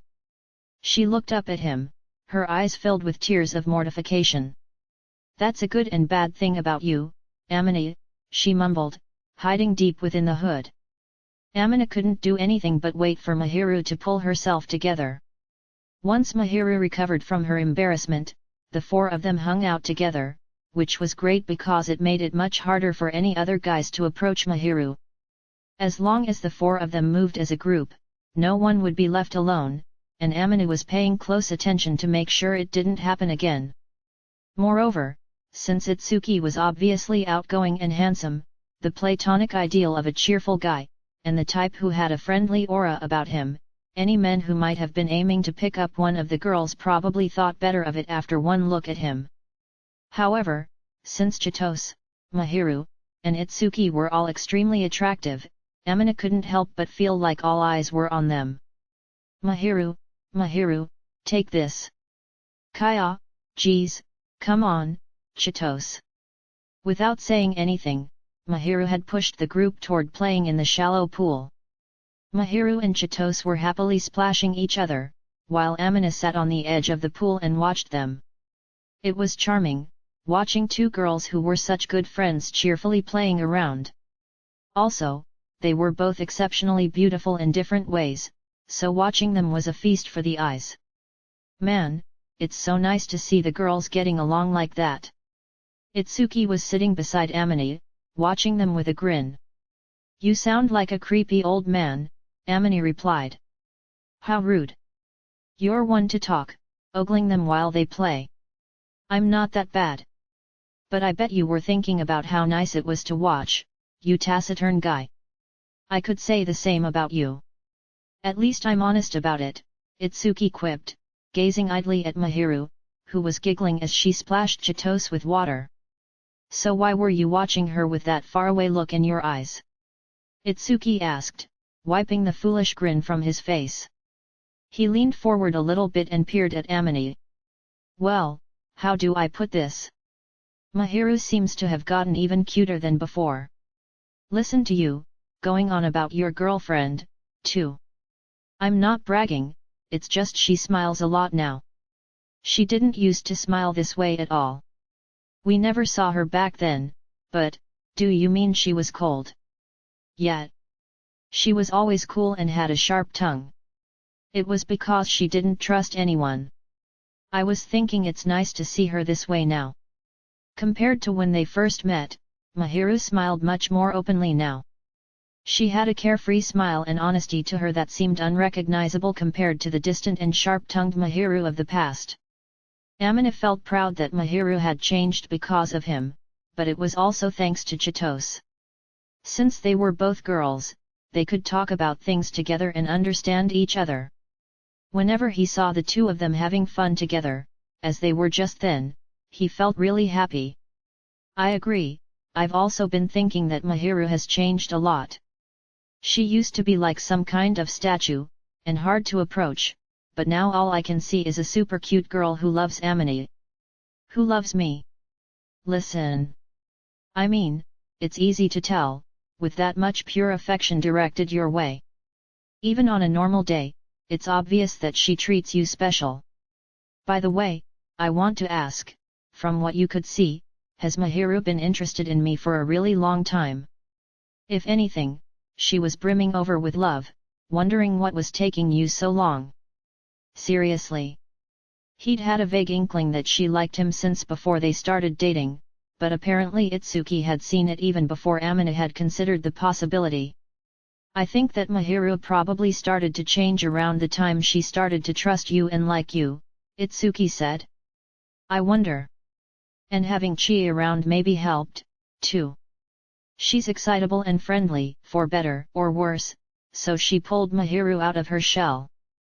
I'm begging you to get your girlfriend under control. It's fine, it's fine. Chi never treads where she really can't go. Besides, look, they're smiling so much. When Amina looked over to where Itsuki was pointing again, Chitose was hanging onto Mahiru, who looked embarrassed yet accepting of her own shyness. He could tell from the look in her eyes and her soft expression that Mahiru trusted Chitose as well. It was good that she was finding more friends to depend on. But he wanted to be person she relied on the most. Itsuki patted Amina on the back to tell him not to worry, and Amina responded with a wry smile. Hey, you melancholy young men there standing by the poolside, come over here and play with us. Chitose waved at them as she clung to Mahiru.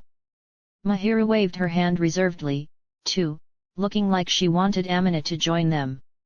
When you get invited by a couple of cute girls, there's no way you don't answer their calls. Itsuki plunged into the pool with a grin and headed toward the girls. Smiling, Amina watched him go, and he, too, took off toward Mahiru and the others. We really played a lot. After enjoying themselves for several hours, they were naturally a little tired, despite being high school students, and the four teenagers sat down on a bench to rest. They had borrowed a ball to play volleyball, and at Chitose's insistence, Mahiru had tried going down a small water slide, which had been an exciting experience for her. Sitting beside Amina, Mahiru looked refreshed but must have been fairly exhausted, because she was leaning lightly against him. That was fun, hey? It's been a long time since I played like that, she said. Me too, Amina agreed. It's been a while since I moved around that much. Well, you didn't participate any more than you had to at sports day, Amina? I bet swimming was good exercise, Itsuki remarked. Amina wasn't exactly unathletic, but sports still weren't his strong suit, and he rarely got such a total workout. Even during gym, though he took the class seriously, he never worked his whole body into a good sweat. Partway, you went for a serious swim, didn't you, Amina? Well, a pool is a place for swimming, so, I think it's nice to swim from time to time. Mahiru was watching you while you swam, you know. Chitose added. Sorry, Mahiru. Mahiru had been playing happily with Chitose, so Amina had gone off to enjoy some light swimming, but he realized he might have made her wait around for him.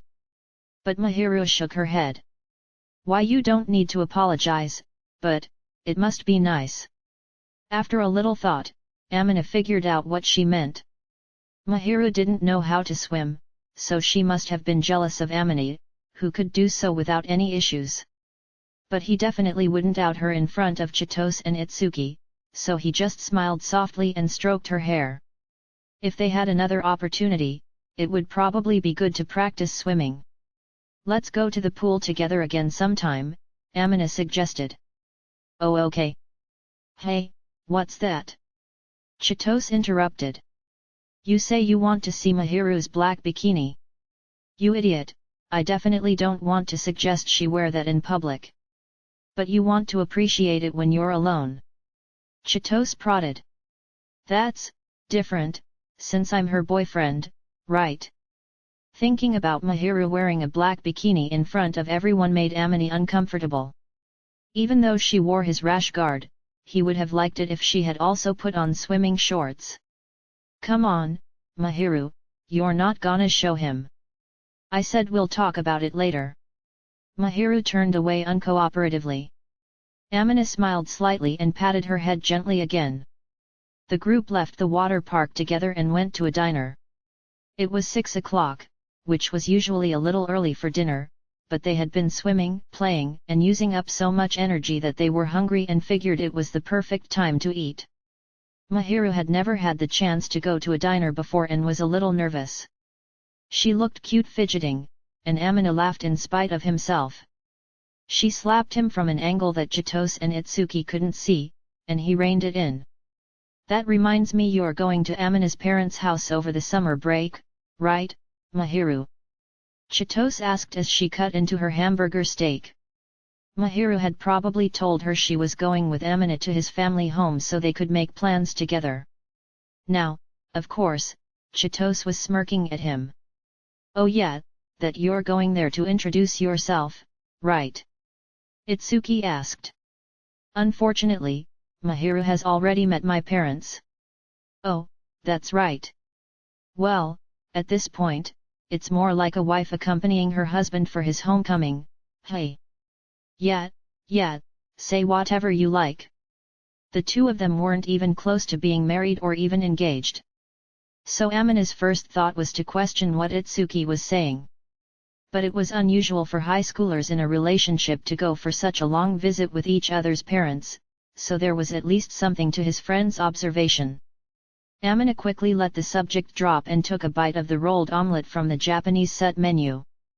Chitose didn't crack a joke, but instead she looked at him with disappointment. Ignoring her, he continued to eat, but somehow the eggs were unsatisfactory.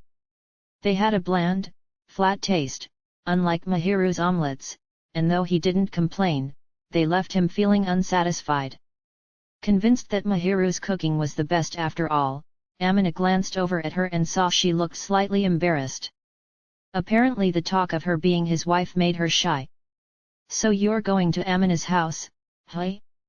His mom must be thrilled, Itsuki remarked. You're acquainted with Amina's mother, Itsuki? No, but I've heard about her. And from Amina's stories, I've got a good picture of what she's like. My mom is a lot. Every time, it's like she's never met a stranger. It seemed like Itsuki had immediately been able to tell, just by hearing about her, that Amina's mother had a lot in common with Chitose. If the two of them met, they would probably feel a sense of kinship. Hey, what's that? Just talking about how cute you are, Chi. Itsuki casually dodged the question with a compliment, and Chitose looked delighted.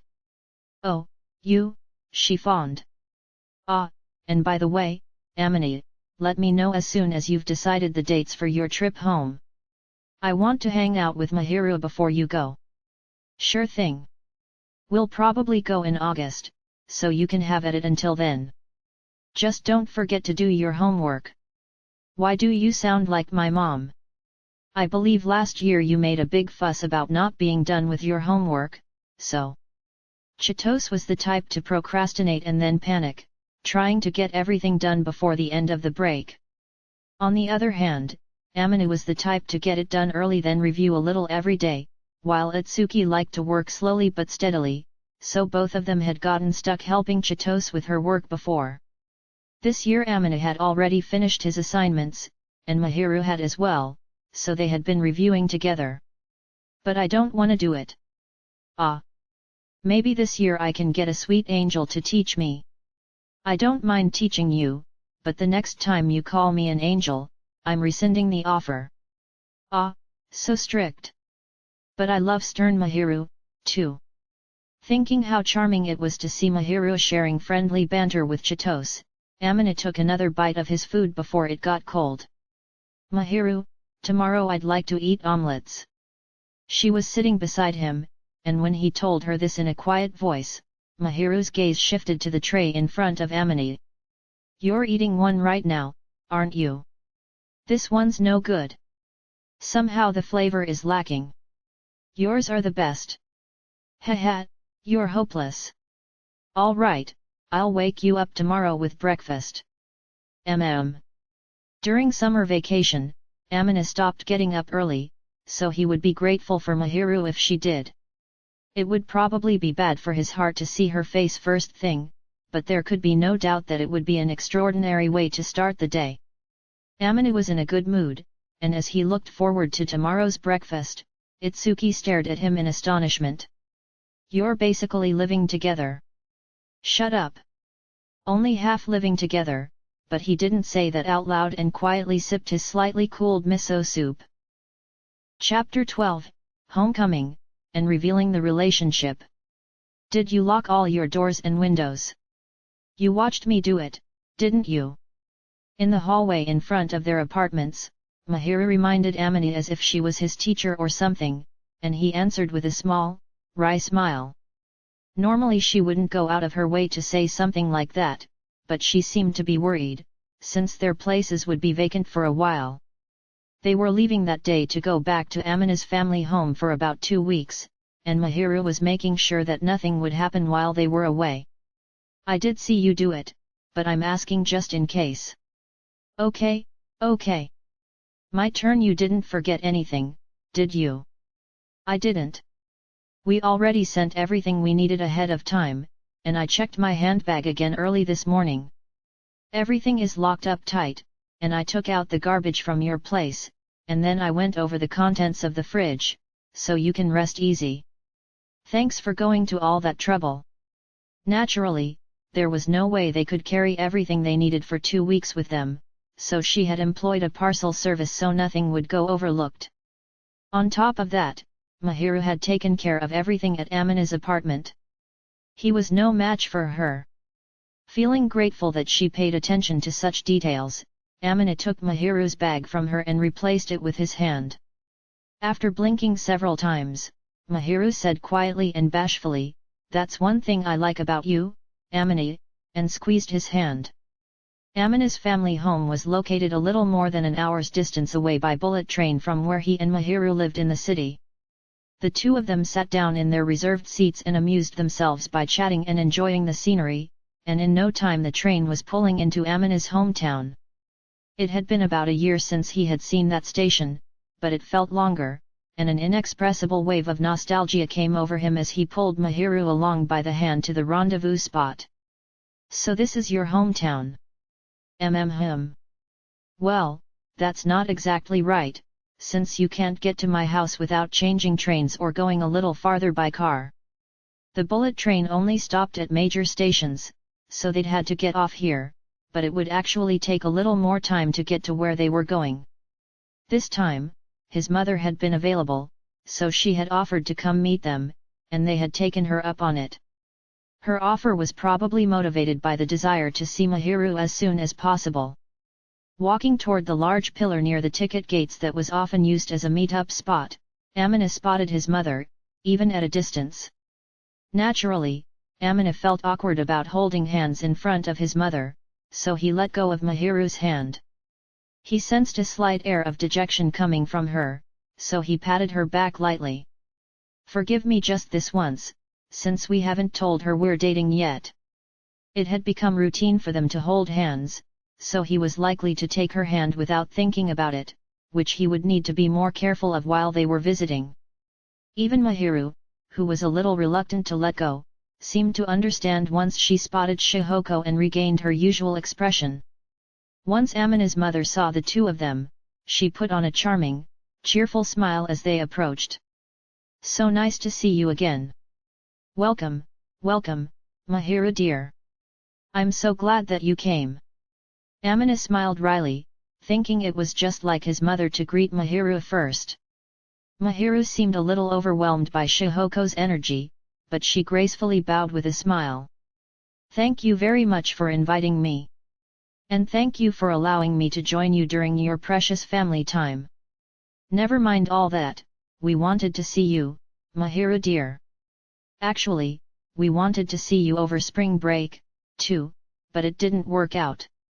Oh, Amina, what's wrong? You're not going to greet your son. Oh dear. Welcome home, Amina. Thank you for bringing Mahiru. Yeah, sure. He knew his mother was only teasing him, so he wasn't particularly upset by it.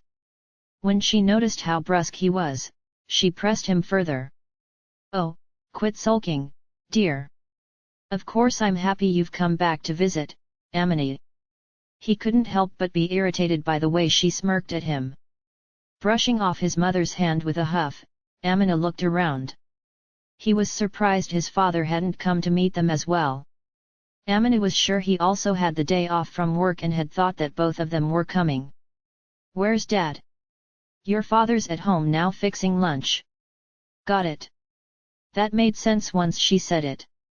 His father liked cooking and enjoyed hosting guests, so he was getting everything ready at home. We're in luck, Mahiru, Dad's cooking is great, he told her, swallowing his opinion that it wasn't as good as Mahiru's, though. Mahiru giggled softly. So I've heard. I'm looking forward to it. OH. Please, come enjoy the tastes of our homemade food. Look who's talking, it's not like you're the one doing the cooking. Well, Dad is better at it anyway, so that's fine. Really, that was uncalled for. Shihoko puffed out her cheeks in an immature expression. But it was a fact that Shuato was the better cook. Amina's mother made the meals on weekdays while his father cooked on the weekends, so even though Shihoko had more chances to practice, his father's cooking always tasted much better. That wasn't to say that Shihoko was an especially bad cook, just that when it came to the issue of seasoning, Shuato's food was tastier. Of course, Amina was grateful to them both for cooking. Well, that's fine, Amina being uncooperative is nothing new. More importantly, should we head home? If we leave now, I think we'll get there just in time for lunch. The car's this way, come on. Shihoko beckoned them toward the exit, saying the train station was no place to be having a long conversation. Amina looked at Mahiru for a moment. Ready to go? Yes. Mahiru gave a little nod, and he squeezed her wrist gently. Naturally, he couldn't entwine his fingers with hers, but by holding her wrist, he could play it off as making sure she didn't get lost. Mahiru opened her eyes wide, then leaned in a little bit closer to him, wearing a happy but slightly bashful smile, and Amina started walking slowly behind his mother, also feeling a little shy. They rode in the car for 30 minutes, bringing Amina and Mahiru's travel time to about 2 hours, before they arrived at the Fujimiya household. A fairly large, detached house stood before their eyes. It was a spacious home with a den, a big kitchen, and spare rooms, and it must have been bigger than Mahiru was expecting, because her eyes widened. It's huge. Oh, thank you. We built it to have extra space. We really wanted a daughter, too, so we included extra rooms, but we can't get everything we want in life, can we? You can come live with us if you like. Mom, don't tease Mahiru, she doesn't know how to answer. My. His mother smiled brightly, but it seemed like she was grinning at Mahiru's reaction. Mahiru cast her eyes down in embarrassment, which he knew would only feed his mother's happy delusions. As for Amina's feelings on the matter, he hoped they would one day be more than just fantasies, but of course he couldn't tell his mother that. Come on, it's hot out here, let's hurry up and get inside. Yes, you're no fun. What's that supposed to mean? Amina herded his mother toward the house. He could tell that it was hopeless. She was grinning with delight as she unlocked the front door. They heard footsteps from the interior. Amina's father had noticed their arrival.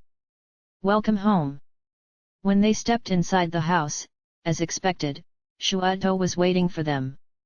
"I'm home, Shuato. And I brought Mahiru. It's nice to see you again, Sheena. It's been a while, I'm glad to see you're doing well." It had been about half a year since Mahiru had last met Amina's father, and as expected, she seemed nervous. His mother acted frank, friendly, and too forward with Mahiru, so they were probably on more familiar terms, but he figured Mahiru still felt distant with his father. Amina's father noticed Mahiru's slightly stiff demeanor, and he put on an amiable smile.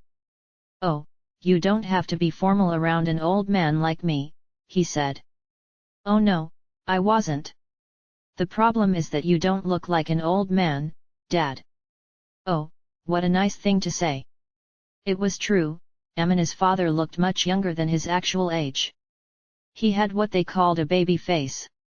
Nobody could have ever guessed he was in his late 30s the first time they met him. "You're looking good yourself, Amina. Have I changed that much in just 6 months? You look more manly or like you've gained some confidence. And you're filling out well." Since he was traveling with Mahiru that day, Amina had dressed up. But his father must have meant that Amina had never been very confident in the past, and now that he was, it made a big impression. Amina felt slightly embarrassed that his dad could see through him like that. He pressed his lips together, and his father chuckled quietly. "Well, Shihoko dear, can I leave it up to you to show them around? I still have some refreshments to prepare." "Sure. Come on in, kids. The house isn't much, but make yourself at home, Mahiru." "No, not at all. Thank you for your hospitality." Mahiru bowed sincerely and took off her shoes before stepping up into the house. Amini also removed his and wore house slippers. He didn't need a tour of his own childhood home, but Amini intended to go along and stand guard so his mother wouldn't tell Mahiru things he'd prefer she not know. Shihoko watched Shuato go back into the dining room, then beckoned the two of them toward the stairs. "This way." Most of the bedrooms and the guest room were on the second floor, so it seemed like she was going to show them that first. Amina had planned to go to his own room and take a peek inside the bag he had shipped ahead, but he thought about it for a second and remembered where the guest room was. An uneasy expression crossed his face. "When I looked last year, there was only one other room that hadn't been turned into storage space. That room, with a balcony that connected to his, had apparently been built to use when his parents had another child. In the end, the family hadn't been blessed with another one, so it had gone unused, but the interior had been finished and set up so people could stay there. They rarely visited anymore, but when Amina's cousins had come to spend long holidays with his family, that was the space they had used. Not that he and Mahiru were going to do anything, but his stomach hurt a little as he wondered whether it was okay for members of the opposite sex to stay in rooms that were so directly connected. "All right, Mahiru sweetie, you can use this room." Just as Amina had suspected, his mother led them into the room next to his, and he let out a soft sigh. "Thank you so much for preparing a room for me. Don't mention it. The second floor bathroom is over there, and the room next to you is Amina's." "Sorry, but the balcony is connected." Mahiru blinked in surprise when she heard that, then averted her eyes awkwardly. "I'll make sure to lock my side of the balcony, and you can lock yours, too. I am not worried about that. Just, please do it." "Oh, how precious." His mother laughed. "Well, I'm going to help with lunch, so you two check your bags, okay? We've already carried yours up to your room, Mahiru." "Thank you so much." "No problem." "All right, see you in a bit." Amina's mother smiled and went downstairs. He watched until he couldn't see her back anymore, then let out a huge sigh. "Sorry, I think this was the only available room." "And no, it's fine. It's fine because we're together, but if we weren't, it would be awful, right?" But I don't think my mom knows about us. Geez. It's really okay. Besides, if the veranda connects, we can look at the stars together, Mahiru said quietly with a bashful look. Amina smiled once he realized she wasn't worried about him visiting her in bed, and when she mentioned spending time together at night, happiness gradually welled up inside him. Well, we can meet on the balcony later if we get a chance. Go ahead and get settled. Okay. He wasn't sure whether Mahiru could tell that he was trying to hide his embarrassment, but she giggled happily and went into her assigned room. It hit Amini again that they were going to spend 2 weeks together in the same space, and he covered his face with his hands as he stepped into his own room. Lunch was like a welcome reception for Mahiru, and Amina's father treated them to some of his home cooking. Shuado was the type of person who, like Mahiru, could make all sorts of food, and apparently on Shihoko's request, the day's main dish was paella. Of course, there wasn't just paella, the table was also set with bisque and salads loaded with seafood. Naturally, everything was delicious, and Mahiru was genuinely delighted. It seemed Shuado had impressed her with his culinary talents. Our son's not giving you any trouble, is he? A few moments after they had finished eating, Shuado began to talk to Mahiru. Shihoko took care of cleanup, and they could hear her washing dishes in the kitchen. Mahiru blinked at the question and immediately shook her head. Trouble? No, nothing like that. You can be honest, if you feel like you are being forced to take care of him. I've never disliked spending time with Amini or considered it a burden. I always have a good time with him. Good to know. Amina couldn't think of anything to say. His reply came out more clipped than he intended. Don't be shy, Amini, you ought to thank her for what she does. I'm always grateful. Yes, I know. Mahiru had picked up on him trying to hide his embarrassment, and she laughed in her clear and beautiful voice. That made him feel even more mortified, and in his vexation, he repeatedly pressed and unpressed his lips, which only made her giggle even more. It was hopeless. He looked at Mahiru, ready to warn her that she would be sorry for this, but all he could see was her charming smile, and it was obvious that his words wouldn't do much good. Amina couldn't stand it any longer and turned away. Even his father began laughing at him. You just can't be honest, can you? Really? That is one of the cute things about you, though, Amini. Why would you call a guy cute? Are you making fun of me? He's right, you are cute.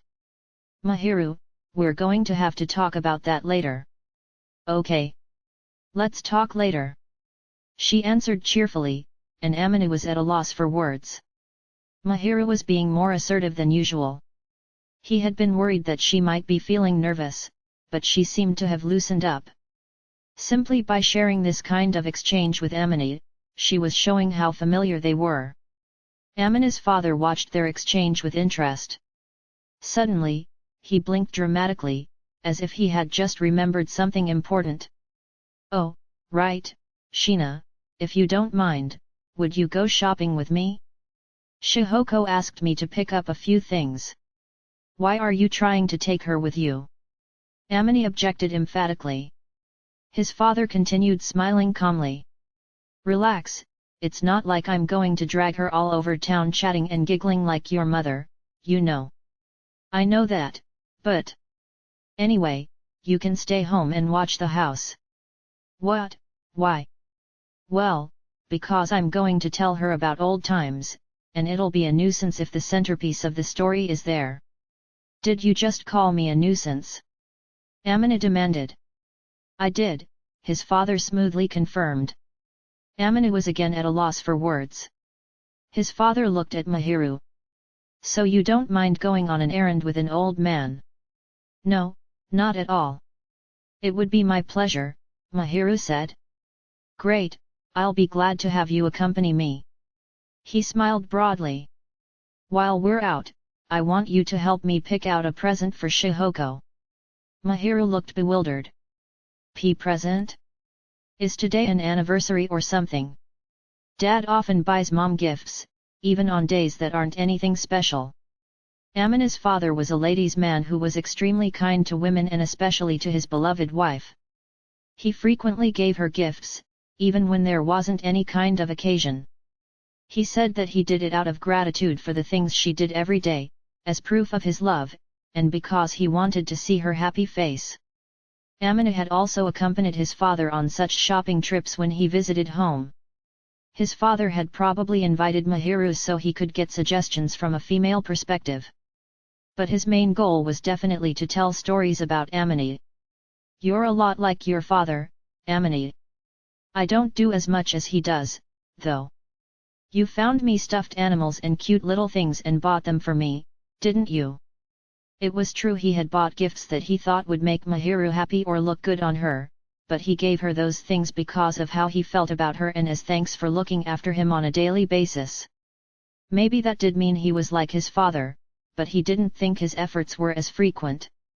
"Well, I mean, you do help me out every day, so." "Yeah, and that's my point." Mahiru seemed exasperated with Amina, who answered by making excuses, and yet she laughed with a joyful, humorous tone. Amina's father also looked over at him with apparent amusement, so Amina stumbled to his feet and made for the kitchen where his mother was cleaning up the dishes, running away under the pretense of going to help her. "Oh, Amina? Wouldn't you rather be talking with Mahiru?" Shihoko asked. "Mahiru's planning to head out with Dad soon to do some shopping." Amina glanced back into the living room, where the two of them were smiling and getting ready to leave. They were moving quickly. Amina's father obviously wanted to give Amina some space to cool off after he started sulking. He was sometimes intimidated by his father's ability to see right through to the inner workings of other people's minds. "Ah, they're going shopping, are they?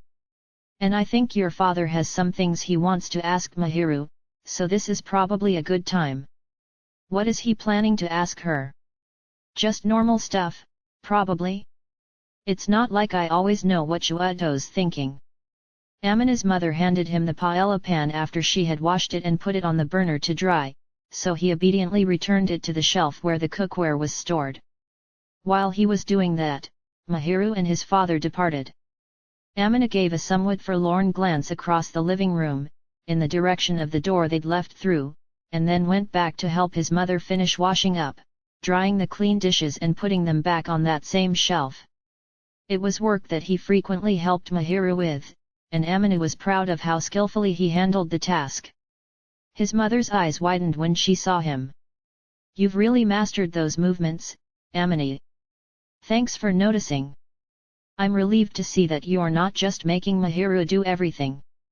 What kind of worthless, awful guy did you think I was?" Of course, he wasn't the kind of shameless person who would make Mahiru do all the work. He would feel guilty, first and foremost, if he left everything to her.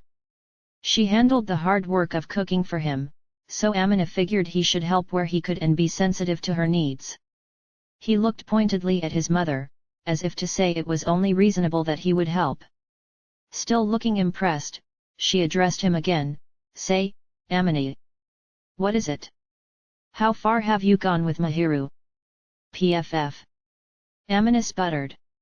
He had certainly not been expecting that question. His mother calmly finished washing a plate. Without thinking, he took the clean plate and wiped the water off it with a towel, but he couldn't hide his agitation and furrowed his brow. "Why are you so nervous? You're obviously dating, I can feel it in the air. That's just like you can't hide anything." Once she said that, he couldn't deny it. The atmosphere between Amina and Mahiru had changed since their shrine visit at the start of the year. That was only natural, since they'd begun dating, but he had thought he was hiding it quite well from his parents. Since his mother had seen right through him in the end, that effort had been meaningless. Is that a bad thing? No. Actually, I was hoping that she would one day visit as our new daughter-in-law, so she's very welcome. Really? The way you were looking at each other, the air between you two was so charged, I thought for sure you had already gone all the way, though. Bah! No way! Amina's eyebrows shot up at her outrageous suspicion. Mom, you can't say stuff like that in front of Mahiru. But his mother didn't seem ashamed. Of course I'm not going to say that to sweet Mahiru. But personally, I do want a daughter. I'm counting on you. Amina didn't blame her, since he understood her feelings as a mother who wanted a daughter but hadn't been blessed with one, so he just pursed his lips. Just don't put any pressure on her. I know that. That's why I've got to get you to keep her around. Do you really think I would let go of something I truly want? In the past, he had thought that so long as Mahiru was happy, he didn't care if he wasn't her partner and had been prepared to let her go, but now he couldn't say that. Maybe he had become petty, which was probably true, but he could also say that his desire to cherish Mahiru and never give her up had only grown stronger. He wanted to make her happy and make her fall for him so hard that she wouldn't think about anyone else. He wanted to treasure her and keep her to himself. He wasn't going to let Mahiru slip between his fingers. Shihoko was momentarily taken aback by Amina's confident assertion, and then she chuckled cheerfully. Haha, you're like your father in that regard, too, you know. He loves me just as much today as he did long ago. I didn't inherit Dad's natural skill with the ladies, though. I wonder? Shall we ask Mahiru? Hey, don't you dare! If his mother asked something embarrassing like that, Mahiru would probably have a fit, so Amina had to do whatever it took to prevent that. He glared at his mother to tell her to stop, but it didn't seem to have any effect on her. Cheerfully, she said, I can't wait until Mahiru gets back, and Amina frowned again. After several hours, Amina's father and Mahiru returned when it was around time his mother said they should be getting started on dinner preparations. Amina had fled his mother's relentless teasing and headed up to his room to unpack his bags and kill some time with his school books. Mahiru came to see him right after she returned. Amina had taken most of his furniture with him to his apartment, so there wasn't much to look at in his room, and his mother cleaned it periodically, so he wasn't embarrassed to show it to her. He invited her in casually, but she seemed a little restless. He couldn't tell whether that was because they were alone together, or because they were in his room, or maybe because of her outing with his father. But at any rate, Mahiru didn't seem as if she would calm down soon, so he put a cushion on the floor and motioned for her to sit down. Welcome back, Mahiru. Are you tired? Amina asked as he brought over barley tea for two and placed the cups on a small folding table. After blinking several times, Mahiru smiled. No, we were sitting the whole time we were traveling on the way here, so moving my body was just what I needed. I see. So the reason you're fidgeting so much is because of something you heard from my dad. Apparently he had hit the bullseye. Mahiru averted her eyes nervously, and Amina sighed. He wasn't upset with Mahiru, but there were several things he would have liked to say to his father. However, there was no way to tell whether Shuato would be vague and evasive, or turn around and make fun of him, so he wasn't going to say anything. Geez, my dad. What did he tell you? It wasn't that big of a deal. He just asked how you were doing and told me you were cute when you were a kid, stuff like that. What did you hear? As would be expected, Amina had only a vague recollection of things he did in childhood, and he wasn't even sure if there were things he would be embarrassed about. Nevertheless, if his father had gone out of his way to tell Mahiru stories, that must have meant he had done something memorable. He had probably told her stuff that, from a parent's perspective, made for cute and funny anecdotes, but from Amina's standpoint, stories of failure from his childhood were embarrassing and no laughing matter. He narrowed his eyes and looked to Mahiru for details, but she blatantly turned away. That's. Well. Why are you looking away? The only thing I learned is that you're definitely cute. Mahiru gave a reply that didn't answer anything, and Amina let out a dramatic sigh. What is it? This is what happens to bad girls who won't answer seriously. Mahiru had been sitting off to the side, and he pulled her toward him and made her sit between his legs. He embraced her from behind, wrapping himself around her, and touched Mahiru's belly. She seemed surprised by this and twisted her body around to look up at Amini. "Ah, Amini. You're pretty ticklish, right, Mahiru? Wait, please. Let's talk about this. If you had fessed up in the first place, it wouldn't have come to this." He slowly moved his hands over her sides, following her body over her clothes, and he clearly felt her squirm. Feeling her slim figure, he ran his fingers slowly over the smooth line of her waist and heard a small gasp. Her reaction was so enticing that, against his better judgment, he wiggled his fingers, gently grazing her skin and tickling her again. Seeing Mahiru squirm in his arms filled him with all sorts of problematic feelings, but it was too late to stop. Hey, wait, hee, Amini. Wow, you really are ticklish, Mahiru." He only touched her very gently, but Mahiru was apparently very sensitive.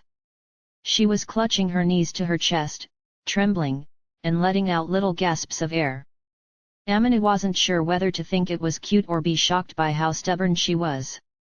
As he was tickling her softly, he made sure not to touch any risky places. Perhaps unable to stand it any longer, Mahiru suddenly turned her whole body around to face Amini. She glared at him with slightly flushed cheeks and eyes teary from the tickling, and Amina's heart pounded for several reasons. Amini, you dummy! That was mean. If you had told me everything right away, this never would have happened. We really didn't talk about anything important. He told me about when you had a head-on collision with a utility pole when you were little and cried a lot, and how you used to cling to your mom on Mother's Day and tell her you loved her in baby talk, and how you once put wax in your hair because you wanted to look cool like your dad and ended up with hard, spiky hair. That kind of stuff, that's all. Those are the worst kind of stories. When he learned that Mahiru had heard about such embarrassing incidents that he didn't even remember, Amina covered his face with his hands. He had figured that his parents would tell her stories from his childhood, but he would have liked to know why they'd decided to only share the embarrassing ones. From his parents' perspective, those were probably just charming anecdotes, but to Amina, they were part of a dark past. I thought they were cute. Don't compliment me. Forget those stories. I refuse, since you tickled me. Amina knew that the stories would probably have been burned into her memories even if he hadn't done that, but when he heard the slightly peevish tone behind her words, he regretted that he might have pushed things too far and wrapped his arms gently around Mahiru from behind. Okay, I'm sorry. Next time you tickle me, I'm going to whisper all the stories I heard right into your ear, Amini. Hold off on the psychological warfare. I get it. Sorry. He hugged her and stroked her hair to calm her down, and Mahiru settled docilely into Amina's arms and buried her face in his collar. Mahiru dear, go and have your bath. They were sitting around after dinner, and it was getting about time for everyone to take a bath, when Shihoko turned to Mahiru, who was sitting beside Amina watching the television. I can go after. You're our guest, so don't hold back, okay? If you don't want to get in alone, we'll lend you Amina for a bit. What a stupid thing to say, Mom. Amina's eyebrow furrowed when his mother made an outrageous suggestion with a broad grin. When she said she would lend her son, she was suggesting Amina should get in the bathtub with Mahiru, something that Mahiru almost certainly would not consent to. Even though they had splashed around in their swimsuits the other day, getting fully nude together was still unthinkable. Sure enough, Mahiru's face went bright red. She glanced over at Amina, then flushed an even deeper shade. She had definitely imagined seeing his body and gotten even more embarrassed. Amina knew he would also be writhing in shame if he imagined anything in detail, so he did everything in his power to not think too much. So we'd be, naked.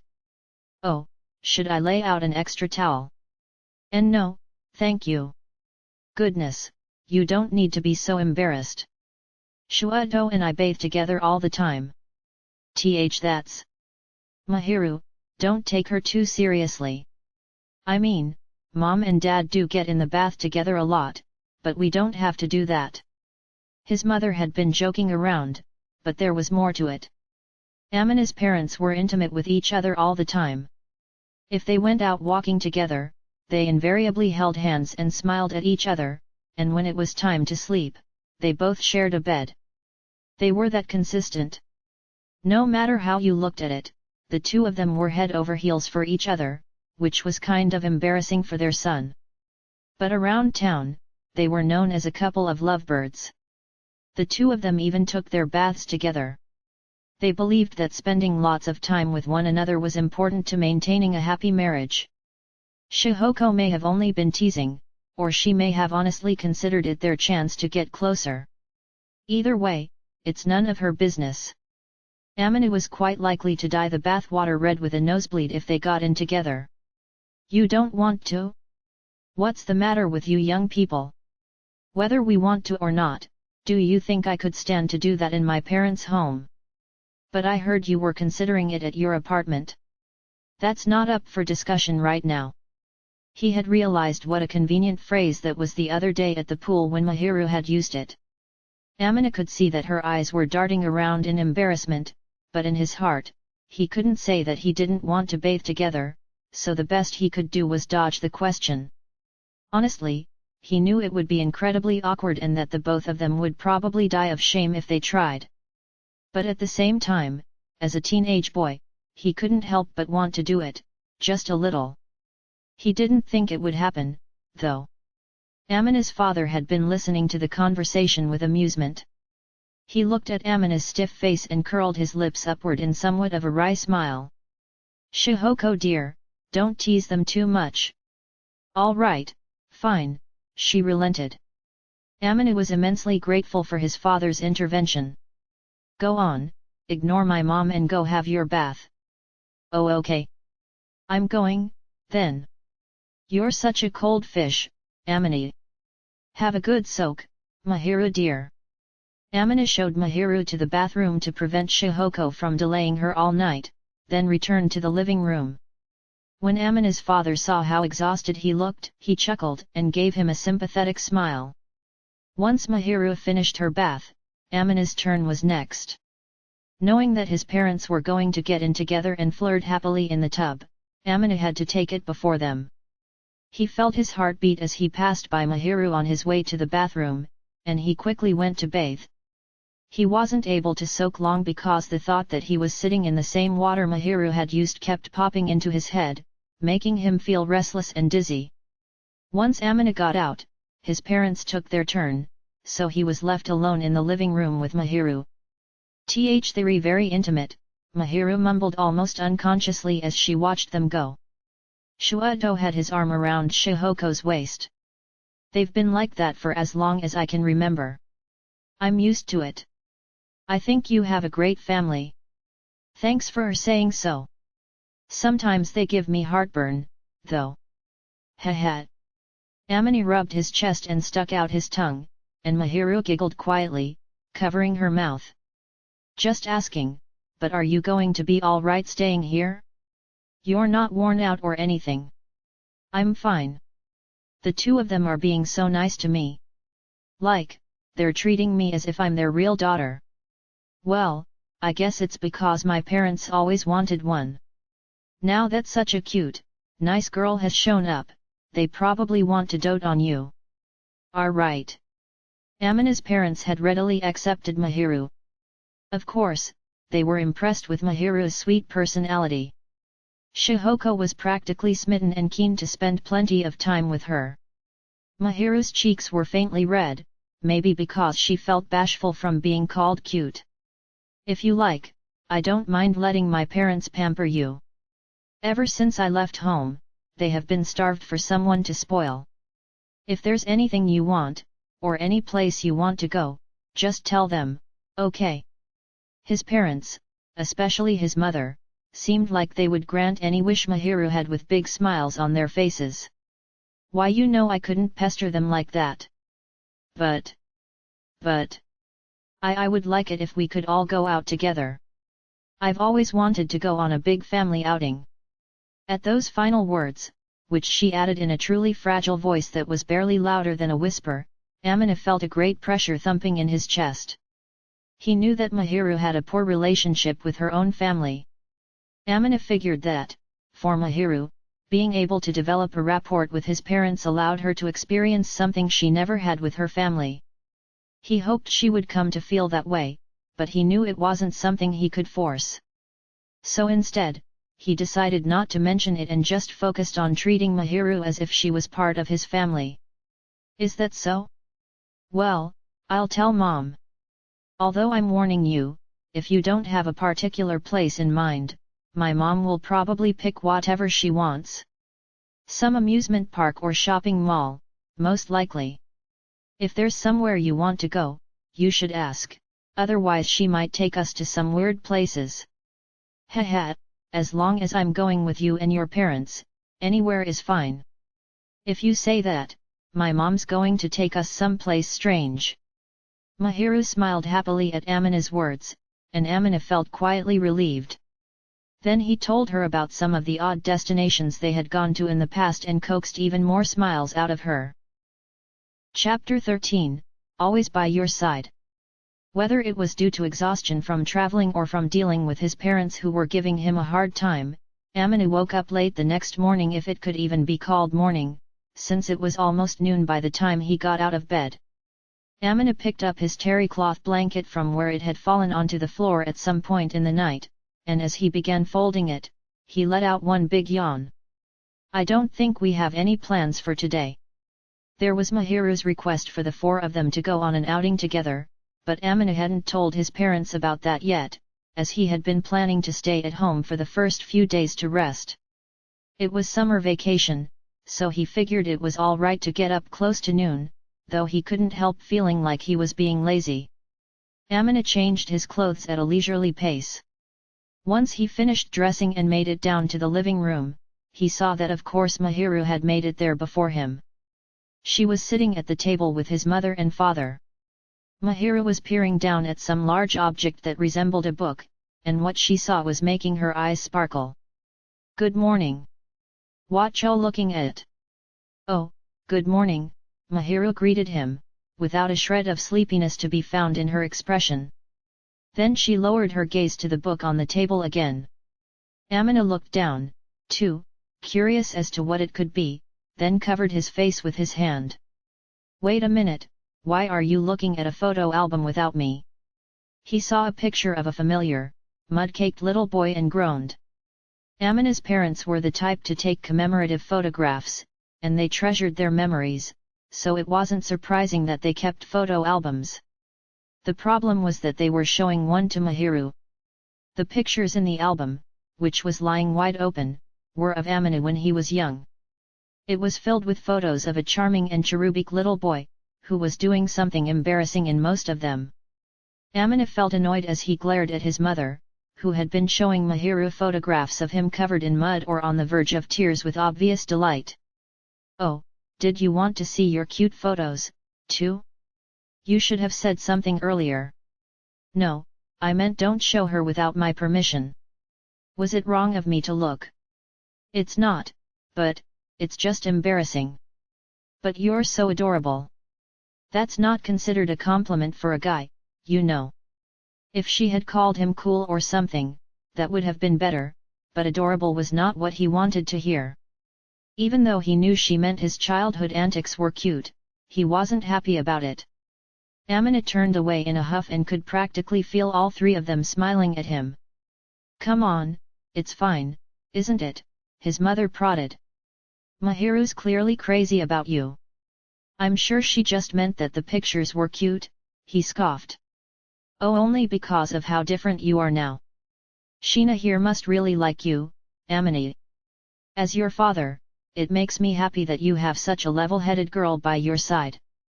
Out of the corner of his eye, Amina could see Mahiru staring at the floor, hunched over. He figured that she must be embarrassed by his parents' praise. However, he was preoccupied with his own shame over the humiliating photos his parents had shown off without his permission. He flopped down onto the sofa in protest, and both of his parents smiled at him. Don't pout, his father said. Isn't it true that you have a great girl by your side who accepts you for who you are?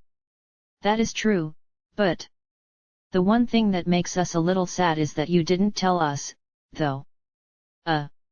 Apparently, Shuado knew that he and Mahiru were dating. Maybe Shihoko had told him, or maybe he had heard it directly from Mahiru herself. I know you were probably embarrassed to tell us everything, but even so, we would have liked to know, his mother interjected. Although, we did guess. Well, as soon as Amina said he was bringing a girl home, we knew, right? And you two are easy to read anyway. Oh, shut up! Amina exclaimed. So we're dating. Is that so bad? My, you really can't be honest about your feelings, his mother scolded. Are you sure you want a guy like this, Mahiru dear? Well, Amina is a shy person, and I love him for it. I see, well, there you have it. I'm relieved you get along so well. Amina already felt exhausted as his parents gave Mahiru delighted looks, before turning their attention to him. He couldn't even work up the spirit to respond. I'm in my own home, but I'm at a total disadvantage. He knew how his parents were and had anticipated something like this happening, but it was still almost unbearable. They were being more welcoming and more familiar with Mahiru than with their own son, and it made him uncomfortable.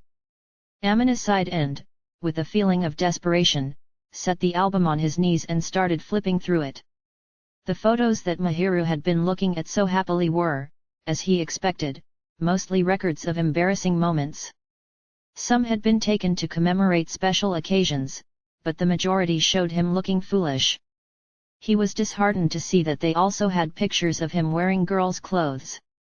Amina had grown slowly, and until about halfway through middle school, he'd had a very cherubic face, so as a game, his mother had sometimes dressed him up in clothes for girls. In his second year of middle school, he had gotten remarkably taller, and she hadn't been able to do that anymore, but it was a bitter pill to swallow being called girl-a-face behind his back. This brings back memories.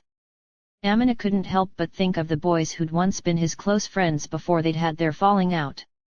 He had left his hometown specifically to get away from all that. Now, for better or worse, he cut himself off from his past. He had no intention of sinking in sentimentality. However, he did think that there was a chance he might run into those boys, since they had all gone to the local high school, and that if he did, it was unlikely to go well. Amina slammed the album shut to cut off the stream of troublesome memories, and when he looked up, he saw Mahiru staring at him. Are you angry?" she asked. She sounded worried. "Why would you think that?" "I was simply thinking that it was nostalgic, that's all." Amina shrugged and placed the album back on the table. Amina was irritated by the way his parents had been treating him, but more than that, he couldn't stand seeing Mahiru upset. He gently extended a hand and patted her on the head. Mahiru's eyes opened wide for a moment but immediately softened as her face slackened into a pleasant smile. Shihoko gave them an approving look, but Amina ignored her and gently stroked Mahiru's hair to soothe her uneasiness. By the third day of their visit, Mahiru was thoroughly familiar with Amina's childhood home. "Wow, Mahiru dear, you're really good." The three of them, Amina's parents and Mahiru, were in the kitchen, wearing aprons, chummily making some kind of sweet. Amina was not participating. He hadn't even been invited, so all he could do was sit in the living room alone and watch his girlfriend and his parents from a distance. Amina and Mahiru had traveled a long way to be there, so Amina's parents were entertaining Mahiru at every opportunity. They seemed to prefer her over their own son, and the three of them seemed to be having a grand old time together. It wasn't that he didn't understand why his parents doted on his girlfriend, since she was such a cute, honest, and nice girl, but they were neglecting their only son. He didn't particularly need them for anything, or want to be bothered, but he still had mixed feelings about being abandoned like that. Of course, he was happy that Mahiru seemed to enjoy the attention from his parents. He didn't mind sitting out a bit if it meant that Mahiru, who had always yearned for a close family, got to experience one, even if it wasn't hers. The one thing that bothered him a little was that while his parents were entertaining Mahiru, Amina hardly got to spend any time with her. I guess it's fine since we'll be together when we get back. He knew that, once they returned to their apartments, he would have plenty of time alone with Mahiru, but be that as it may, Amina still felt a bit conflicted. For the time being, Mahiru and his parents were preoccupied with each other, so in order to escape his discomfort, Amina left the living room and went back to his bedroom. He sat down cross-legged in front of a folding table and opened up a book he had brought. He didn't have anything to do, and he had taken almost everything with him to his new place when he moved, so this was the only way he had to pass the time. In any case, they had tests coming up right after summer break, so he needed to study to maintain his rank, and he liked studying anyway, so it wasn't a pain. Amina passed the time quietly, lost in his studies like a good student. Even though the workbook was new, thanks to his daily efforts, he was able to solve the problems in it without much trouble. His parents had always told him to study hard, and more importantly, he had been working diligently to keep up with Mahiru, so now he was seeing the results of those efforts. I'm sure it's lively down in the kitchen, he thought absent-mindedly as he checked his answers, drawing red circles on his paper. He had made a few careless mistakes but was relieved to see his answers were mostly correct. Amina still felt uncomfortable, despite the stillness of his bedroom.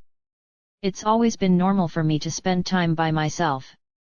Since when have I felt like something is missing without someone by my side?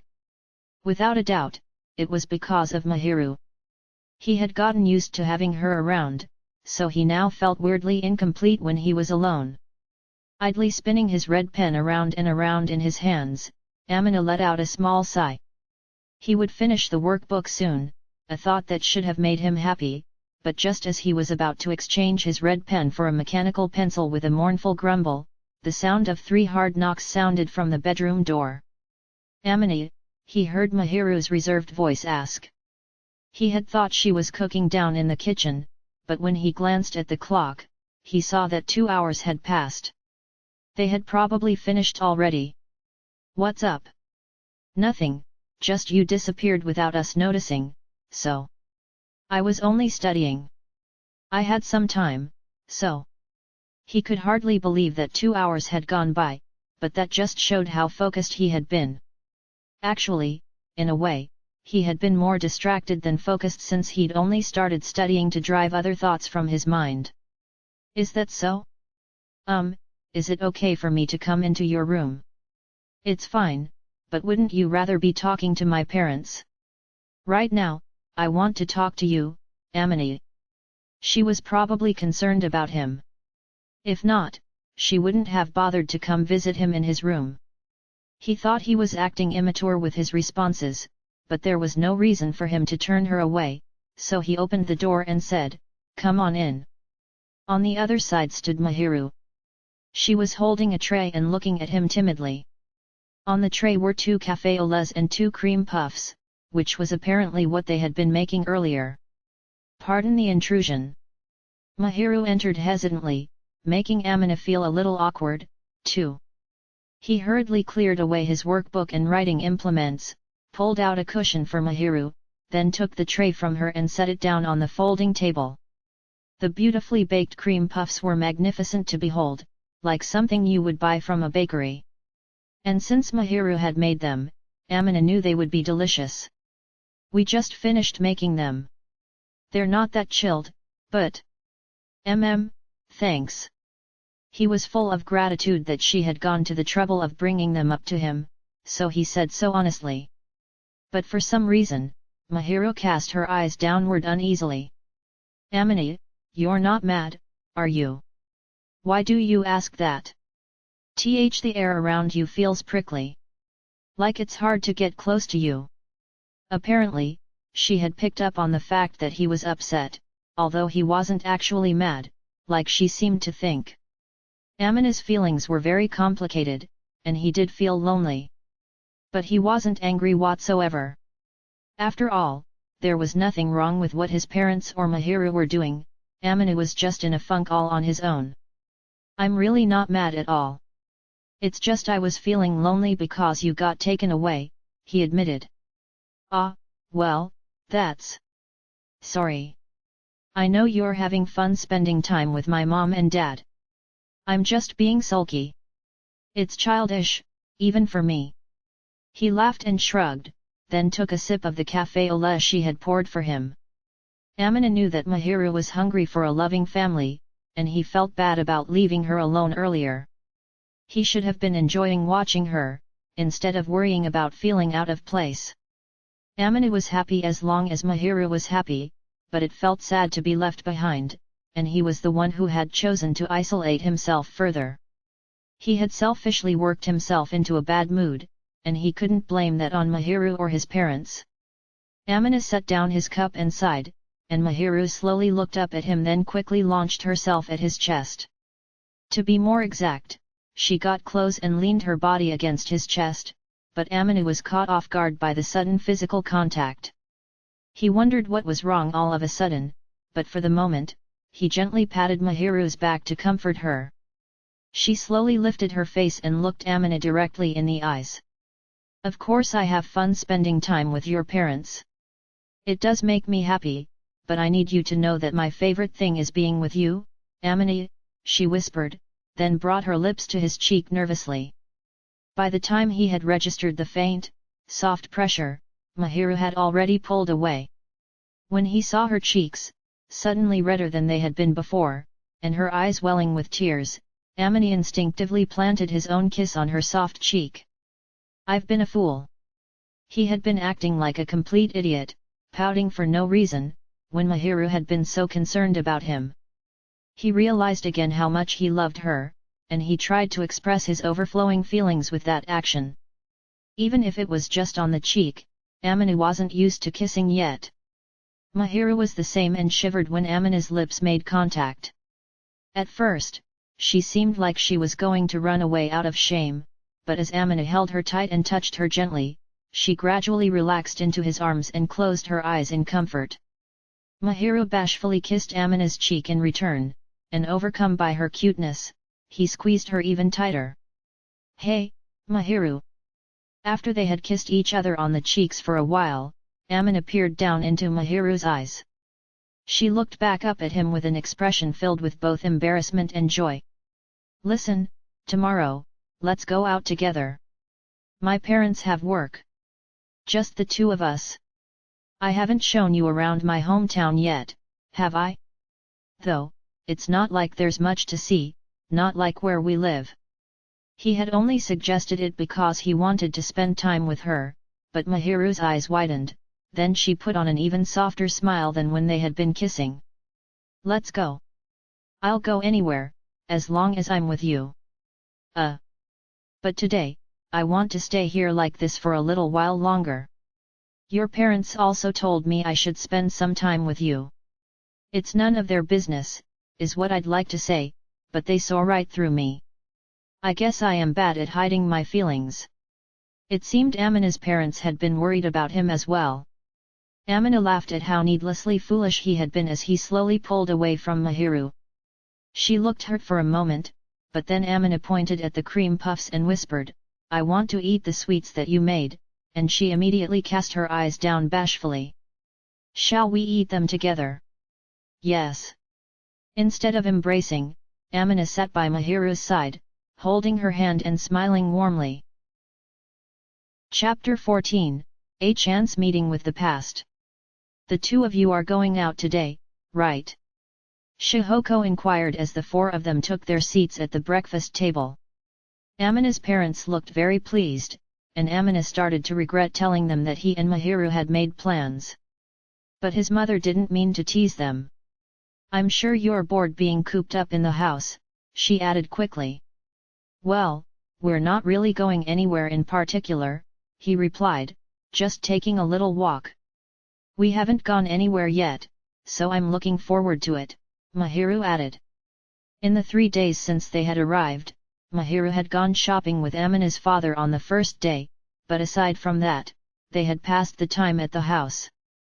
Amina's parents had been keeping Mahiru busy, and it wasn't like she was going to wander aimlessly in an unfamiliar neighborhood. Amina had expected his parents to take them out to places, but instead they had chosen to relax at home, so he figured he would at least show Mahiru around town. There's really nothing around here except parks and a supermarket, you know? It's a different story if we go into town, though. Do you want to go? No, taking a stroll with you sounds just fine. I'm happy just walking together. Is that so? He knew the answer. Mahiru didn't have any particular place she wanted to visit, just going out and spending time with Amina was enough for her. Her affection gradually warmed Amina's chest. He could see by her expression that she really was happy being with him, and he found himself looking away out of embarrassment and joy. You know, they already seem like they're more than just dating, his father remarked. We were like that when we were young, too, Shuato, his mother replied. No, you weren't as well behaved as Sheena here. Oh, that's not nice. But I thought you were cute just the way you were. Well. Shihoko blushed as Shuato complimented her. Thinking that it was too early to be listening to that kind of thing, Amina focused on stuffing his face with the omelette his mother had made for breakfast. It was tasty enough, but even so, he really did prefer Mahiru's cooking, and not just because she was his girlfriend. Now that he was accustomed to Mahiru's cooking, he found his mother's food somewhat disappointing. He looked over at Mahiru, thinking that he should ask her to make breakfast some other day, and saw her looking at his parents with a mixture of adoration, envy, and acute bashfulness. Amina knew what she must be thinking and began feeling embarrassed, too. Of course, I don't think we could ever be as lovey-dovey as those two. Even so, he did think it would be nice if they could get that close, to have what Mahiru was imagining. He did want that, even though he couldn't admit it out loud yet. Looking again at his parents, who had always been affectionate toward one another, Amina imagined his own future someday and blushed slightly. Well, should we get going? Shortly after his parents left for work, Amina turned to Mahiru, who was sitting on the sofa. It was still morning, and they weren't planning on walking that far. They were just going to take a relaxed stroll around the neighborhood, so he figured they would easily make it back in time for lunch. Mahiru was planning to make carbonara. They would return to the house by midday, so they wouldn't be outside for that long. Yep. I'm all ready. Well, there's not much to get ready for. We're planning to go into town another time anyway, right? On a date. Yeah. But today, we can take it easy. Amina figured Mahiru would want plenty of time to get ready for a real date. Today, they were just going on a simple outing. Even if it met the strictest definition of a date, it didn't feel like one for either of them. A date was a special occasion, and Amina wanted to plan a whole day together. This was simply a casual stroll. Mahiru couldn't conceal her delight at the idea of going on a date soon. She broke into a soft, euphoric smile. I'm looking forward to it. I still have to come up with a plan, so don't get too excited yet. I told you, as long as I'm with you, anywhere is fine. I know that, but since we're going to the trouble, I think it would be nice to go someplace that will make you happy. Mahiru had told him that she was satisfied by just spending time together, and Amina could see that in her expression, too. Nevertheless, as her boyfriend, he wanted to impress her. Well, that's a discussion for next week. For now, let's go on a normal walk, shall we? Yes. Amina offered her his hand, and she accepted with a little squeeze. That made him feel nervous, and he smiled a little to hide his embarrassment as they left the house, holding hands. Even though Amina hadn't been home in about a year, the area around his childhood home hadn't changed much, and as he guided her down familiar streets, he began feeling a little nostalgic. They continued holding hands as they walked, and people looked at Mahiru enviously as the young couple who looked the part of students on vacation passed by. Amina found this a little funny and laughed. The stares alone were proof of what a beauty Mahiru was, which was a good thing, but the number of people who stopped to look was amusing. Why are you laughing? Because you're so beautiful. You're turning heads. Well, I can't help it if other people fall for me. And what if I fall in love? I'll let you stare as much as you want, Mahiru teased, smiling impishly. Well then, I'll have to look to my heart's content once we're home. Amina smiled, too, and pulled her by the hand into a nearby park. The park was relatively spacious, with lots of greenery, so it was a place where people in the neighborhood came to relax. In the large sandpit, kids played in the sand, screeching in their high-pitched voices, or took turns going down the slide that was next to the jungle gym. Their parents watched them from nearby benches and sometimes got up to play with their children. Amini and Mahiru smiled a little at the very mundane, yet charming, scene. They're all so lively, she said. They look that way because we're not as energetic. We can't run around like that anymore. You never liked running anyway, did you, Amini? No, I don't mind it. I just hate it when we have to run at a particular pace, like in gym class. Plenty of people disliked gym. Not all of them hated exercise, they just didn't like being forced to do it in front of others. Amini was like that. On his own, and moving at his own pace, he actually enjoyed exercising. He just hated the class. Maybe I'll go play with the children, Mahiru said. That might look weird, and you're not really dressed for it. Besides, what am I supposed to do while you leave me here? You're right. But I think it looks kind of nice. I never got to play like that when I was little, so. Mahiru added that she had mostly played alone in her garden, and Amina squeezed her small hand again. Still, maybe not right now, but, well, how do I put it, someday, I hope we do have a chance to play here. Hey? Oh okay. Mahiru didn't really seem to understand what Amina meant. But he didn't mind that she hadn't caught on to what he was implying. He figured they had plenty of time to talk about that sort of thing later, well after high school was over. He didn't need to pressure Mahiru into thinking about a future family, and anyway, he didn't think she would turn him down. Mahiru had tilted her head in confusion, so Amina smiled and gently tugged at her hand. Staying in the shade as much as possible, they slowly walked through the park, relaxing while gazing at the flowers blooming in the flower beds and enjoying the refreshing breeze that blew through the gaps in the trees. Occasionally, one of the married women from the neighborhood would greet him as she passed. Oh, aren't you the Fujimiya boy? The women would smile and wish him well. It wasn't unpleasant, but it was rather awkward. The two of them ambled around for a long time and eventually decided to take a break. They purchased drinks from a vending machine and settled down on a bench in the shade.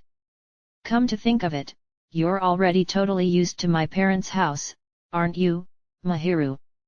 Amini asked after taking a swig of his sports drink. Mahiru blinked her caramel-colored eyes several times in surprise at the abrupt change in topic, then her face softened into a smile. Yes, I am, thanks to you all. Actually, you fit in better than I do. I do. You do. Like it's already your home. Mahiru blended in so well into the Fujimiya household that it was almost like she had belonged there from the beginning. Of course, Amina's parents were always affectionate, but Mahiru seemed to receive special attention. Even without Amini around, his parents doted on her so much it was like she was already their favorite daughter. Mahiru, for her part, seemed to be growing more comfortable in their home. Are you enjoying your time at my house? He asked. Yes.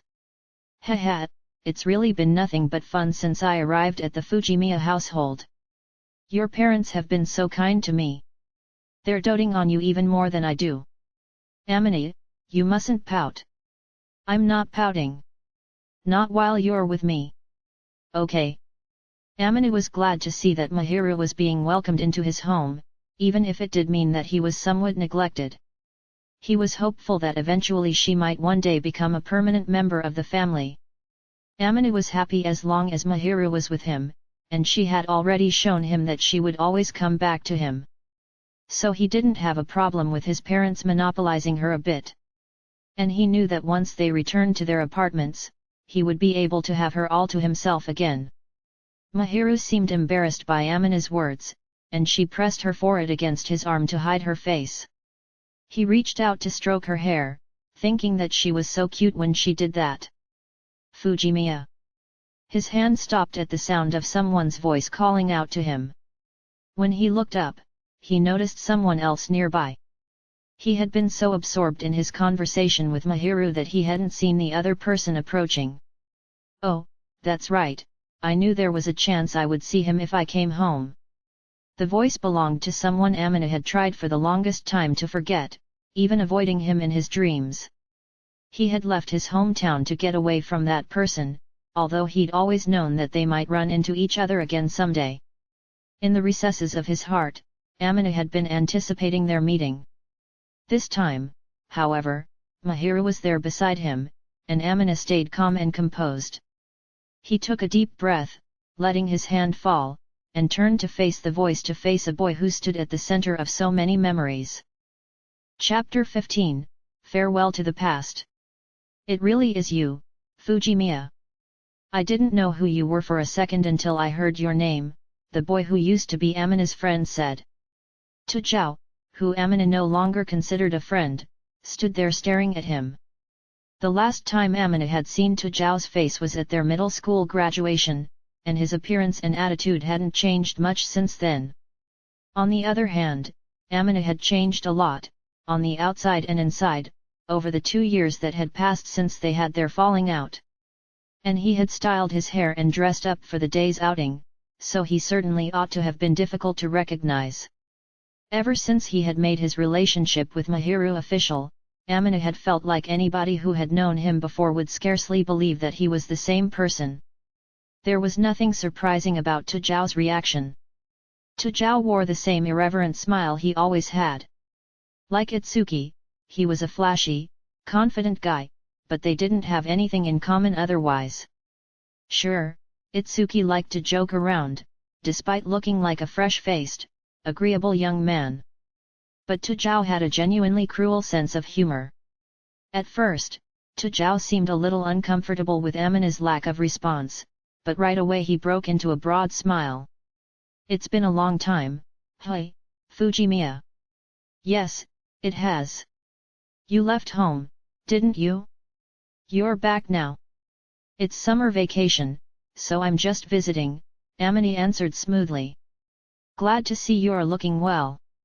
He had been able to answer more steadily than he would have expected, probably because he was surprised but not shaken. Amina had already prepared himself for this possibility. His former friends still lived in their hometown, so of course they would be around. It was pure chance that he had run into one of them like this, but now that he did not live near them, they were mere strangers with whom he had no real connection. There was one small twinge of resentment in his chest when he thought of the past, but when he felt Mahiru's warmth by his side, that unhappiness seemed to dissolve. So what's with the girl? Tu Zhao asked. Don't tell me you're out here picking up chicks. Of course not, no way. This is my girlfriend. Tu Zhao gave Mahiru an appraising look. He didn't appear too amused by the word girlfriend. Tu Zhao had an expression that Amina had seen sometimes when they'd been friends. He knew what that look meant right away. It was the face Tu Zhao made when someone else had something that he didn't have. Aren't you all grown up, with your girlfriend? The crybaby with the cute face turned into a man after all, hey. Tu Zhao smirked as he teased him, but Amina didn't think much of it. Amina had expected the words to hurt, but he didn't feel a thing. It was like a gentle breeze had blown past, no force behind it at all. Instead, he was more worried about whether Mahiru was getting angry at Tu Zhao's mockery. He glanced over and saw Mahiru blinking. Then she broke into a broad smile. Mahiru's smiles came in several different varieties, but despite their close relationship, Amina didn't recognize the one she was wearing. It was different from the smile she had worn when Amina had been belittled on sports day and from the one she had used on the guys who had tried to pick her up at the pool. The emotions behind this smile were unreadable. Amina felt a little uneasy seeing it. He wasn't sure if he should be relieved or worried. Tu Zhao, on the other hand, grinned with satisfaction. So, new girlfriend, did you know this? Amina's not too bad looking now, but years ago everyone used to tease him for having a girly face until he cried. The malicious words didn't surprise Amina in the least. How very nostalgic, he muttered. With Mahiru beside him, holding his hand, Amina thought that, in the end, Tu Zhao was just another ordinary guy from his past. Tu Zhao had always been physically bigger than Amina, and smart and cheerful, the kind of guy who always said what was on his mind. And he'd always had lots of friends. That made it much harder for Amina when Tu Zhao, with his many advantages, betrayed him and bad-mouthed Amina behind his back. Amina had suffered terribly because of Tu Zhao's abuse. Now his mind was calm. It wasn't that he didn't care, but rather that he felt as if he had gained more perspective. Things like that happened, and faced with it now, Amina did not flinch or tremble like he had back then. Tu Zhao's cheeks reddened slightly, and his gaze grew sharp. He seemed rattled by Amina's composed response. You seem awfully calm. Hey, girlfriend, what do you see in a guy like this? His only redeeming feature is his family. Do you know how uncool he used to look? Tu Zhao switched his focus to Mahiru and started talking to her, but she looked back at him with her unchanging gentle smile. I've heard everything from Amina already. Although, I didn't know that he had such a cute face and everything. I didn't tell you because then you'd want to see the photos. Haha, I've already seen them, though. And they were adorable, Mahiru added in a quiet voice. Amina shot her an exasperated look, and she responded with an honest smile for just a moment before reverting to her inscrutable angelic visage. Amina smirked a little at Tu Zhao, who was frozen in place for a second by Mahiru's smile. I don't really care, you can say whatever you like. It's just your perception. I'm not afraid of you anymore, and I'm confident that my girlfriend's feelings aren't going to change because of something bad you say about me. Amina had nothing to fear from Tu Zhao, because now he had a loving and supportive partner. The past was behind him, and it was nothing more than a healed wound. He had the love of his life by his side and wasn't afraid of anything. As far as I'm concerned, everything that happened back then is over, Tu Zhao. So no matter what you say, it can't hurt me. That was the meaning behind the look in his eyes as he stared at Tu Zhao calmly. Tu Zhao's eyes bulged as he appeared irritated by Amina's placid demeanor. But before he could open his mouth, Mahiru opened hers. Come to think of it, you were asking what I see in him, weren't you? Mahiru stood up beside Amina, stretched to her full height, and stared Tu Zhao down. He winced ever so slightly in the face of her captivating intensity. Her eyes weren't cold so much as lacking in warmth, and her calm, but keen, sharp gaze bored into Tu Zhao. Do you choose who you associate with based on money? Do you pick your friends by whether they have any value? You'll never get a single thing you want by choosing like that, and I doubt you'll ever be satisfied. Wah! I have money, but I've never truly been satisfied. I have money, but my heart was always cold, Mahiru said quietly, gently placing her hand over her heart. Amina felt a tight pressure building in his chest. As far as social standing, Mahiru was surely blessed. Her household was wealthy enough to employ a housekeeper, and everything she owned was high quality. She had told him that the only thing her parents gave her was money. For that reason, Mahiru didn't attach much importance to wealth. Rather, she sought human warmth instead. Tu Zhao hadn't been able to hurt Amina, but he felt pain in his chest when he thought about Mahiru's circumstances, which showed how little Tu Zhao mattered to him now. When I met Amina, my heart was filled with happiness for the first time. So what I see in him doesn't have anything to do with money or even looks.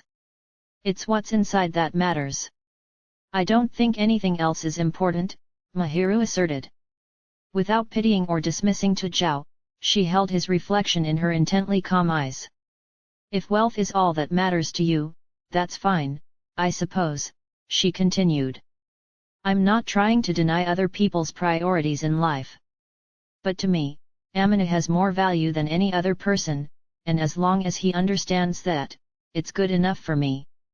Her angelic smile transformed into her true smile as she looked at Amina. That brought him great relief.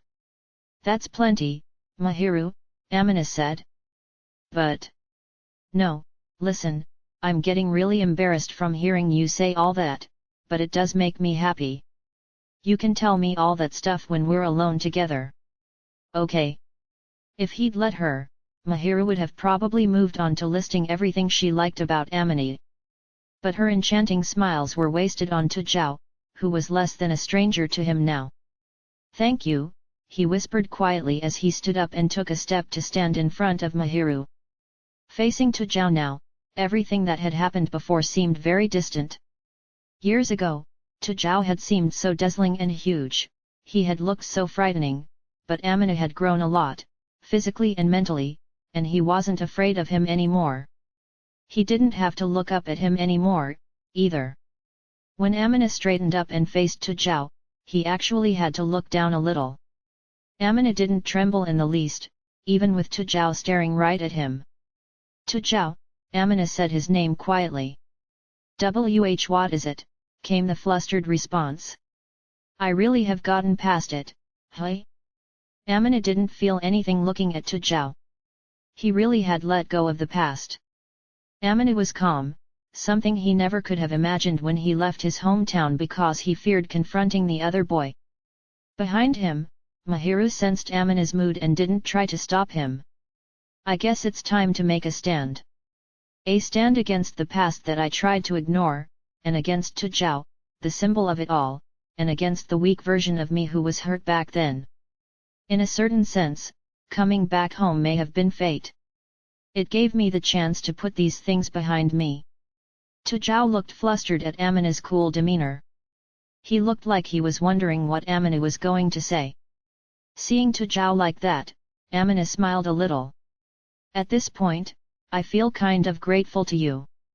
You used me and afterward cut me off, but even so, I had some fun back then, and I enjoyed your company. Amina didn't have any intention of airing his grievances to Tujao.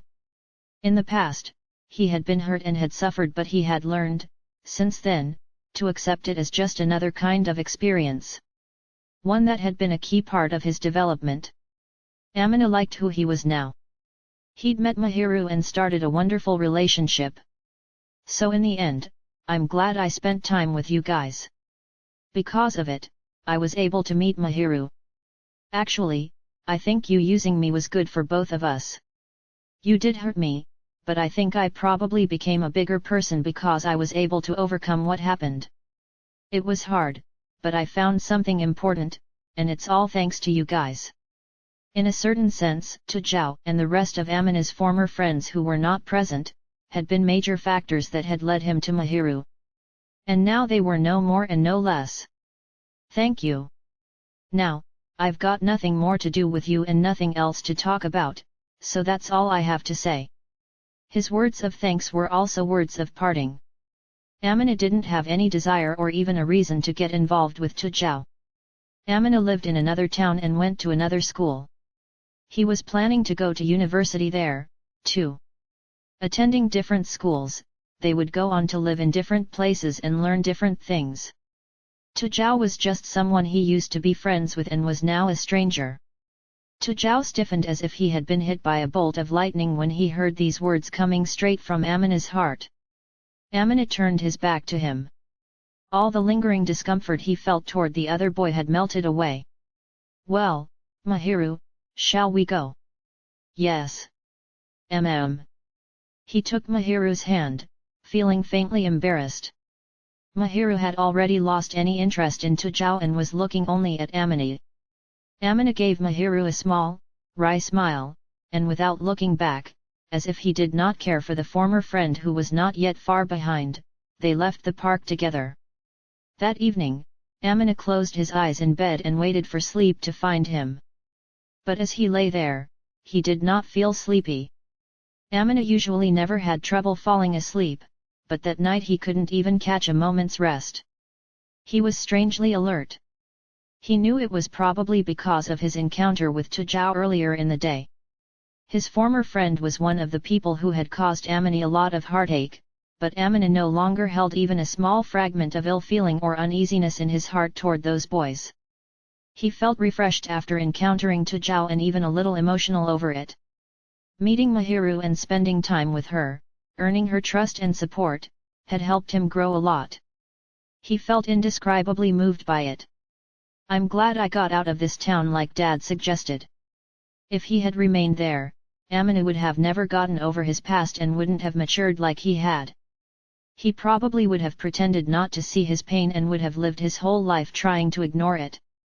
Everything was thanks to Mahiru, Itsuki, and the rest of them. Gratitude toward his friends and the pleasant realization that he had finally overcome his past filled Amini's chest.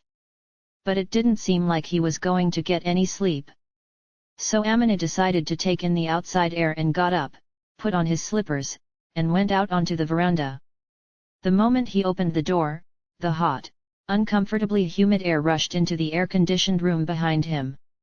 It was nighttime, but the evenings had been sweltering for several days in a row.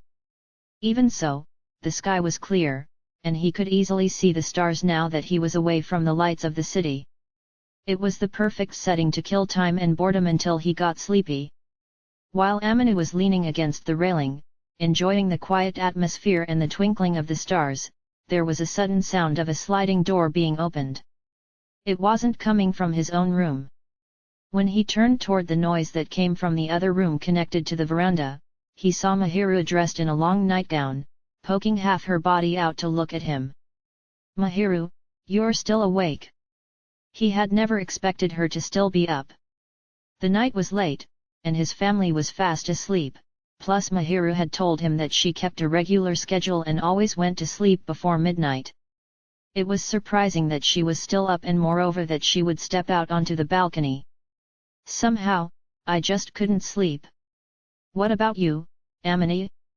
"I guess you couldn't, either, hey." There was a lot of stuff on my mind." "I guess so." Mahiru was out on the veranda now, too, and she cast her eyes slightly downward when she heard him say those words, so Amina smiled wryly. "It's not that I'm not over what happened, you know? I think it was just a lot for me to come face to face with those strong feelings and realize how much I've matured." Mahiru didn't need to worry about that. He wasn't thinking about Tujao anymore. He was just appreciating how much he had changed. Tujao's face hadn't so much as flitted through his mind. Amina wasn't threatened by him anymore.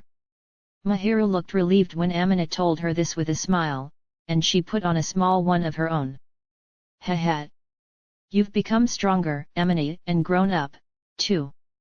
Not to mention, it sounds like you've gotten a lot taller since middle school." I guess so. I've grown about 20 centimeters since my first year of middle school." "That's amazing." "Yeah." Amina had definitely changed.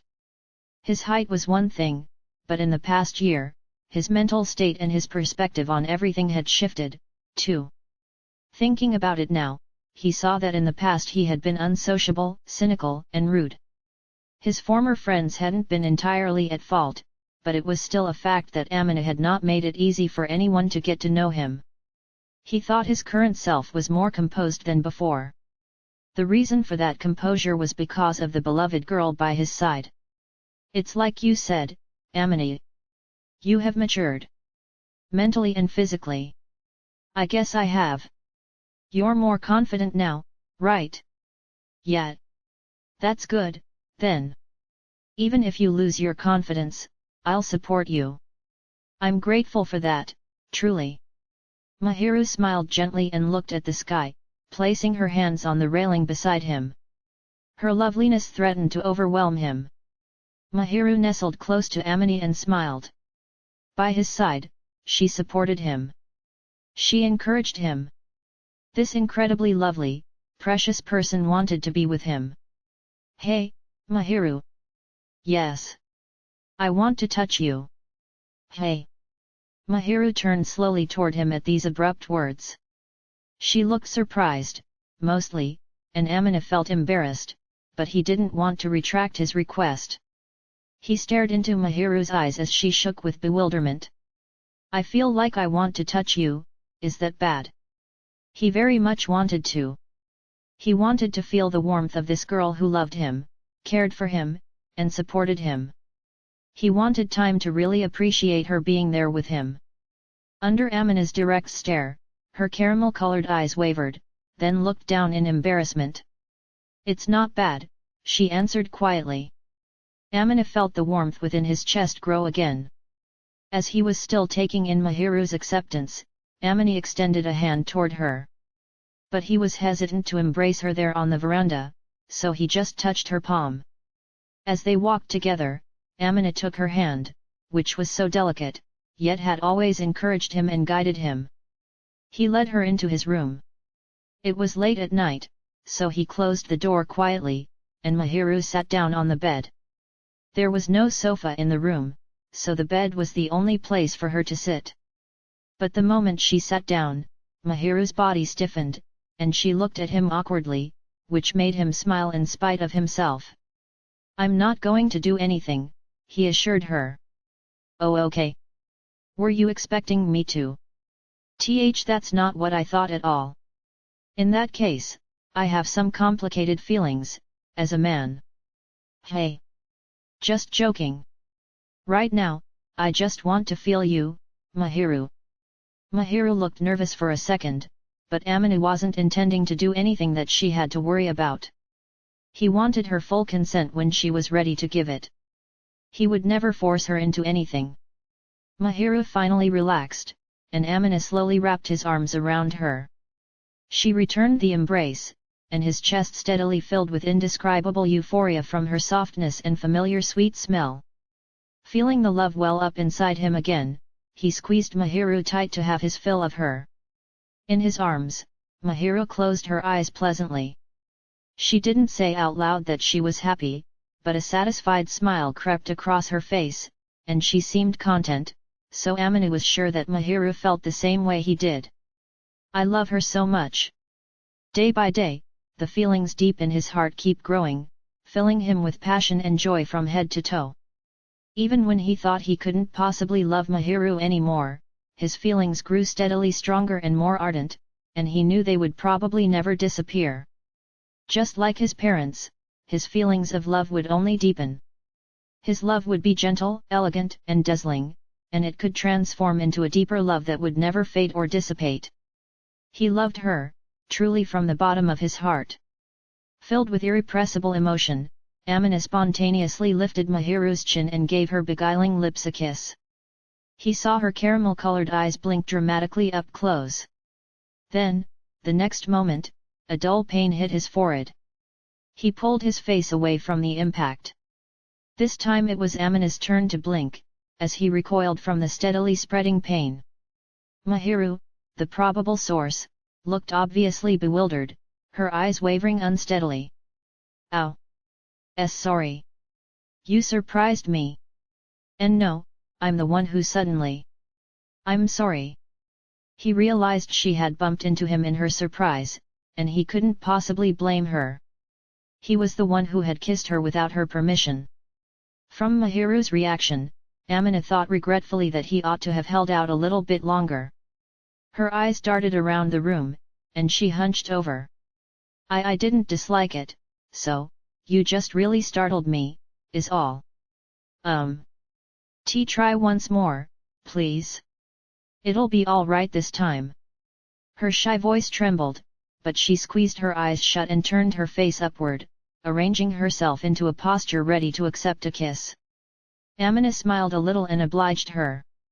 With no bump on the head to drive him back, he took advantage of the fact that Mahiru was accepting the kiss to really savor it.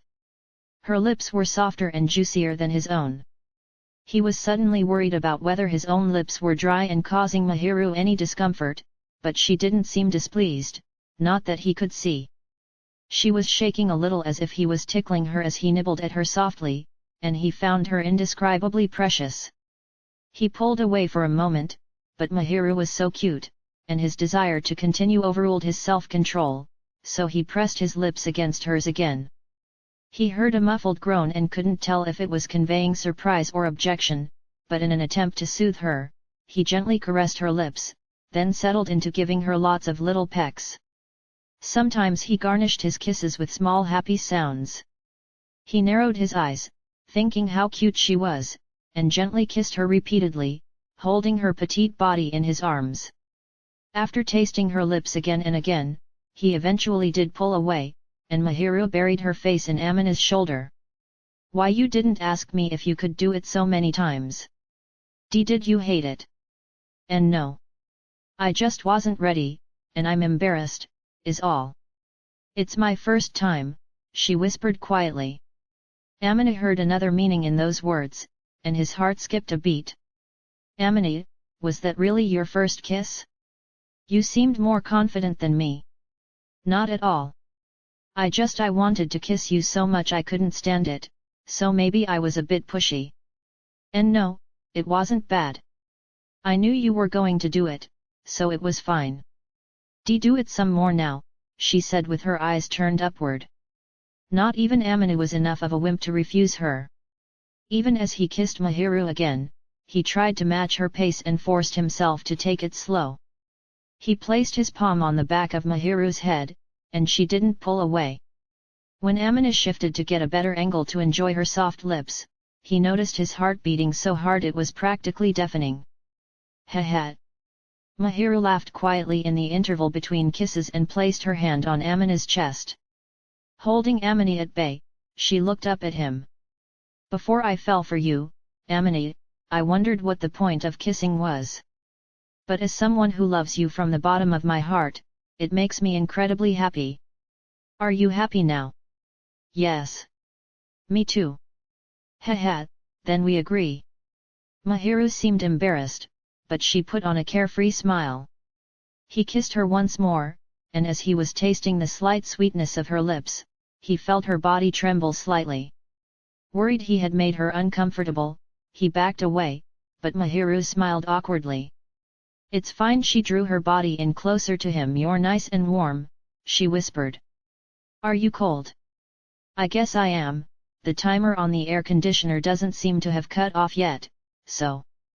The air conditioning was actually set to a higher temperature than it was during the day, but even so, the room was fairly chilly. It would shut off eventually, several hours after they went to sleep, but at the moment, Mahiru must have been cold in her thin nightgown. After all, her arms were exposed in short sleeves. It was no wonder she was freezing. "If you like, maybe I could warm you up." "Oh, would you please?" He had asked in jest, but Mahiru unexpectedly took him up on the offer. "What do you want me to do?" "What do you think I want you to do?" "I wonder, what could it be? Take your best guess." "You're not gonna let me off easy, Mahiru." "Ha, not this time." Sure. "All right then, how about I do this, since that's how you're going to be." Still holding Mahiru tight, Amina fell over onto the bed. In his arms, flaxen hair fluttered down softly, and caramel-colored eyes opened wide in surprise. After kissing Mahiru's cheek again when she was frozen stiff, Amina covered their bodies with the large terry cloth blanket draped over the side of the bed. Finally seeming to realize what had happened, Mahiru brought her face closer to Amina's chest. "This way, we'll both be warm." "Yes. I can also provide my arm as a pillow, as an optional service." He offered his arm to her, and with a small smile, Mahiru hesitantly rested her head on it. Seeing her face so close, Amina smiled. Then Mahiru's smile transformed into something a little more impish. "Now that I've taken you up on the optional service, is there a cost?" "A very special price, just for you, Mahiru. You've got to make omelets for tomorrow's breakfast." "All right, I'm in." "You're already tucked in, aren't you?" The two of them laughed together, and Amina wrapped his other free arm around Mahiru's back and closed his eyes, embracing her.